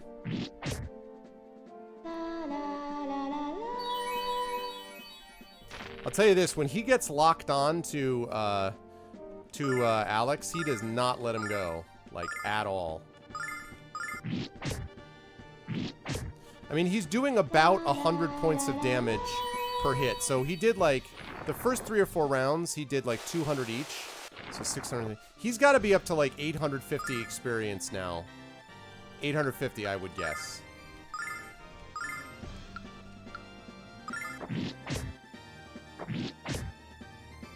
It's got to be like 800 or 900 damage now.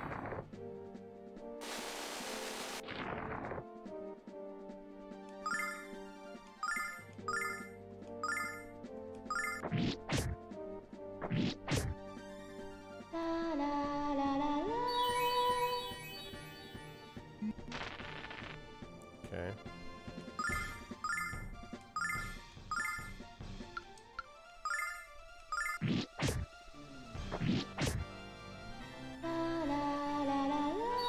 Another late night. No, that was because I was starting real late last night, but that's not going to be the case tonight. I'll go for another 45 minutes. I'll close up shop around midnight Eastern Rock. That was much later than I normally go.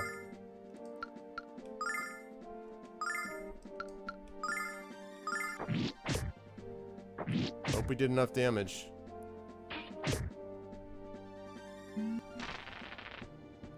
Oh, god damn it. Oh, what garbage with the freaking stupid paralyzed crap.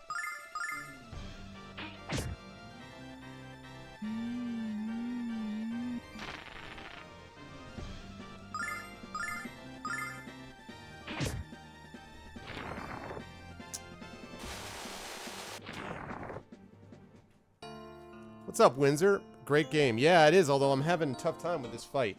Okay, I want to try to count up. You guys can help me count up the hit point totals here. I think Vigor is going to be worth it, even though it means I lose an attack, like attack round, because I'm casting it. But it's going to be worth it because I do so much more damage with it. All right. It seemed like a yeah.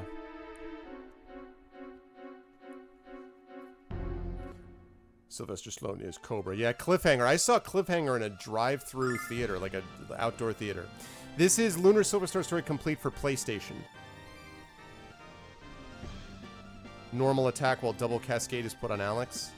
Yeah, the problem, though, is that I don't usually have time to do double cascade because I got to heal him twice. That's the problem. Let me try Vigor and Cascade. Let's do those two. You had this but lost it, so you now have the PSP version. Nice. I've heard that from a lot of people, that different versions of this. Okay.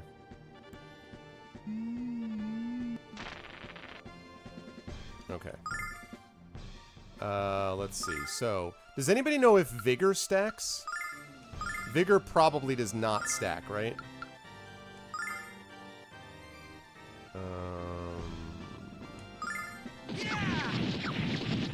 286 damage. I've been trying to pay attention to that, Shadowed. I think I've been doing that right. But I could probably do it a little bit better, I guess. Okay, this is an example right here of being able to... So 276, right? Okay. And I'm gonna risk... I think I can risk a Cascade on Alex. Oh, it's 406. That's 550 damage so far. 550 damage. Helps his defense for sure. Alright. That worked out. So, 550 damage. Alright. Actually, this one, I want to do a group one. Because it's going to do more healing on him. Oh, is it? 550. So that's 700. It's about 830 right now. 830 that we're on.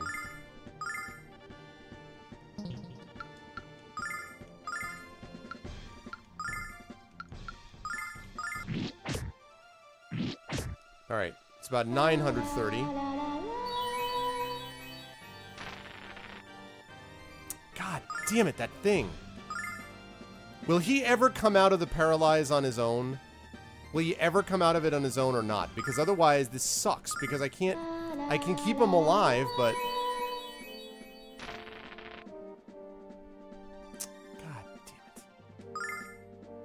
Does anybody know?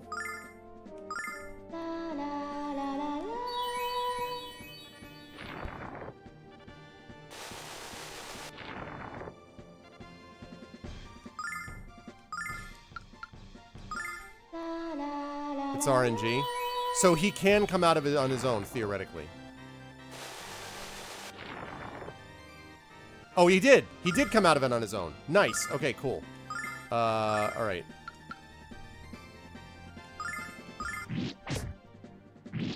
Okay, that's 1,030. Jeez, come on, man. 1,030.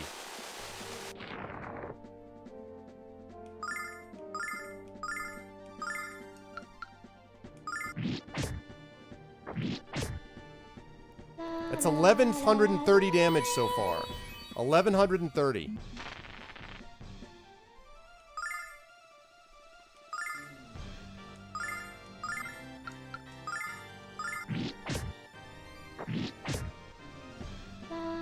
Wow. 1,230 damage so far.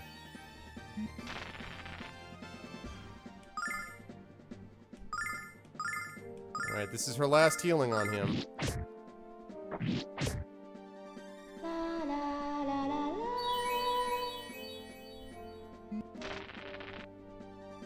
Alright, he's still not paralyzed.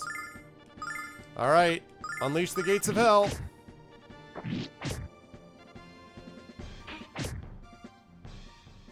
Well, he's obviously got more of that.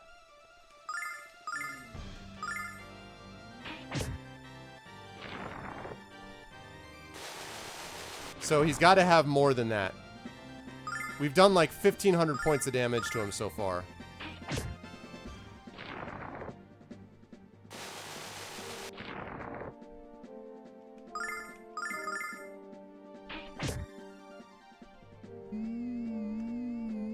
I mean, okay, so he's got to have a lot more hit points than that. We did like 1,600 points of damage to him.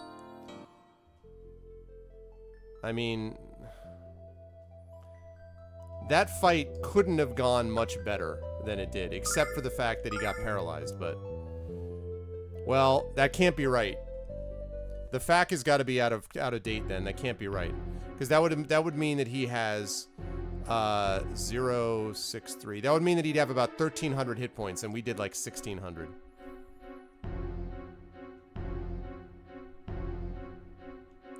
Yeah, I'll try doing that. That's reasonable nonstop. I mean, I can try to walk around and level a little bit, but I'm already at maximum with my magic. I mean, 2 hits away. Alright, well...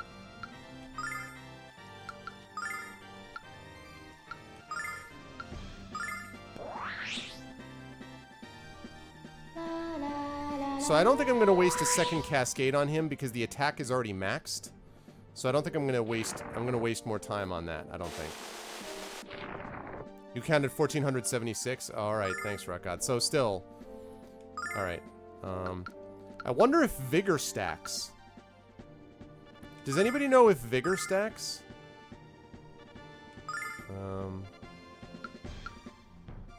Actually, I take it back what I said. I am going to cascade him more. Actually, wait. No, maybe I should cascade myself to increase her attack. I'm going to do that. Alright, 280 damage.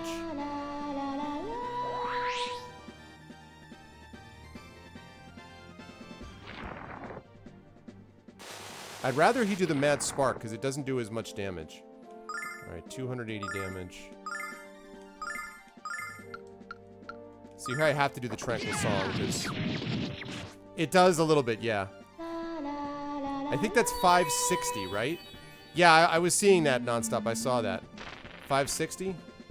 Alright.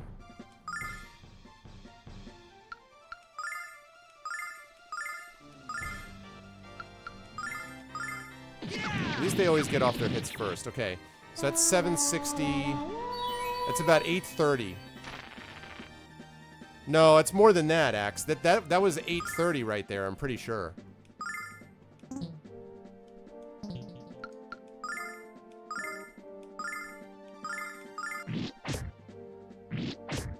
It should be 930 now. Roughly. I mean, roughly, obviously.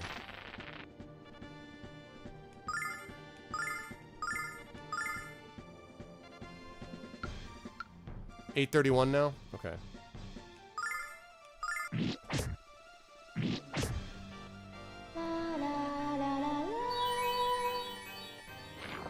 $1,680? Alright, well. What are we up to now? Yeah, I know, no kidding, right?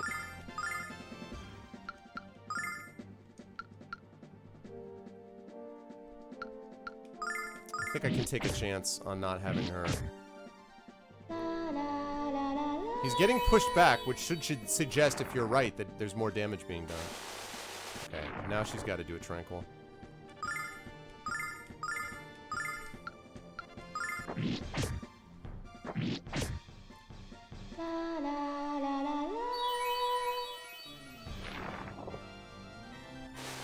I'd rather he do the mad spark.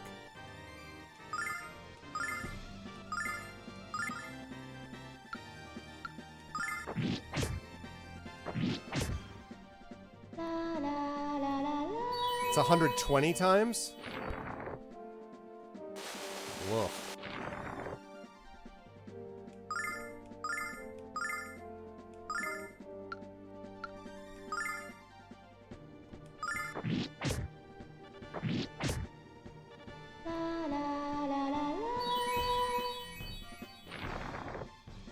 Well, the problem is, though, that I can't afford to lose her, and I can't afford for him to drop, and I don't know how to describe it. I can't afford to have her die, so... How do I do this?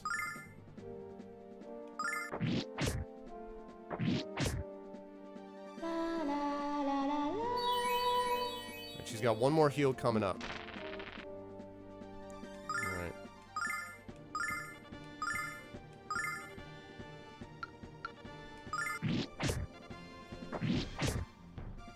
Yes! Mmm! Woo! Just did it. We won, Alex! Did we pass the trial? I hope that was the last monster. I barely have the strength to stay in the air. Yeah, you did a whole lot there, Null. Conservative healing that time. Well, you know what else? What really did it was, he didn't paralyze me. Whew. I didn't get paralyzed, that's why. He didn't paralyze me once. That was the only thing. 1,659 damage, so wow. There you go. Let's head for the exit, Alex. Let's hope for daylight. Hell yeah, let's hope for daylight. Okay. Oh, she has all her magic points back?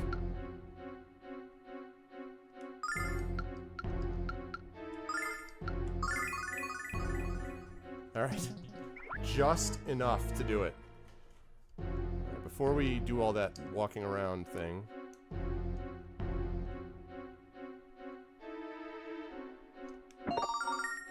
Got healing ring. Oh, what is this? What is the healing ring? Recovers hit points. Defense 59, 59, attack 66, 65.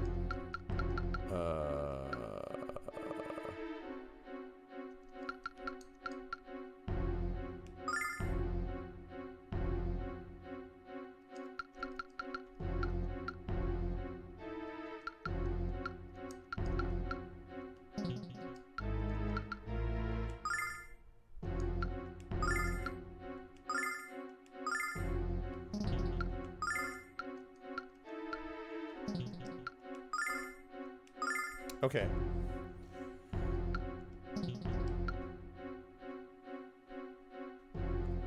So, how does that thing work? Is it an item that you use?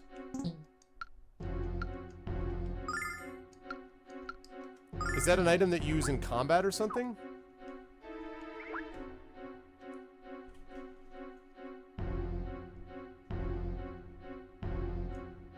Whew.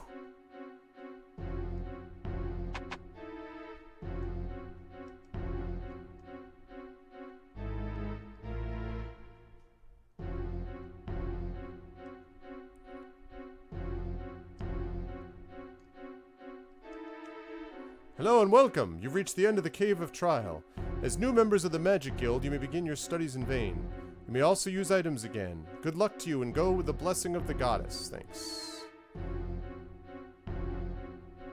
Oh, nice. That was the dude who's down there. Right, great. Welcoming new members in the guild never grows tiresome. Heals a small amount of hit points every turn. After every turn, nice. Wow, they just have like, it just leads straight into their house, huh? Just leads straight into their house? Okay. Alright, we made it. It was, a little dicey. Gotta be honest.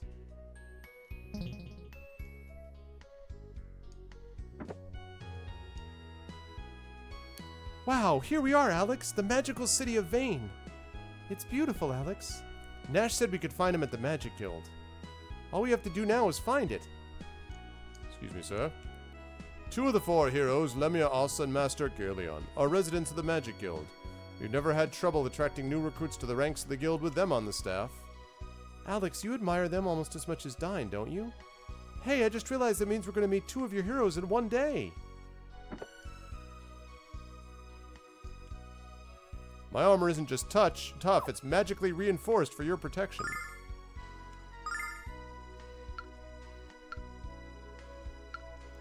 Ooh, alright. First of all, chainmail. Hell yeah. Silver shield.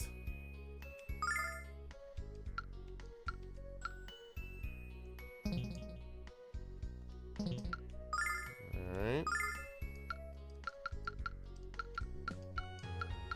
Worth a lot, that's what I figured. Okay, let's sell this. Sell this. Alright. It's magically delicious. Magic robe. They're always after me, magic robes. Magically delicious. I already have the steel armlet. Fruity bandana. Very colorful attire. Okay.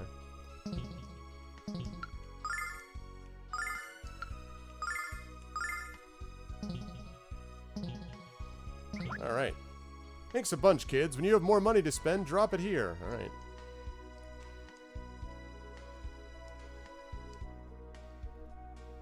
The armor. How about those weapons, though? This is the best item shop in all of Vane. It's also the only one in the city, but hey. Oh, you know what? I'm going to buy that as soon... I'm going to buy stuff from you as soon as I find the armor shop. What do we have here? Hello, are you the latest batch of students from the Magic Guild? How can I help you? We have here increased spiritual power. 12,000? Increased magic resistance, starlight, holy water, angel's tear, and a dragonfly wing. Wow. That is expensive. There's my weapon shop. Here at Vane's Weapon Shop, you can purchase weapons that have been magically reinforced.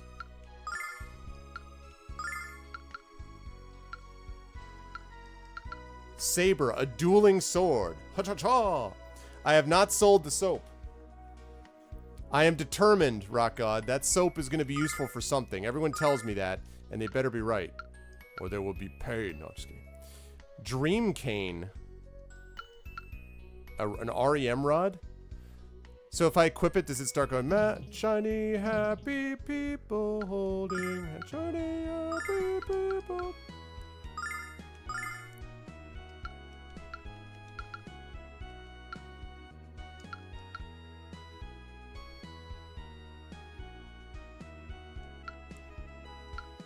Alright, let's see.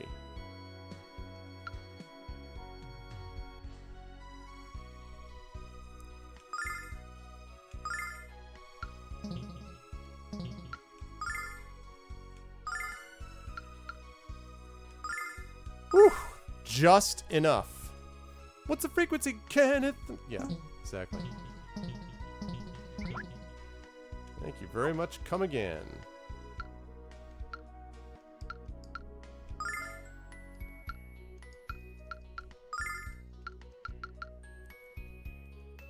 Alright. Here's hoping.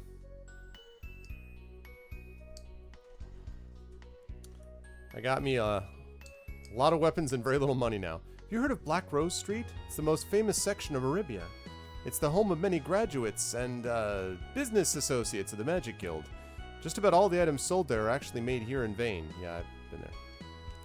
Have you visited a magic library? I think it's even more magnificent than the guild.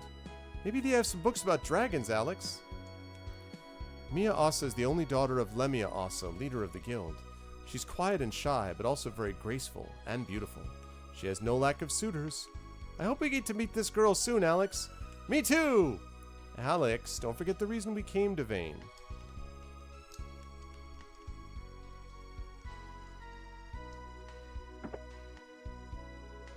It's the magic library. It sings Arch Crush and induces his head. So you actually use it, Rock God, and you point it at somebody, and as it hits him, it's like, everybody hurts sometimes. Minus 20 stamina. Hold on. Our head librarian estimated it would take 100 years to read every book in the library, but I'm told that Galeon has read almost all of them. Don't ask me how, but he did. Alex would fall asleep after 3 pages. He's an illiterate piece of... The Dragon Master is granted the use of the dragon armor, the finest protective plating ever crafted, reinforced with the magic of the dragons themselves. But the armor is only given after the Dragon Master passes all of the dragon trials. It's the end of this enemy as we know it. Power of magic is never to be underestimated and to be abused. In the hands of an expert, magic is far deadlier than the mightiest sword. The Vile Tribe was a band of foul creatures which knew only of hate and destruction. Without the intervention of the goddess, they would have had their wicked way with our world. When our world was newborn, an evil force called the Vile Tribe tried to conquer it. They were banished by the goddess to the faraway frontier at the edge of our world. The Vile Tribe has not been seen since, leading many to conclude that they have died out. The Vile Tribe was a blah, blah, blah, blah. Okay.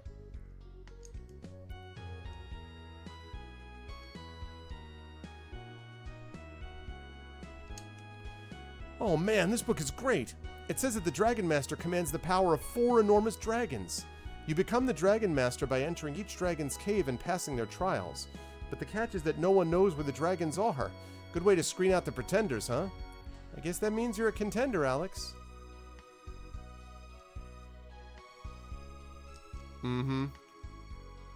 Welcome to the Guild Library. We have books on every aspect of a magic and an animal, every subject known to mankind and a known animal, and no. Unfortunately, with all the new volumes we've received, it's hard to keep track of them all. Do you children need work? I'm always looking for alphabetizers. I bet they have all kinds of neat stuff in here, Alex. But where do we start? We start by leaving and finding a place to get healed up. That's where we start.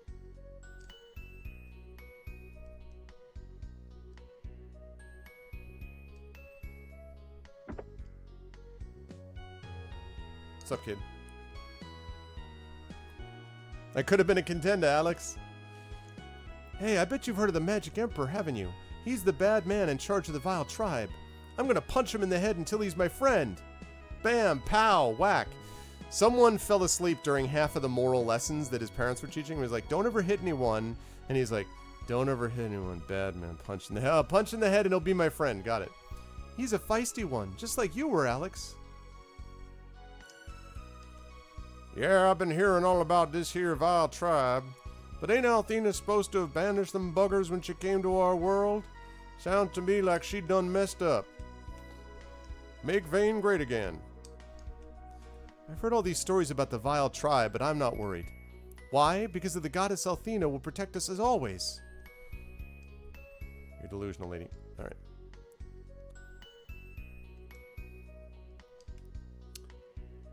Welcome to the Magic City of Vane, home of the Magic Guild, home of the world. Yeah, I know about that.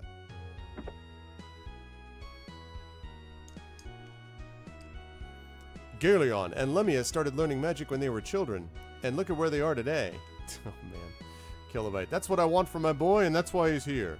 He's gonna make Galeon look like the spellcasting hack he is. Hi, where did you come from? I came from the village of Lan. My parents said I have a talent for magic, so they brought me here to study at the guild. But I miss my friends. I don't want to study. I want to go home. I want to sing. Nope, not going to sing here. She's got huge tracts of land. We moved here from land so my kid could take classes at the Magic Guild. He's going to achieve what we never could. Perhaps he'll be as important as Gerleon. My brother and I are the best magicians in land. Yeah, that's why our parents moved here. But all the kids at the guild are good at magic too. I don't like not being the best. So I have to study all day and night to make sure I'm better than everyone else. Don't forget that you're still a child. You need to go outside and play once in a while, even though you somehow beat that massive mushroom with electricity. Exactly, Rock. Exactly, Sophrina. Let it go. Don't talk about it.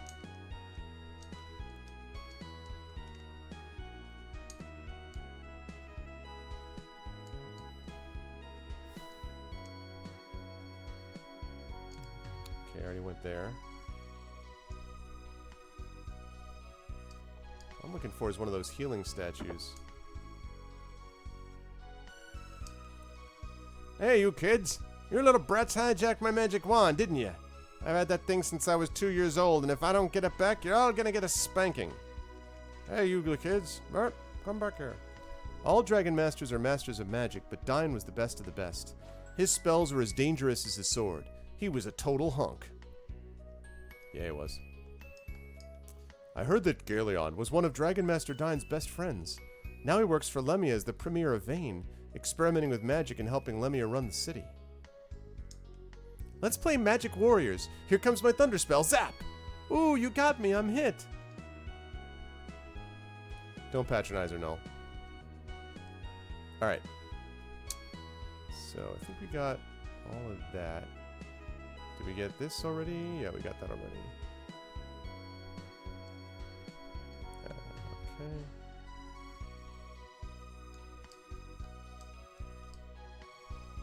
I already did that.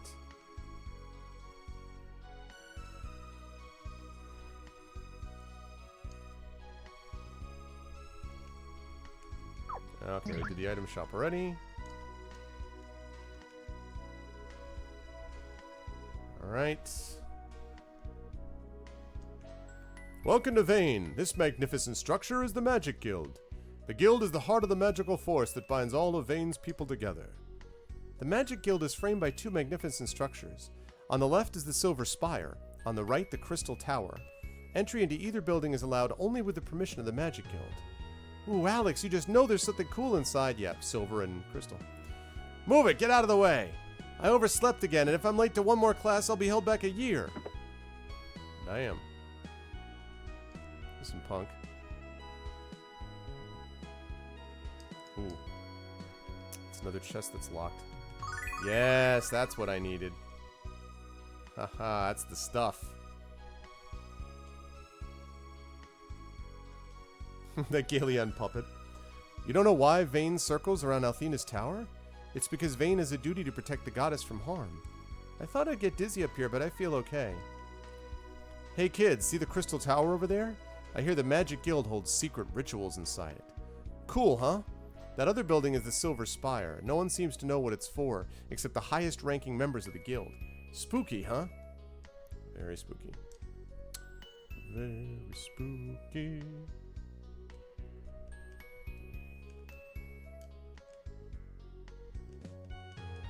Alright, all that's left is the Mages Guild. Middle Tower is the Crystal Skull. We don't count that one. We don't talk about that. No, there's nothing there, alright? There's nothing there.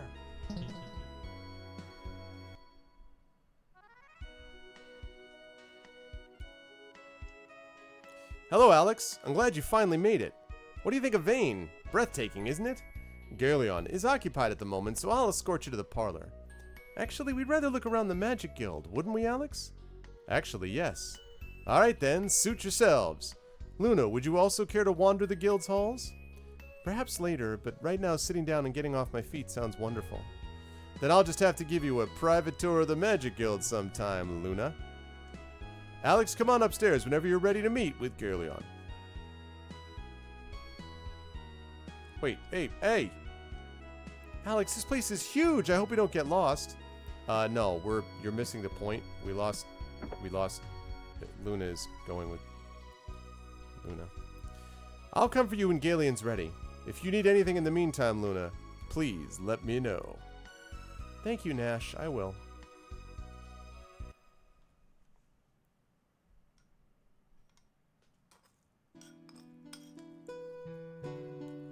I sense a song coming on.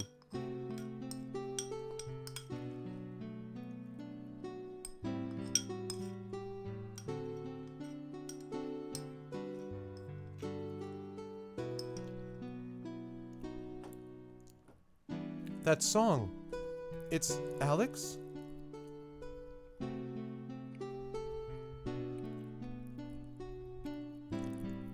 Oh, no, it's a musician. No, it's the bard. It's the bard. I know how this story goes.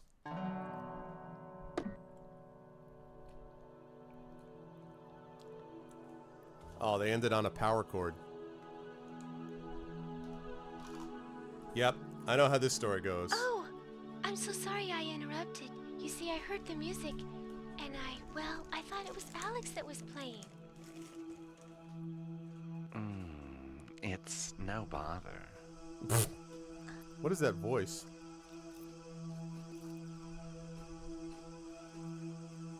Come on now. Is he hitting the chord? Power chord. You play beautifully, sir. But may I ask how you came to learn that melody?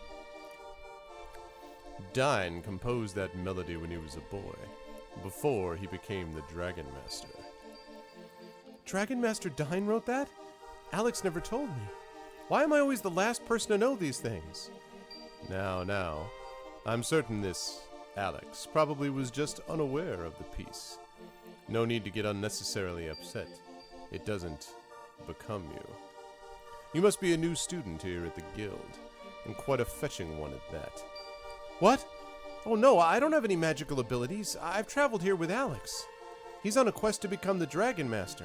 We already met Cork, the White Dragon, and we're here to learn the locations of the other three. What about you? Perhaps you're on a quest of your own. You may not even realize what you're searching for. At least, not yet. Oh no, I'm not.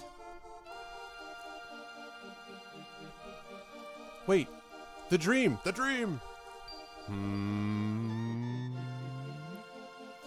I keep having the same dream, but it doesn't quite feel like a dream, and it doesn't make any sense to me.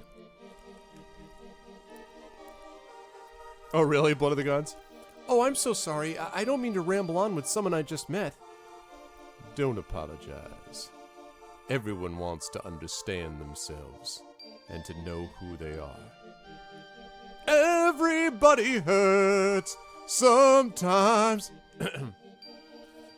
But not everyone is prepared for what they ultimately discover. Are you prepared for your journey of discovery?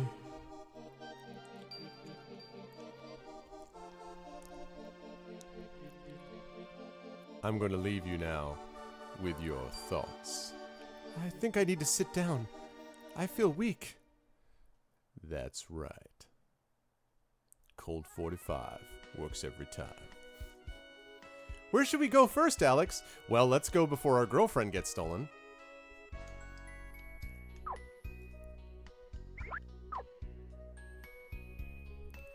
They actually had him chug gallons of milk before his acting sessions to make his voice sound flummy. Is that actually true?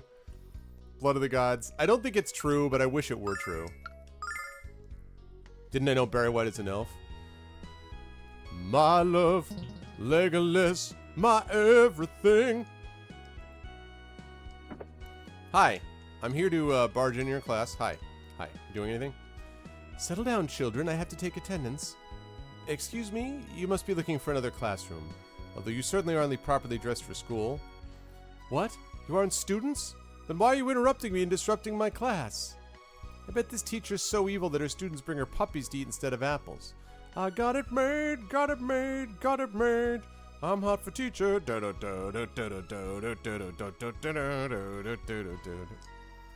That's really funny, Blood.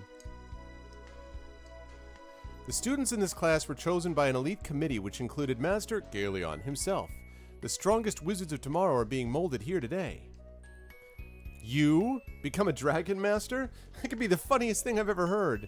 Only a person with a proper education can become the dragon master, country boy. Alex doesn't need education, he has skill and heart. That's true. I also have a sword! Okay. Please don't disturb me. I have to concentrate on my studies. If my grades improve, perhaps I'll be recognized by Galeon too. Have I ever been in? Has anyone ever interrupted my classes? Only because they were coming in. I think I had someone come in to interrupt a class once because they wanted to, but it wasn't really interrupting. It was before the class started, and they wanted to talk about the blood drive on campus. And then I had someone come in who was looking for another student, like a security person, which doesn't really count. That's pretty much it. Oh, really? Blood of the Gods, it's awesome. I have the... Let me look, Killbite.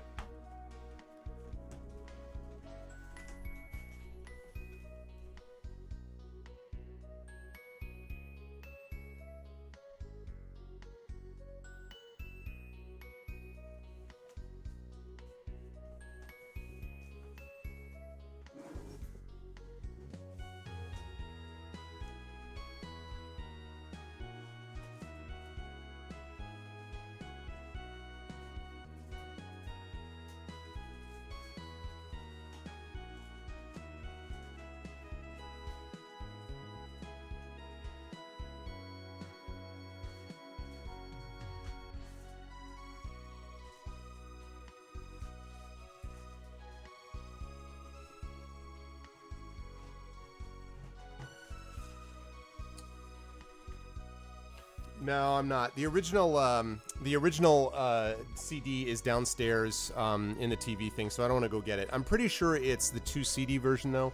It's a double. Like I'll show you what the outside case looks like.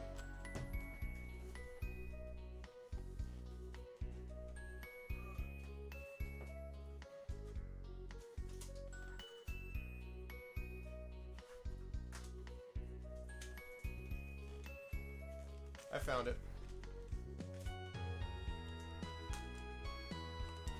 So I don't have the case because I got this used. So I got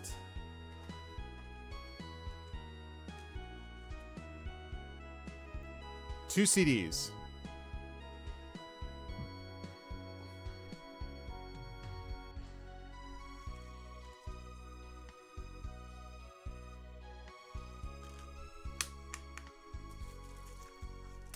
I got it used. Whoa! Ta-da! GTNO has just become an ARV patron. GTNO has just subbed to me. Thank you, GTNO. Unless GTNO is somebody I know, then that is a new sub, and that brings us to 21 subs. Thank you so much, GTNO. Can we get some love and respect in chat? Can we get some ARV hypes? No, I do not. I don't think I do. It was expensive enough. Can we get some ARV hypes for GTNO, please? Can we get some get hyped regulars if you're not a sub? If you are a sub, can we get some gold ones like Kilobyte just threw up there? Just a long-time lurker. Well, thank you so much, GTNO. I appreciate it very much. Thank you. Thank you. That gives us 21 subs, guys. That's great. Thank you, Elias. Thank you, guys. Those get hyped, some ARV quills if you got them, or regular quills. So Freenet can do this now. Thank you so much. I appreciate that. Thank you very much, GTNO. Enjoy the global emote, and thank you for the support. I appreciate it. Cool. All right, so let's do a little bit more with this book. I mean, with this book. I'm looking at the book thing because I do have to get going here in a bit. So let's thank you guys. So let's do that a little bit more of the Magic Guild, and then I do have to wrap because I've been streaming now for over 6 hours, and I do need to get going here. I don't want to get to bed too late tonight after a super late night yesterday. This has been a fun stream though. I have had a good time. You're friends of Nash? I'm sure he's told you about his crush on Mia Asa. But he doesn't have a chance. Mia's the next guildmaster and Nash is just a struggling student. He has to get his head out of the clouds and focus on reality, like passing next week's exam. Your words are like music to my ears. Oh no, you vengeful. Back off, children. The Silver Spire is off limits until further notice. Hey, why don't you... Shut up, punk. Who are you? This is the dungeon of the guild. It used to be reserved for nefarious criminals whose reckless behavior had endangered the people of Vane. But in recent days, it's become populated with people whose crimes are dubious at best. What can I do? If I protest, I'll be thrown into jail along with the rest of them. I got some trouble in paradise, huh? Anyone who disobeys the orders of our guildmaster will be swiftly imprisoned within this dungeon. Really? What was my crime? I made the mistake of asking Lemia Asa why she's been acting so strangely. I considered Lemmy a good friend. Now I consider her a righteous bitch. Whoa! Hello? Alex, I highly doubt we're going to find an unlocked gate in a dungeon. Really? Wow. Wonder what the parents were like. Wait, what? I've been ordered by Lemmy to pay special attention to this prisoner, so back off before I throw you into a cell of your own. How about you shut up and let me... Hey. I can't talk to her, huh? Seriously, shots fired. Have you heard the rumor that the goddess Althena no longer lives in her tower? I was discussing it with a friend when Lemia overheard me, and I was sentenced to 20 years down here. I've never felt hatred for anyone the way I feel it for her. Wow. Alright, so there's problems and there's trouble in paradise, people. We got trouble right here in River City. Trouble right here in River City. Alright. That's good to know.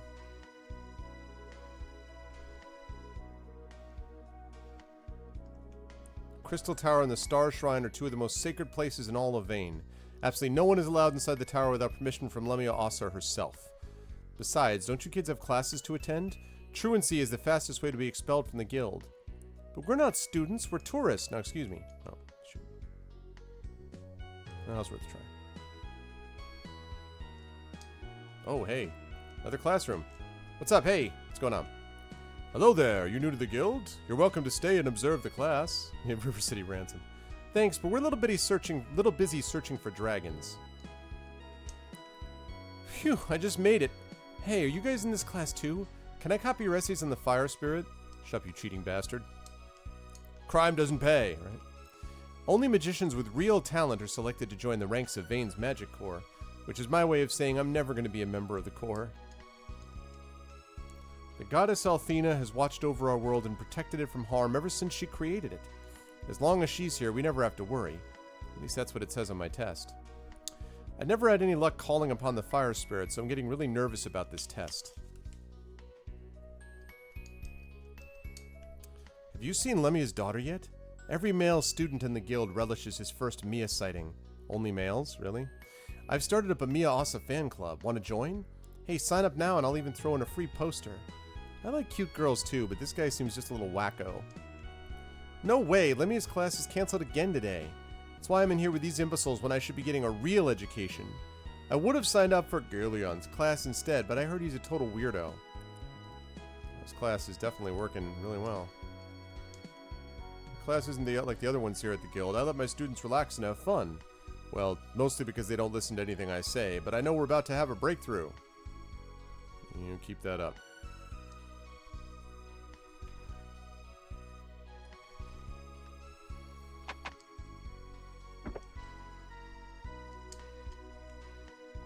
Gerleon is unavailable at the moment. He seems to be very busy these days. There are occasions when he's been gone for 3 or 4 days at a time. Wonder where he goes. The master still isn't quite ready to see you. If you're done exploring the guild, you should wait in the parlor next door. I'm not. I'm a member of the Magic Corps. Protecting Vane is our job. Looking good while doing it is mine. Hanging around Nash too much. Alright, I don't want to go in there yet because... Oh, a couple other places I want to check. Like this, for instance. What's up? Lemia used to teach magic in the classroom down the hall, but not recently. She never comes out in public unless she absolutely has to, and she's always with Royce. Royce, automatic bad guy. Everyone sees that, right? Clearly Royce is the bad guy. We meet again, Alex. You're the spooky chick we met on Black Rose Street. What's your name again? Rice? Royce, you disgusting cat. Royce! I'm not a cat. And what are you doing in the guild anyway? Don't they have an anti-skank policy? Anti-skank policy, damn! Not that that's any of your business, but the guild is my workplace and home. You punk cat. Give me your palm, Alex. Don't be afraid of what the future might hold for you. The only thing Alex is afraid of is wasting his time on a con artist. Your pudgy cat shouldn't be so closed-minded, Alex. Skepticism can be dangerous, even fatal. Yep. No, like, just drop the hammer. Dropped the hammer. Okay. So we took care of that. I don't want to go in there yet because I want to finish looking around here. What's up? You didn't hear this from me, but Lemmy has been acting like a complete freak lately. My theory is that she's going through the change of life. I mean, she is getting up there. I know it sure doesn't, Shadowed. I think she should step aside and allow Galeon to run things until her mental condition is cured. A few of us guards have asked Mia to suggest this to her mom, but she refuses.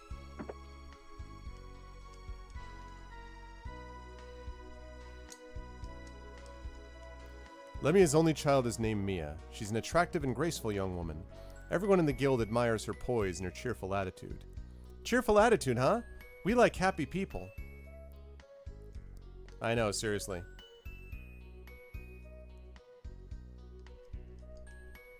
This is the Grand Hall of the Magic Guild. The future of Vane is decided within these walls. Special guests of the guild are also greeted here. Man, this is the cushiest assignment in the guild. Lemmy holds meetings about as often as I get breaks. Which is to say, never. Did you here to meet with Galeon? It's best that you stay inside until he's ready to see you. Okay, and I can't get in there. I already did that. Went down to the dungeon. Yeah, only likes happy people if they don't get on his bad side. Okay. Alright. So there's something very wrong with what's going on here, and it's got something to do with Royce, who clearly has got some issues. Shiny happy people. This whole game is REM. Whole game is driven by REM. Never realized it until now. Alright. Alex, you just missed the strangest thing. I met a man in the courtyard who was playing your song. When I heard it, I thought it was you. Then he told me that it was originally written by Dragon Master Dine. Dine? I didn't know that. That song just came to me one night, in a dream. Luna, why don't you explore the guild with us? Come on, it'll be fun. I'd love to, Null, but I really am quite exhausted. If you don't mind, I'll just wait here until Galeon's ready to receive us. Go ahead and have fun, but don't smart off to anyone who looks important, Null. I thought you said to have fun. Alright, we're done. I was excited as you were the first time I walked the halls of the guild.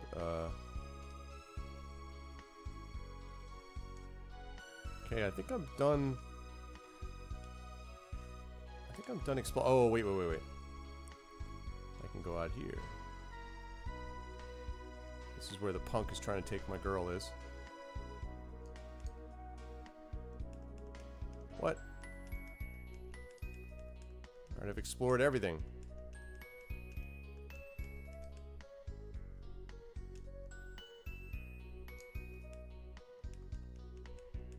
Alright.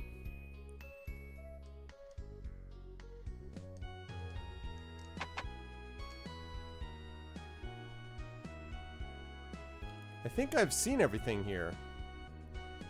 Explored that.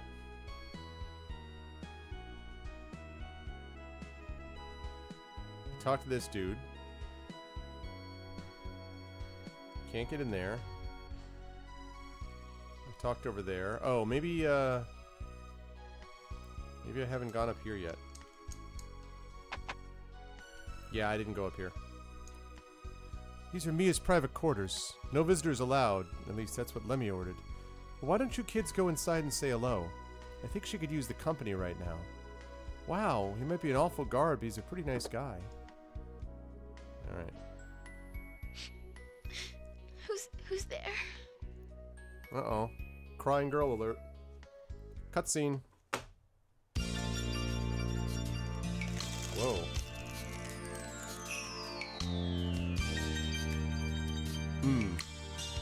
And you don't stop. And you don't stop. That bass. You see me through a curtain. You know I'm setting up an obvious love triangle. Oh, oh, oh. Mia with the love sorry. theme. I cannot go to the magic school today. not feeling well. Oh, I'm so Until- sorry. I mistook you for a messenger of my mother's. My name is Mia. Mia Elsa. May I ask your name? I am a messenger of love. No, I'm not, but I mean, listen, if Luna's decided to fall in love for lame-o elf bards, you know. Oh, I hope I haven't asked you anything too personal. It's just that it's been so long since I met someone who wasn't in the Magic Guild, so hopefully you'll forgive my curiosity. I'm Null. This is Alex. Sorry about barging in. We came here to talk to Galeon, who's going to tell us where to find the dragons. He couldn't talk to us right away, so we decided to explore the guild. And that's when we found you. You're looking for the dragons? How exciting! It is, but we've only found the white dragon so far. Hey, why don't you come along with us? Null's just like, hey, why don't you come along? I know you'd have a lot of fun. Adventure? Me? No, I'm sorry. It's not permitted, I'm afraid. You can't? Ah, well, I had to ask. I mean, what adventurers wouldn't want a beautiful girl by their side? Thank you, Null. I'm flattered.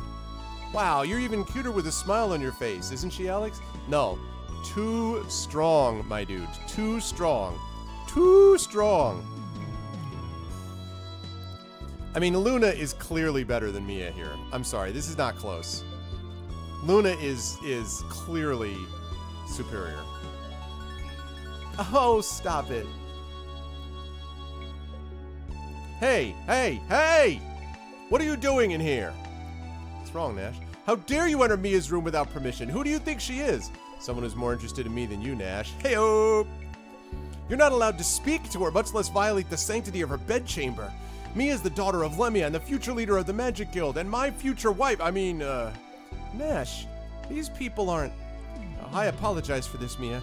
I should never have let these slovenly hicks wander around the guild unsupervised. I take full responsibility for this invasion of your privacy, and I beg your forgiveness. Nash, will you please shut the... Galeon will see you now. Come, quickly! Bye, Mia. Take care. Do I have to spell it out for you two? I'm losing, and my manhood is being questioned, so come with me now. Did I say that out loud? Quickly!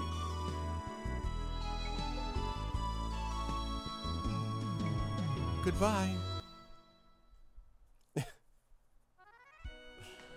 Oh, man.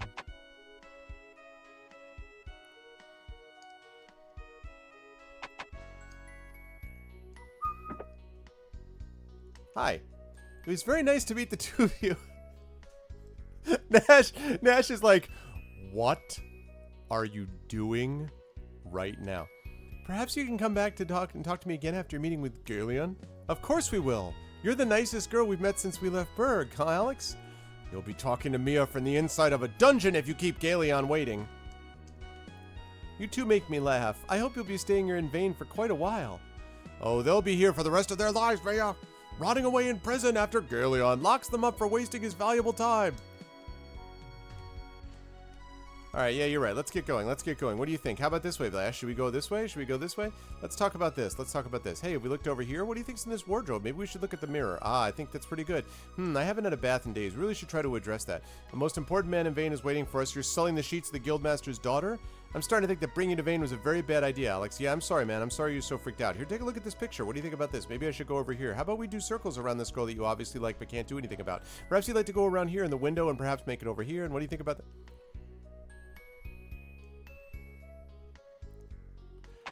Nash is like, rage! I'm waiting for Nash just to be like, fireball! Oh, man. Someone hasn't had any luck with this girl till now. I mean, sullying the sheets. Seriously, the localizers. Someone was asleep at the Switch when they approved this for general sale. Alright, let's go talk to Galeon and then we're going to wrap for tonight. Oh, wait. Where the flip is he? He's in here, I think. What?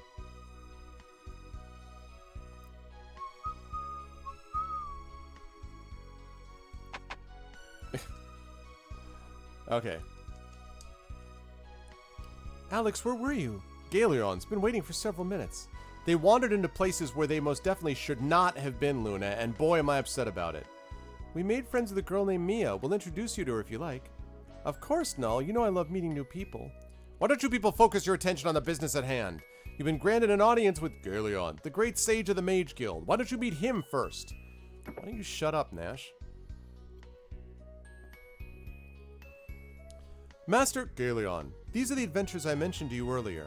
Alex, Luna, and Null. It's him. Cutscene. I am Galeon.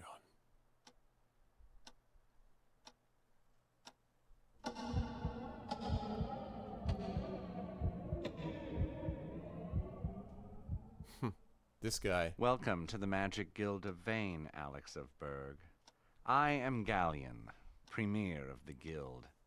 My apprentice Nash speaks quite highly of you, boy. He said you passed the trial of the White Dragon. Yeah, boy. If that's true, perhaps you can help me. Before I destroy you with a thought. I mean...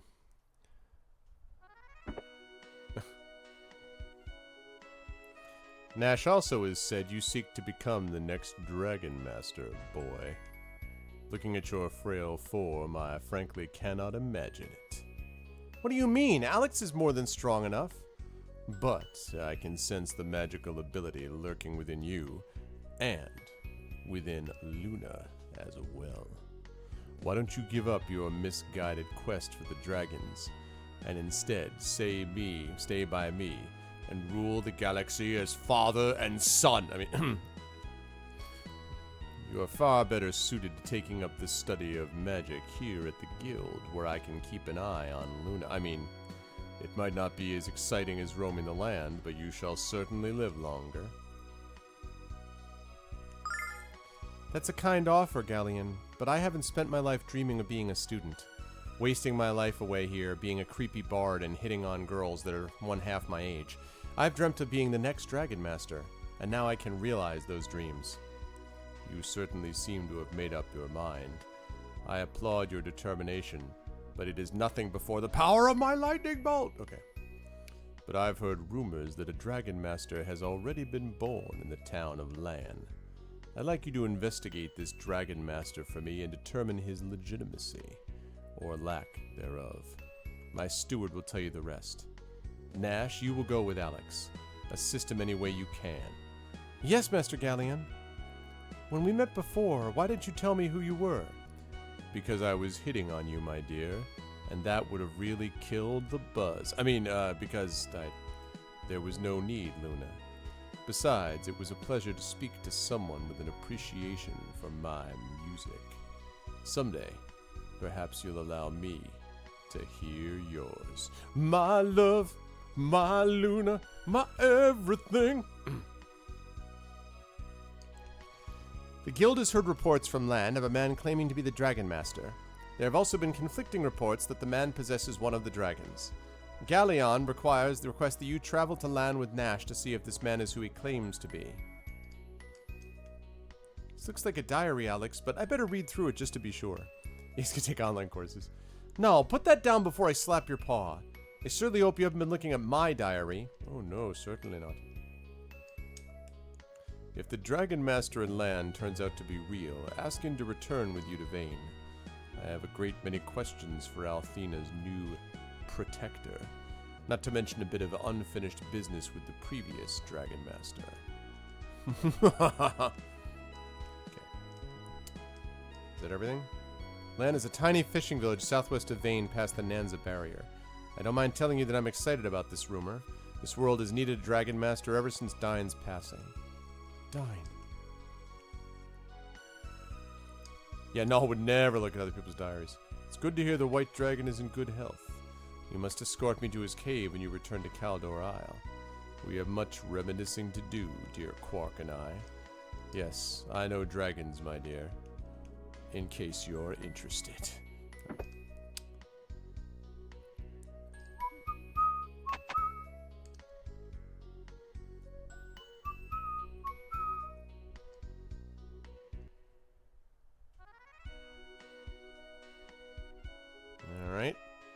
Perfect. So let's go make sure that we got this equipped.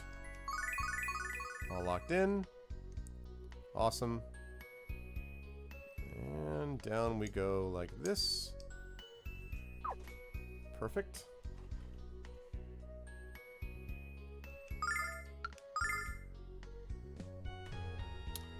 All right, saved. 9 hours and 31 minutes put in. And that is how we do that. All right, good times, guys. That was fun. That was a really good stream. I really enjoyed that a lot. Had fun with the Carl Jackson. I want to thank Nomad Games again for being willing to give us a copy of Fighting Fantasy Legends and for letting him come on and do the interview with us. That was a ton of fun. And hopefully we will be able to play a little bit more of that game in the future. And then I had a good time with Lunar, and we got some subs today. We passed 20 subs, so we are now at 21 subs. We've got 511 or 512 subs over at YouTube. We got a bunch of other stuff as well. So good stuff. I was excited. This came out pretty well. Now, quick note about the schedule. On Tuesday, I am going to be playing the Adventures in Middle-earth campaign. I'm going to be continuing Wilderland Adventures. So if you guys like D&D, and I hope that you do, that's the place that you're going to be checking it out. And nominations, that's a good point. I believe, Kilobyte, I'm doing it, I think it's either this Tuesday or next Tuesday. I don't remember off the top of my head, but let me check. We are doing nominations on the 15th, so we're not doing it this week. We're going to do nominations a week from this Tuesday. Then the vote is going to be Tuesday the 22nd, and the actual Patreon Field Chat Chosen Game of the Month will be Tuesday the 29th. So not this week, but next week, next Tuesday, a week from Tuesday is when we're going to be doing that. On Tuesday, we're going to be doing Adventures in Middle-earth, Wilderland Adventures with Terry Tunes, Trendane, Will from Encounter Roleplay, and Lauren Irwin from Encounter Roleplay. That's the one that's sponsored by Cubicle 7, as we're closing in on the end of the first adventure of Wilderland Adventures. And then I'll be playing Torment on my Pen and Pixel show over at GOG. I do want to note to everybody, by the way, that next Friday, I have D&D with viewers queued up. So if you have wanted to play Dungeons & Dragons with me, we usually do this every other month. So I'll be doing a one-shot adventure. It may well be a one-shot adventure that's like Advanced Fighting Fantasy. I'm thinking I might do something like that. We will see if that's the case. But that is going to be happening on Friday the 11th at 9 p.m. So make sure that you mark your calendars for that. Then Saturday, the 12th, is D&D with the Infinity and Beyond crew. So that's going to be a good time. I'm looking forward to that. Then Tuesday the 15th is going to be Fighting Fantasy Gamebook number 27. I will be doing the Star Strider Gamebook with Terry Tunes. And then Pen and Pixels again doing Torment during Pen and Pixels. Then I'm going off to Gen Con, and those streams are going to be a little bit up in the air. I'm going to try to do Fighting Fantasy Gamebook 27 Star Strider one of the 2 days, either Friday night or Saturday night, but no promises because, again, it's Gen Con. It's a big networking thing for me, and I have a lot of stuff that I'm doing there. I'm going to try to live stream, if I can, the live D&D event that I'm doing in front of an audience there. We've got a group of 60 plus, and the tickets are sold out already. So I'm doing a live D&D session for an adventure that I'm writing over the next couple of weeks, and that you guys will hopefully help me with, called Night at the Forbidden Library. So that's going to be happening Thursday the 17th, and then, as I say, I'm going to try to stream either Friday or Saturday night, 18th or 19th, but no promises, and probably not both. Then when I get back on Tuesday the 22nd, we'll get back into Lunar, Pen and Pixels Torment. Then Friday the 25th is the Our Vocalists, and they will come back with Phoenix Wright Ace Attorney. Then Saturday is the second session of the month of D&D with the Infinity Beyond crew. Tuesday the 29th, we've got the Patreon Field Chat Chosen Game in the Month, and then Pen and Pixels Torment, and that will wrap up August and the summer, and we will then be moving into September as we go over Labor Day weekend. So a lot of stuff there, but it's going to be good times. I'm DMing a group of 60 people. No, I am DMing a group of 8 authors in front of an audience of 60 plus. So that's what that's out. But yes, this Friday. So it's going to be this coming Friday, Friday the 11th, will be D&D with viewers. So hopefully you guys are able to show up and check that out if you possibly can. If you like what you saw and heard, awesome. I appreciate that, Shadowed. I think Shadowed has been in every one of our D&D with viewers sessions. I think he's been the only holdover. There have been a couple who've done a couple, but no one has done all of them, I think. So I will definitely mark you down, Shadowed. I would want nothing less than having you as the backup. So if you haven't done so already, please make sure to follow the stream. Please make sure to support the channel as well by checking out the Steam group with ! Steam group, the YouTube with ! ArvTube, the Discord with exclamation point Discord, and of course the Patreon right there. If you can support that, that is a big help for the channel, and it's a big help for you as well, because you can get individual stuff too. That right now is sitting at that one is sitting at 4704. So I'd love to see that going north again. That would be great. And of course the sub button. We've already had a few of you guys hit that sub button today, so we're over 21 subs, and hopefully we can continue to move onward and upward and get even more subscribers to the channel. That would be really lovely. So hopefully you guys are able to do that if you can. Now we're going to do a raid, and the way that we do a raid here is very simple. It goes like this.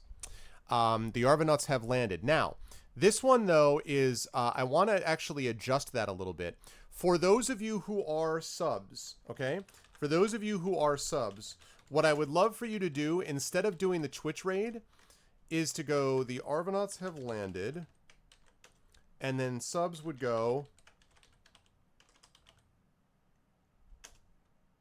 support the Patreon and subscribe. It's only money. So if you are a sub, I would love for you to do the Arvanauts have landed, get hyped. I'd love to be able to spread that that global emote around. So if you were a sub, please do the Arvanauts have landed, get hyped. If you're not a sub, then the Arvanauts have landed Twitch raid would be lovely. And let me see exactly who it is that we're going to raid today. Someone I want to raid today. I don't know who it is. Okay, let's see who it is. Who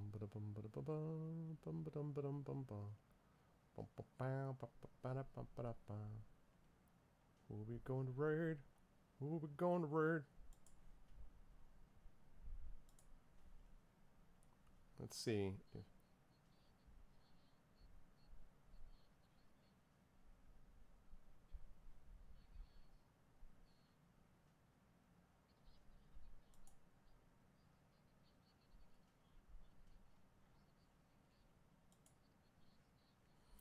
I'm not 100% sure if I can do this one, because I think they might be wrapping up.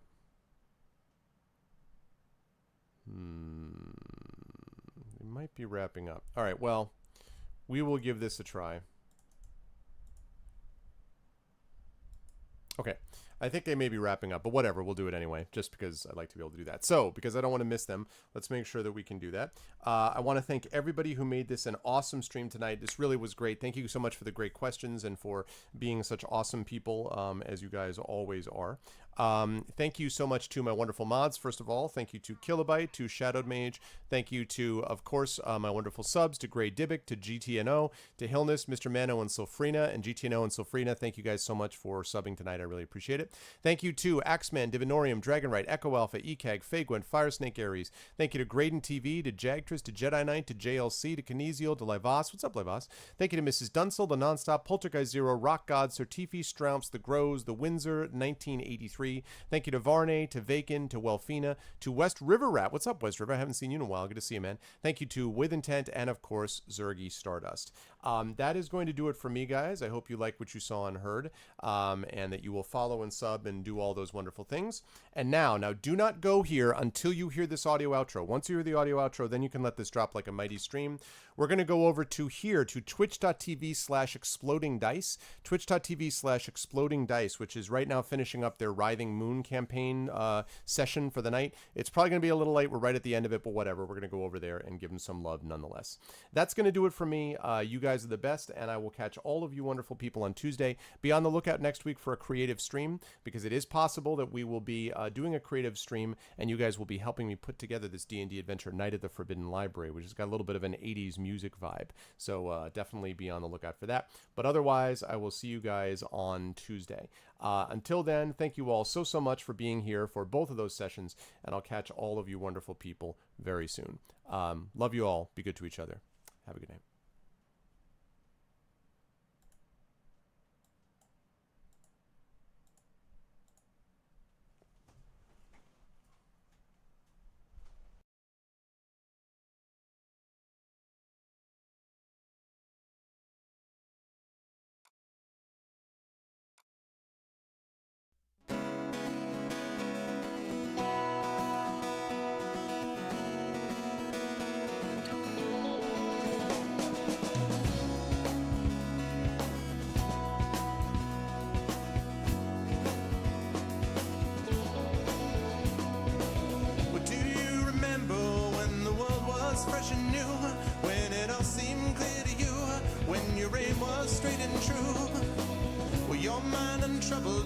the questions in the dark. Content to play your part, open pathways to your heart. Your life untainted by a host of broken dreams. When all your acts were queens, understood all that it means.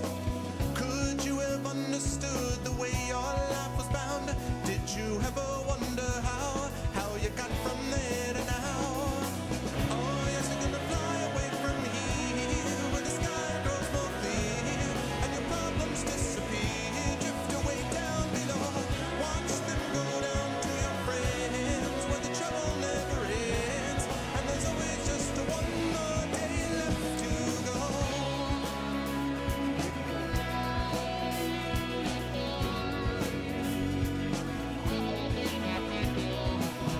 Go on and search now through your pile of broken lies, and your set of fake goodbyes, another cynical disguise. When will they catch you? All those little things you said, will it turn around instead? Blame the voices in your head. With all your subtle language, try and turn your life around. If your center gets unwound, you do your best to slow things down. And if you feel things that you never felt before, things that shook you to your core, a shattered truth you can ignore. Oh yes, you're gonna fly away from here, when the sky grows more clear, and your problems disappear, drift away down below. Watch them go down to your friends, where the trouble never ends, and there's always just one more day left to go.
And when you've struggled and you keep on falling back, 'cause it's confidence you lack, you try and take a different tack. You can turn and face your demons, or you can give yourself a break. You can go a new direction, life is